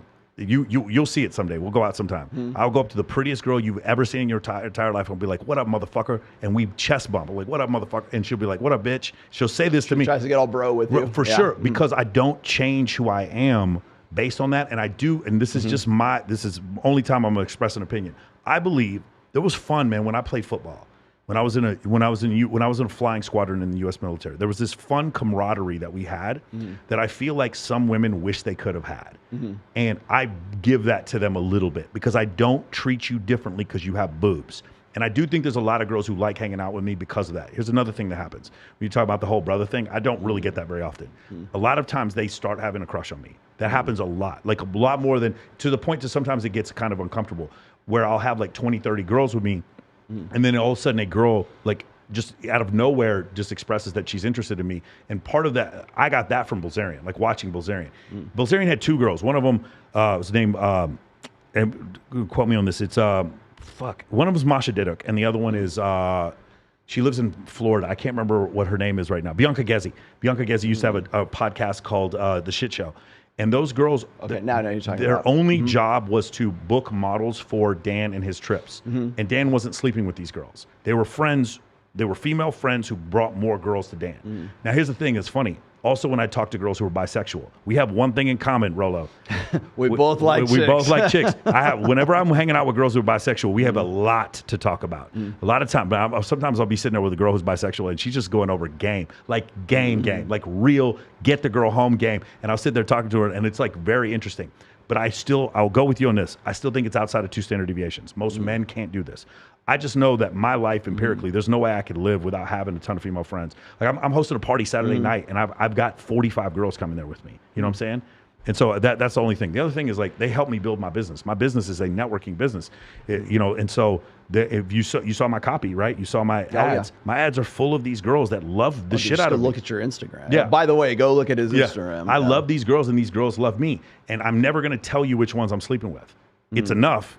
But that's the thing. Maybe my view on this is unique, but I feel like definitely. I mean, you're definitely an apex outlier in that respect. I mean, it'd be like it's also like talking about this with Dan Bilzerian or somebody who's like really super high level. But I will say is going back to the options thing. You were on here. You were with Justin, and you probably have covered this in other shows as well, where it was either Kevin Samuels or it was Myron on Fresh and Fit, or if it was Andrew Tate, where they're talking about how a high value man should cheat. Right, he should have it's less of a big deal. What I said was it's a bigger deal if women cheat because of Dr. David Buss's study about 78. So let me relate that to options. Okay. So in my past work, I think it was in book 2, I talk about this. I said, when it comes to cheating, when it comes to infidelity, you're breaking a contract first and foremost. So it's like, I agree not to fuck anybody else. Are you good with that? Cool. Okay, so that's our agreement, right? So you're breaking that contract first and foremost. The other thing is that for cheating, for infidelity to occur, 2 things have to be there. There has to be options, and there has to be a reason to cheat, okay? So most men, the 80% of men out there, the guys who want to be your friend, who want to be women's friends and all that, they don't have options. Sure. That's why they're trying to be friends with somebody, because they think they can get in there. They have no options. Most men, especially, and then once they get married, they have no options. In fact, one of the rarest things for married men to be able to do is to generate pre-selection or it's tough. Yeah, because they're not, like, when I talk about how married men or guys who are in relationships need to at least have some form of passive dread, they think that that's horrible because they might, it's fear of missing out, or it's like throwing the baby out with the bathwater. Yeah. They don't want to even experiment with that because they don't want their wives, who are their only source of sex, or their girlfriends to think that they would ever, be unfaithful or whatever, because those guys don't have any options. Most men have no options. So when they do cheat, they're cheating with a hooker. They're cheating with like an escort or something like that. It wasn't that the girl really wanted to fuck him. He just wanted to generate an option through having $500 at the fucking cat house, and then he can go get laid. It's $500? I didn't know that. Well, whatever. It depends on the on the girl, right? I wouldn't know. I don't really know those things. I know but so the most men have no options. Sure. So. Then there are the guys who but they have all the reason in the world, right? They're in this sexless marriage. They're like jerking off to porn. 68% of Christian guys admit to having a porn addiction. That's incredible. Right? That's incredible. So I brought that up with Ruslan, and it was like, crickets, of course, but it's like the reason, I didn't get to say this, but like the reason for that is because those guys have no options, and that's why their only option for unlimited access to unlimited sexuality is pornography. It's the virtual experience, right? So they have no options, but they have a reason to go jerk off to porn because the wifey put on, too much poundage, and, she's too fat, and now he's like not getting what he thinks he should get, and it creates problems in the marriage because he sees what other people are getting and he's not getting anything like that. So therefore it causes a lot of marriage discord, let's just say. But he has no options. He has reasons, all kinds of reasons to leave and to cheat on his wife, but ain't nobody wants to suck his dick. Okay. Then you've got the guys who have options, such as yourself, tons and tons of options, but you got no reason to cheat. If you're with a girlfriend like that, you're like, I can get with any one of these girls right here. I have all kinds of options. And I think that's almost a healthier position to be in. I have no reason to, because my wife takes care of me before I go on every trip. She knows what, and maybe it's passive dread. Maybe it's just like, appreciation for like what it is, who I am as a man, whatever. But I don't have any reason to cheat. And that's why when I'm confronted with Myron Fresh, or I'm confronted with Andrew or even Justin or whatever, it's like when I hear them talking about this, it's like, I've been faithful to my wife for 26 years. Because I don't have a reason to cheat. Yes. And when Richard Cooper asked me, how did you vet Mrs. Tomassi? And I said, I didn't vet her. I vetted myself first. I needed to know that this is a person, this is a woman that I could be faithful for, because I've seen me, I've seen me do it. I know me, I've seen me do it, right? And I'm like, I'm a good dog, but you got to pet me to keep me on the porch, right? So, but I saw that, and once I settled that question in my mind, I said, hell yeah, I can. And that's from there, okay, well, she would make a great mother. She has a lot of value added that goes along with that. She expected me to be in the driver's seat. She puts me into the position. She expects an alpha male. She expects me to be the head of the household, which she was the first woman to ever want to, like I was, the women that I'd had before that, it was always this egalitarian, like sort of pretense to everything. But options in working in casino marketing, working in alcohol, being a semi-pro rock star for a while, like all the options were there, but I got no reason to cheat on her. And so, as I said before, options imply confidence. That's number one. So that's gonna relate to that. But an optionless man is a necessitous man. Yes. So the guy who's cheating because he has no options, he wants to like go sleep with a hooker, he's a necessitous guy because he has all these reasons to, but he's not actually doing that. So you've got a necessitous man, and necessitous men are never free. Do you remember what Justin said? He goes, I'm not afraid of a bad man. I'm afraid of a desperate man. Yeah. Right. So I agree with you on that. I think what happens is part of my program is you it's a lifestyle where you have so many options that these guys have an easier time of it, right? Let's go to this because I have a bunch of questions. We've been going 3.5 hours. I know, we've been going good. Here we go. And shout out to Ned. I already got a super chat for Ned's college fund. Beautiful. Keeping your boy off of OnlyFans. Let's do it. I'm gonna do a question, and if there's questions on there you want to pull up. So they've been sailing by. Sorry guys, I can't get to super chats on this because I'm not on StreamYard. I'm actually in the studio right now. But I will get back to you on your. Thank you. I appreciate every single one of your super chats, by the way. All right, so let's do this. How do you overcome? This is from Reddit. How do you overcome the initial nihilism that happens when so many guys, after they take the red pill? I have also had a similar issue in MOA where a guy goes through like the first 3 weeks. One of I make them read your book. I make them read the Setup by Bilzerian. I make them read a bunch of books about this.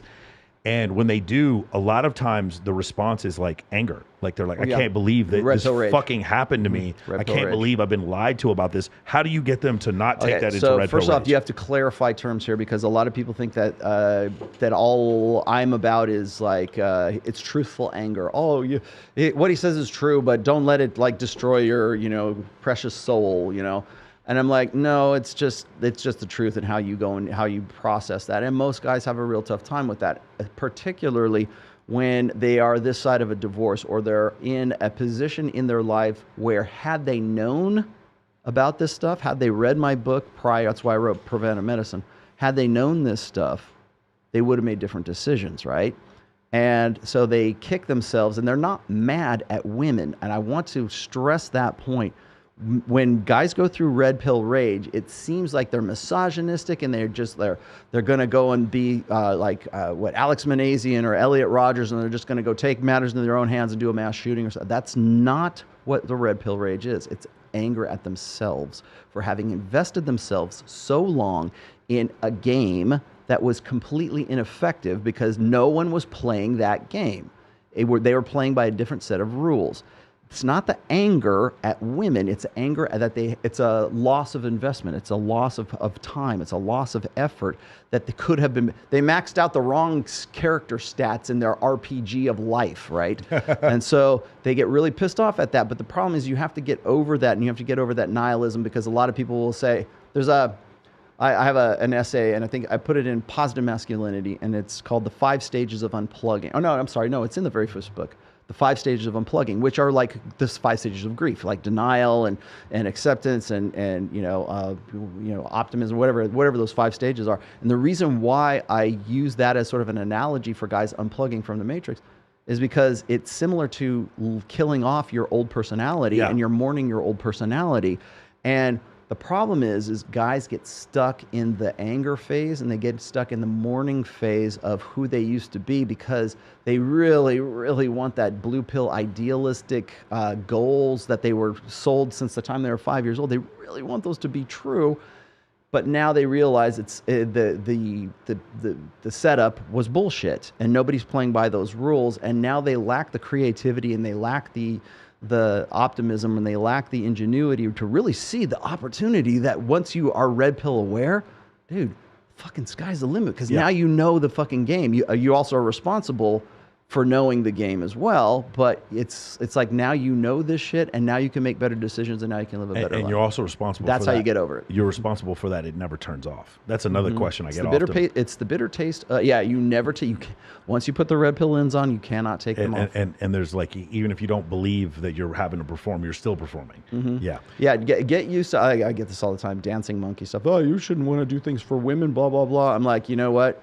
If you're going to play the game, if you can decide to go... It's not just for women either.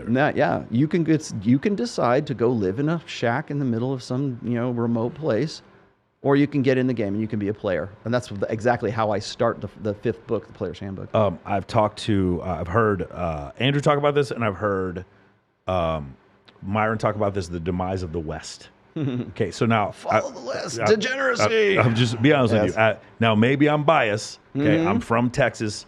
I went to UT Austin and I joined the U.S. military. I do not believe in the demise of the West. People ask me, what backs up the U.S. dollar? I'll tell you, the F-14, the F-18, the F-15, the F-16, the F-22, the F-35, the Los Angeles class submarines, the Ohio class submarines, the Blue Water Navy, the Global Positioning System, the KC-135, the KC-10, the Bradley Fighting Vehicle, and the M1 Abrams tank. That's what backs up the fucking U.S. dollar. But anyway, go do what you're saying. I felt like it was a little bit of an exaggeration as far as... I've been hearing that since, like I've been doing this for 20 years. I think I've probably been hearing that for at least the past 17 years, where it's moral degeneracy and, what is it?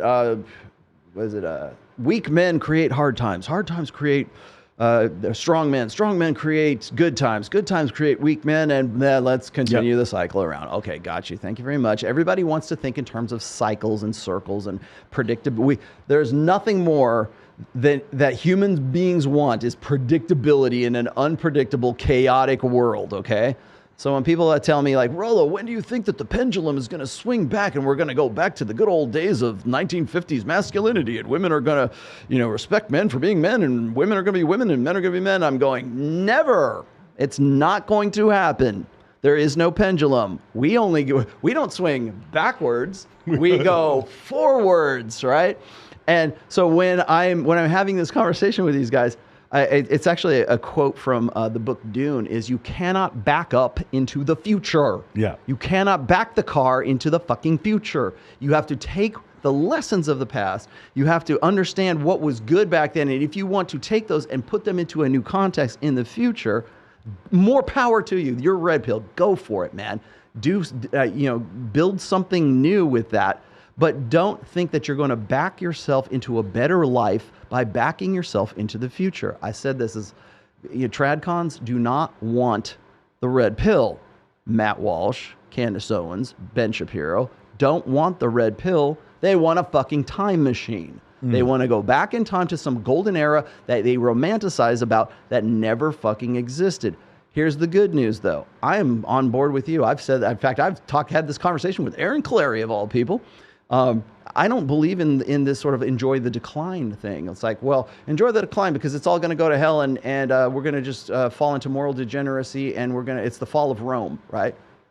Well, yeah, if you don't fucking get off your ass and fucking do something, there's more opportunity now than ever Rome did before. not fall because of degeneracy. Rome fell because barbarians were motherfuckers. That's the problem. Like the problem.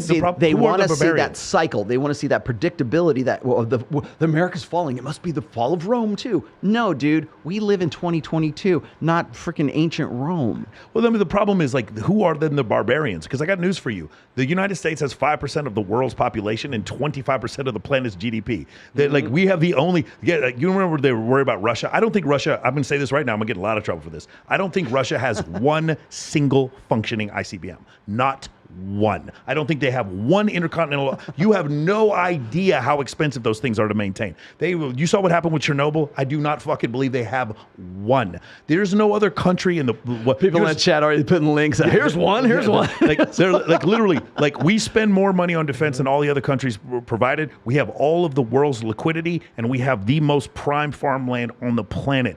I do not see this. It's not saying it could never happen. I'm saying we have such a lead right now. We're a long way from the actual decline. Now, maybe the problem is I'm thinking of literal civil war and literal decline, and people are talking about moral decay, meaning we have a trans person as president. If we have a trans person as president, I'm still going to be a multimillionaire. I don't give a fuck. I really don't. Now, let's enjoy the decline. I just don't care. Like that's the issue. I don't think when I think of decline, I'm literally thinking of apocalypse. Maybe that's what's probably going on. That's the difference there. Yeah. Now, I always point out, I try to make this, I'm probably going to butcher this too, but I make this illustration whenever somebody says, like, when's the pendulum going to swing back, right? I think about this. I watched this, I forget which movie it was, but it was about World War I, and it was a documentary about, like, it was on Netflix. It wasn't Dan Carlin's thing. It was something else. But anyways, so I'm watching this documentary and this historical on World War I. And in the beginning of World War I, they thought the war was going to be done in like, a year. And all these guys were like, all these young men were like, yeah, we can finally fight in a war. Bitching, man, this is going to be cool. Have you read Guns of August? Have you read that book? No, the best World War book ever. But there's when they were, because it was, I think it might have been on the anniversary of the end of World War I. But anyway, so what they were thinking was that it was going to be, the war was going to be fought as wars had been fought before, you know, on horseback with a saber and, you know, all that kind of stuff. They weren't even getting guns. There were cavalry units that refused to learn how to use firearms. Yes. And then the moment they experienced a 50 caliber machine gun and death on an industrial scale, that's when shit changed. Yes. So when I think about, like, people say, well, do you think we're headed for World War III? I was like, well, I will tell you this. If we're headed for World War III, it will be something we do not expect in the same way that the young men in 1914 weren't expecting when they saw their first 50 caliber machine gun that mowed down entire regiments like they were on an assembly line. Or the way the Iraqi or the people in Baghdad all of a sudden didn't see anything in the sky and then their buildings were on fire. Yes. So what I was going to say, so think about it in those terms. When I think about how our expectations are of a declining Western civilization are built upon our old order, our 20th century way of thinking about what's ideal, I will tell you this: if we do go into some sort of, like, you know, moral panic or some sort of, like, degeneracy or some sort of chaos or whatever like that, it will be far worse than anything your 20th century imagination could think of it being, just like those poor kids in 1914 who faced their first machine gun. So it will be war on an industrial scale. I think we are getting to a point where, if we're going to talk about, like, war, we're beyond, like, conventional warfare. I mean, we're talking about we won't do it like we have done it in after the past. Watching Russia trip on their own dicks trying to invade Ukraine. Stop telling me about war. Right. There is no country on the planet. It is literally like playing an NBA team versus a fucking Pee-wee team. There is no country on the planet that even has a blue water navy, much less functioning ICBMs. One country on the planet has stealth technology. Just one. Now we're selling those F-35s to the Europeans, but, like, we are so far and away. That's why when I hear this decline of the West, I'm like, I don't care what you think about Joe Biden. He's still got his finger on the button, and it's a pretty big goddamn button. So I think maybe the problem is whenever I hear civil war, I'm like, man, you guys should read about what the Civil War was actually like. I don't think we're ever going to get to that point, but I do think that, like, we'll be destroyed from within before that. Okay, so then that may be the issue, which goes back to 4% of millennials think the earth is flat. That's how I think you destroy us from the inside. You know what's funny? Flat Earth. You destroy the world with TikTok. Yeah, flat. you know, Flat Earth came around 2015, and that's when the Russians started using, creating those Facebook groups to, like, misinform people. It's, like, so funny that a lot of these people who have these conspiracy theories, they have conspiracy theories about the deep state. They're literally reading conspiracy theories that they learned from Russian bots that created Facebook groups back in 2015 before the election that caused them to have these beliefs. It's insanity. Like, they're literally like, I'm the only one who gets it. Do you know what? Direct energy weapons are? Yeah, of course. DEWs. Of course I do. Are. Yeah. So I had no idea what a DEW was until 2020, when the wildfire season started in California. Now, I live in Reno, Nevada. Whenever there's a wildfire in Northern California, all that fucking smoke, just like right now, just goes right into the Washoe Valley. And nothing pisses me off more, because I know goddamn well it's some Californian arsonist who decided to set his fucking fire, set something on fire, right? 2020, there were more wildfires in California than ever before. 2021, more than ever before. And all of them, next to all of them, were set deliberately. And if you see, there was actually a roster of the people they arrested for setting these fires, and they are all like these Antifa, super liberal, militant, progressive leftists, right? And I'm looking, if they weren't exactly like that, they certainly looked looked the part, right? And so what I'm hearing is people are going, oh, it was lightning strikes. There was no fucking storms for a lightning strike to happen. Then they'd be like, oh, it was a campfire, or somebody flicked a cigarette or some shit like that. No, because you could see the pattern of the fires going along. Then people said it's direct energy weapons that are setting the fires. That's right. I'm like, no, motherfucker, it's like arson. It's like a laser. These direct sons energy, of bitches are setting it deliberately. So funny. Yeah, direct energy weapon. You know that little Bic lighter that you use to light the candles? That's a direct energy weapon. Yeah. That's the thing that they're using. I'm like, why would they bother with shit like that when they got these guys out there ready to just go create, havoc by arson? Let me ask you about this, because I thought this was really interesting. So I have my own theory about this. I've been open about this on on TRT. I think that a decline in men's testosterone, which we can talk about the reasons why. I know that people talk about pesticides and the food that we eat and all this kind of stuff, but there is a decline. And the decline, I think, and also there's studies that show when men have children and get married, that their testosterone declines at an even more rapid rate. And when they get divorced, correct, it goes back up. It goes back up. Now, here's the thing. I will tell you, when I was 38, like my sex drive dropped off, my muscle mass in my upper body just fell off. I got fatter, and I got on TRT. I was 4 years of me just like wandering in the woods, bro. I couldn't put on any muscle. I was just like, I had no goals in life. It was depressing. And then about 42, I started taking TRT, and it was like the world became colorful again. Like the same time I started this podcast, the world became colorful again, and my interest in women was just exactly like it was when I was 19. I wanted to get my levels back to about 800 total tests back when I was 18. And when I did this, I started to think about these men who felt hopeless and were suffering from depression. And I can't prove this. And I do believe that if somebody actually did a study on this, someone would say it's immoral. But if they were to take all these men in their 50s, late 40s and early 50s who are committing suicide, which there are a lot of them Deaths now. of desperation. Deaths of desperation. And we were able to correlate that to total testosterone levels, I think we would find a shocking correlation. And you would also find a correlation to obesity rates as well. Well, here's the thing. But obesity rates, what does that do? It aromatizes testosterone and turns it into estrogen. We talked about this before. If you are carrying around all this weight, the older you get, you are double fucked. Your body now is taking that testosterone. You're fat. People don't know this. Where does estrogen come from in the males? It comes from testosterone going into your body fat, being aromatized. Look that word up, and it turns it into estrogen. You can get men who are so fat, their estrogen levels are higher than their testosterone levels. Man boobs, you guys remember man boobs? You've seen those things before? That's where it comes from. So we're starting to see these men, and they're overweight. This overweightness is causing higher estrogen levels, lower testosterone levels in men that are 50. Now you're 50. Now you don't have any upward financial mobility. You don't have upward mobility sexually because you've put on all this weight. Literally, no upward mobility. No upward mobility because you're fat. You physically can't sit up, right? All these things. And now we have this level of depression, and then we have this. The suicide has to come from somewhere. It has to come from something. So my hypothesis, and I'm look forward to anybody trying to disprove my hypothesis, I'm open to it, is that a decline in testosterone levels is almost, I'm talking 99% correlated with this epidemic of suicide. I would say so. Yeah. I agree with that. Also, you have to look at the social situation that we're in right now. Nobody cares if a guy kills himself. Nobody gives a rat's ass about that. When you look at the suicide rate for men right now, depending on whose numbers you use, it's either 3.5 to 5 times the rate of women successfully killing themselves.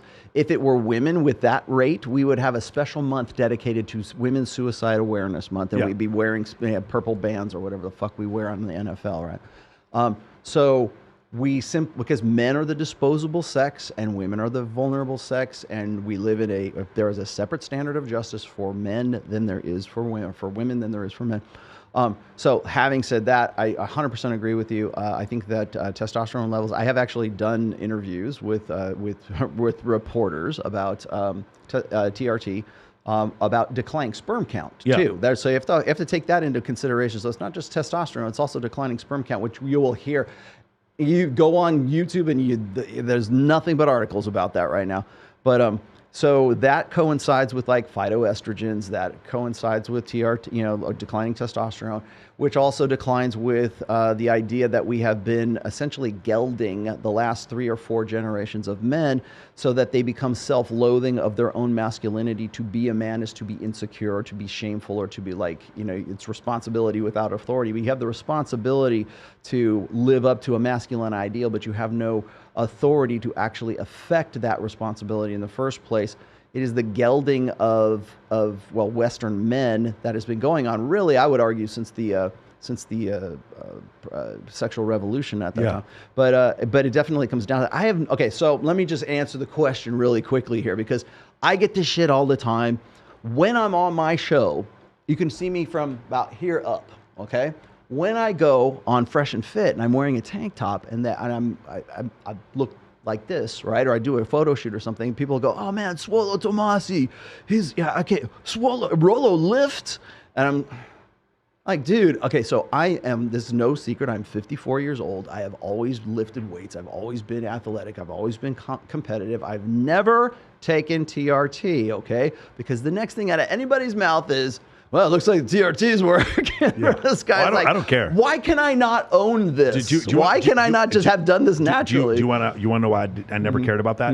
Do you remember I don't care about it. Do you remember what's her name, Margot Robbie in Wolf of Wall Street? Oh yeah. You remember or Eddie Falco in The Sopranos? They don't care where the money came from. They don't give a shit that you were doing illegal shit. I know hundreds of dudes who took anabolic steroids, and I know thousands of women that those dudes fucked, and not one time have I ever heard a woman be like, "Oh, those big muscles you have. Oh, you took steroids? I'm not going to fuck you anymore." Not one time. Because you want to know why? Because they don't care about your struggle. They wait at the finish line and they fuck the winners. I did a live stream last Saturday with I play in a band called Trial of Ascension. We just put out an EP on Spotify. Our third EP actually is now available on Spotify. You guys already know this. But I did a live stream with, first time I ever did this, with my bandmates. And we were in the rehearsal studio and I had a tank top on. What do you think? They didn't talk about the music. The questions weren't about like, hey, what do you, how are you, who are your influences as a guitarist? No. What supplements are you taking? Like, what's your workout like? Rollo Tomassi, I can't believe you're not on TRT. The squat rack. That's my TRT. There you go. Squat. By the way, actually, if you do squats, it actually increases your HGH levels. It increases growth hormone. So let's talk about this, man. We are almost at 4 hours now. Yeah. So I got one last question for you. Here we go. What do you think is most misunderstood about your work?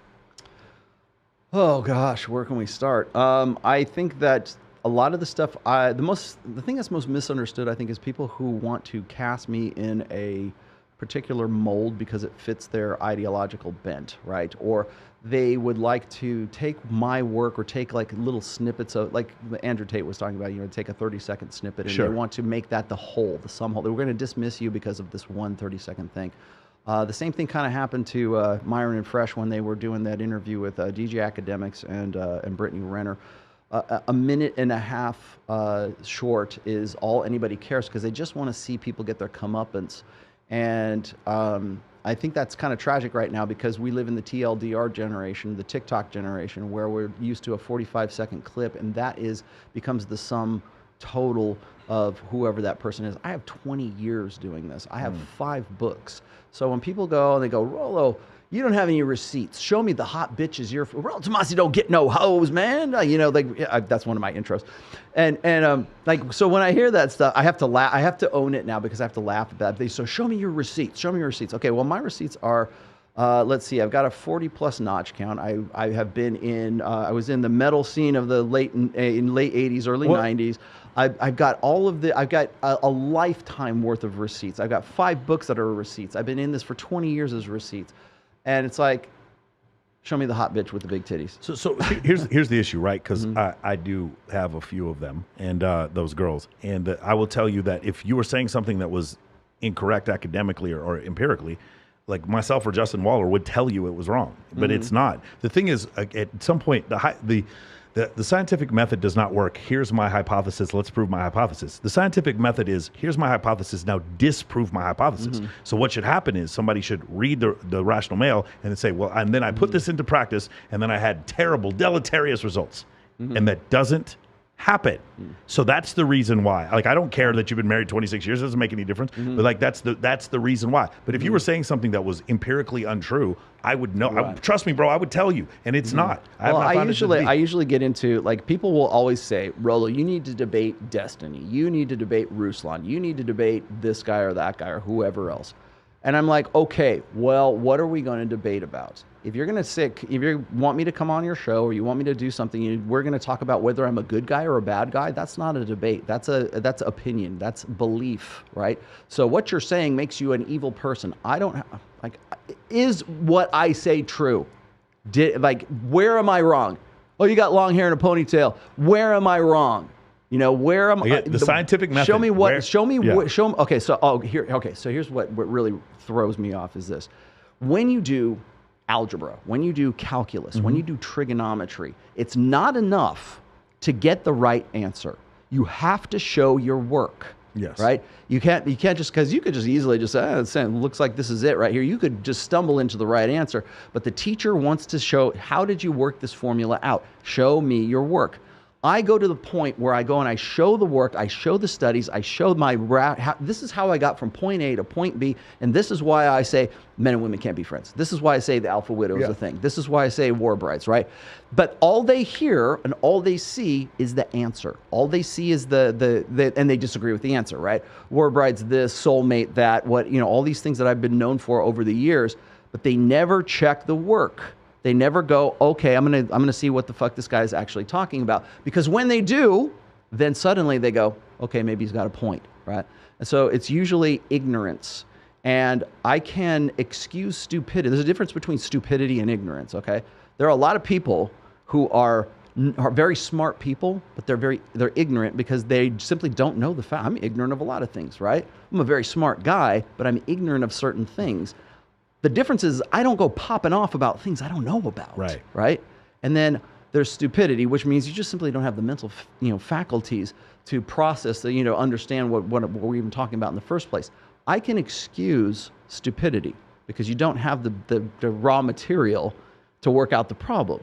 What I can excuse is ignorance, especially when you're trying to make a buck off of your confident ignorance about what you think I have said over the course of 20 fucking years that I know is empirically false and is statistically, factually, and even if you watch my show, false because I never said these things or I have said other things. Yeah, that makes a lot of sense, man. That's crazy. Yeah, I get this a lot when I post statistics. I'll get to these guys in the comments, stop trying to push your ideology on other people, and I'm like, you don't understand what statistics means. I'm not pushing my ideology on you, and that's an issue. That's the thing. Like, what I want to do different, what I wanted to do with the show is, I don't want to have arbitrary arguments where at the end we feel good about what I said. The ends of my show should feel fucking uncomfortable. You should have learned something that bothers you a great deal, and that means you probably got some truth, and I probably won't grow, my YouTube probably won't grow that fast, but I would way rather, because some of these questions have answers. I have this is actually God's side, and I stole this from God's side. Sorry, God. I have an obligation to objective truth. There you go. And that's what he would say. I think he said that to Rogan, so fuck your feelings. I don't know if you saw that episode. You said something interesting to me when we were at barbecue, and you said, I can say there's an 80% chance of rain tomorrow. And if it doesn't rain, that doesn't mean that I was wrong. It means that there actually was an 80% chance of rain. Correct. But it didn't rain. It just happened to be the 20% this time, and it didn't actually rain. So I wasn't wrong when I said that. Empirically, everything I said was 100%, but the outcome might not have been what was predicted. That's one thing we had to do when Dr. Buss was on here, because he talks about whenever he makes these statements, he has to say in general. He has to say this because that's how statistics work. People do not know how to.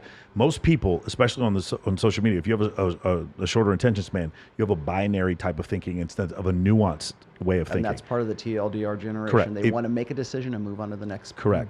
So if I say something and you're like, oh no, I found this man and everything you said was wrong and I do porn and he accepts me for the way that I am, and I'm like, okay, that's awesome. You are outside of 2 standard deviations. By the way, I'm not mad at you. You didn't prove me wrong. You proved the statistics are correct. You asked me about Michaela Peterson and that whole situation, and there was a time I think I was on with Fresh and Fit, and I mentioned this. I said, look, at the end of that, like she was on Fresh and Fit, and she was asked like what was it like to go on with Rollo Tomassi kind of thing, and she's like, well, we talked about these things. It's just some wishy-washy bullshit, but at the end of the thing, she was like, but I didn't get a good feeling with Rollo afterwards. Yeah. Like after the thing, I'm like, good.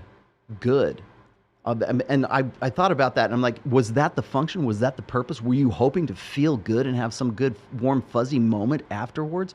I'm not trying to be a dick. I'm just trying to like educate. I'm trying to give tools. I'm trying to like equip you with information. Sometimes that information is not going to make you feel good at the end of that goddamn thing. But if your purpose is to feel good afterwards, you're not going to like an interview with me. Yeah, if you guys are watching this and you want to run a 7 or 8 figure business, if you want a happy relationship, if you want a happy marriage, if you want to have kids and have them grow up healthy, if you want to live a healthy life and be incredibly fit, fuck your feelings.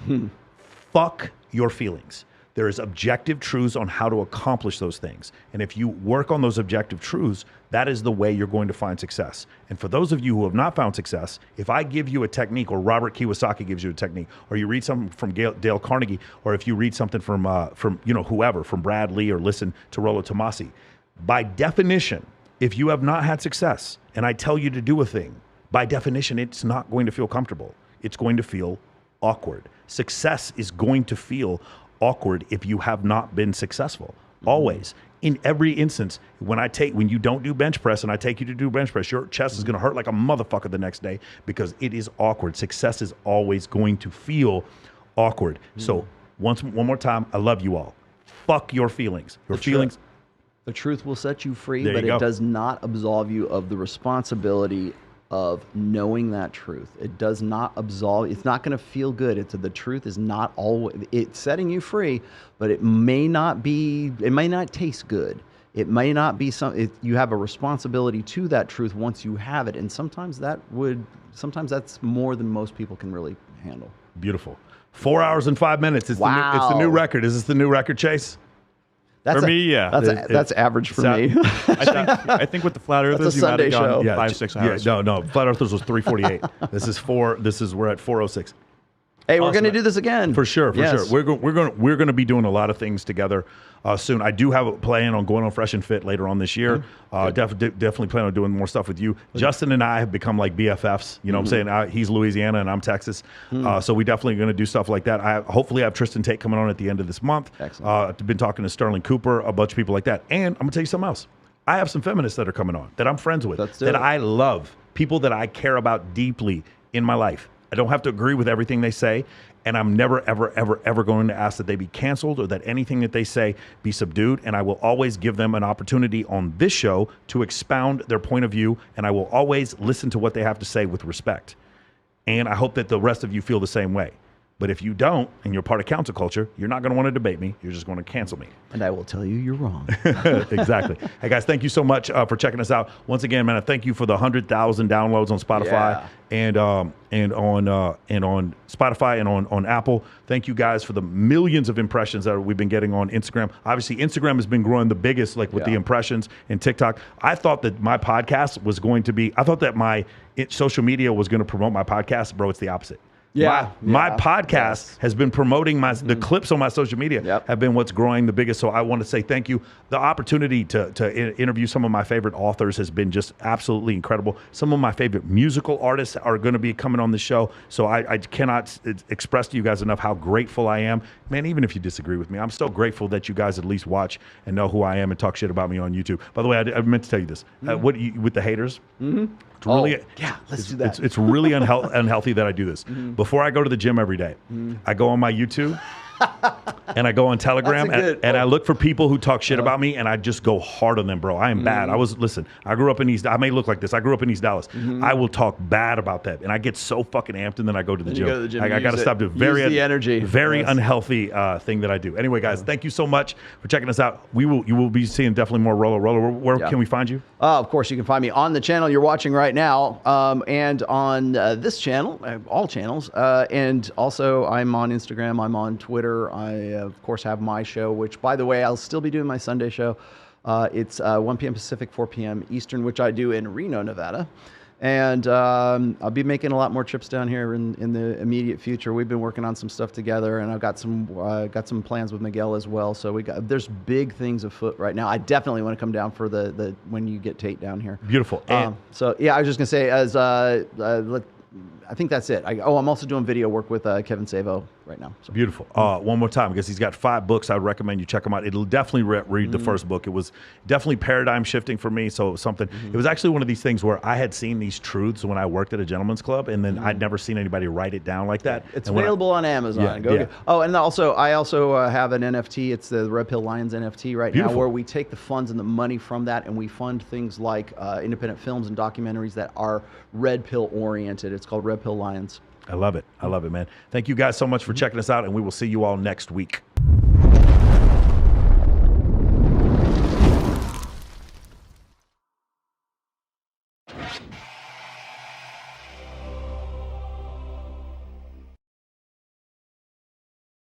You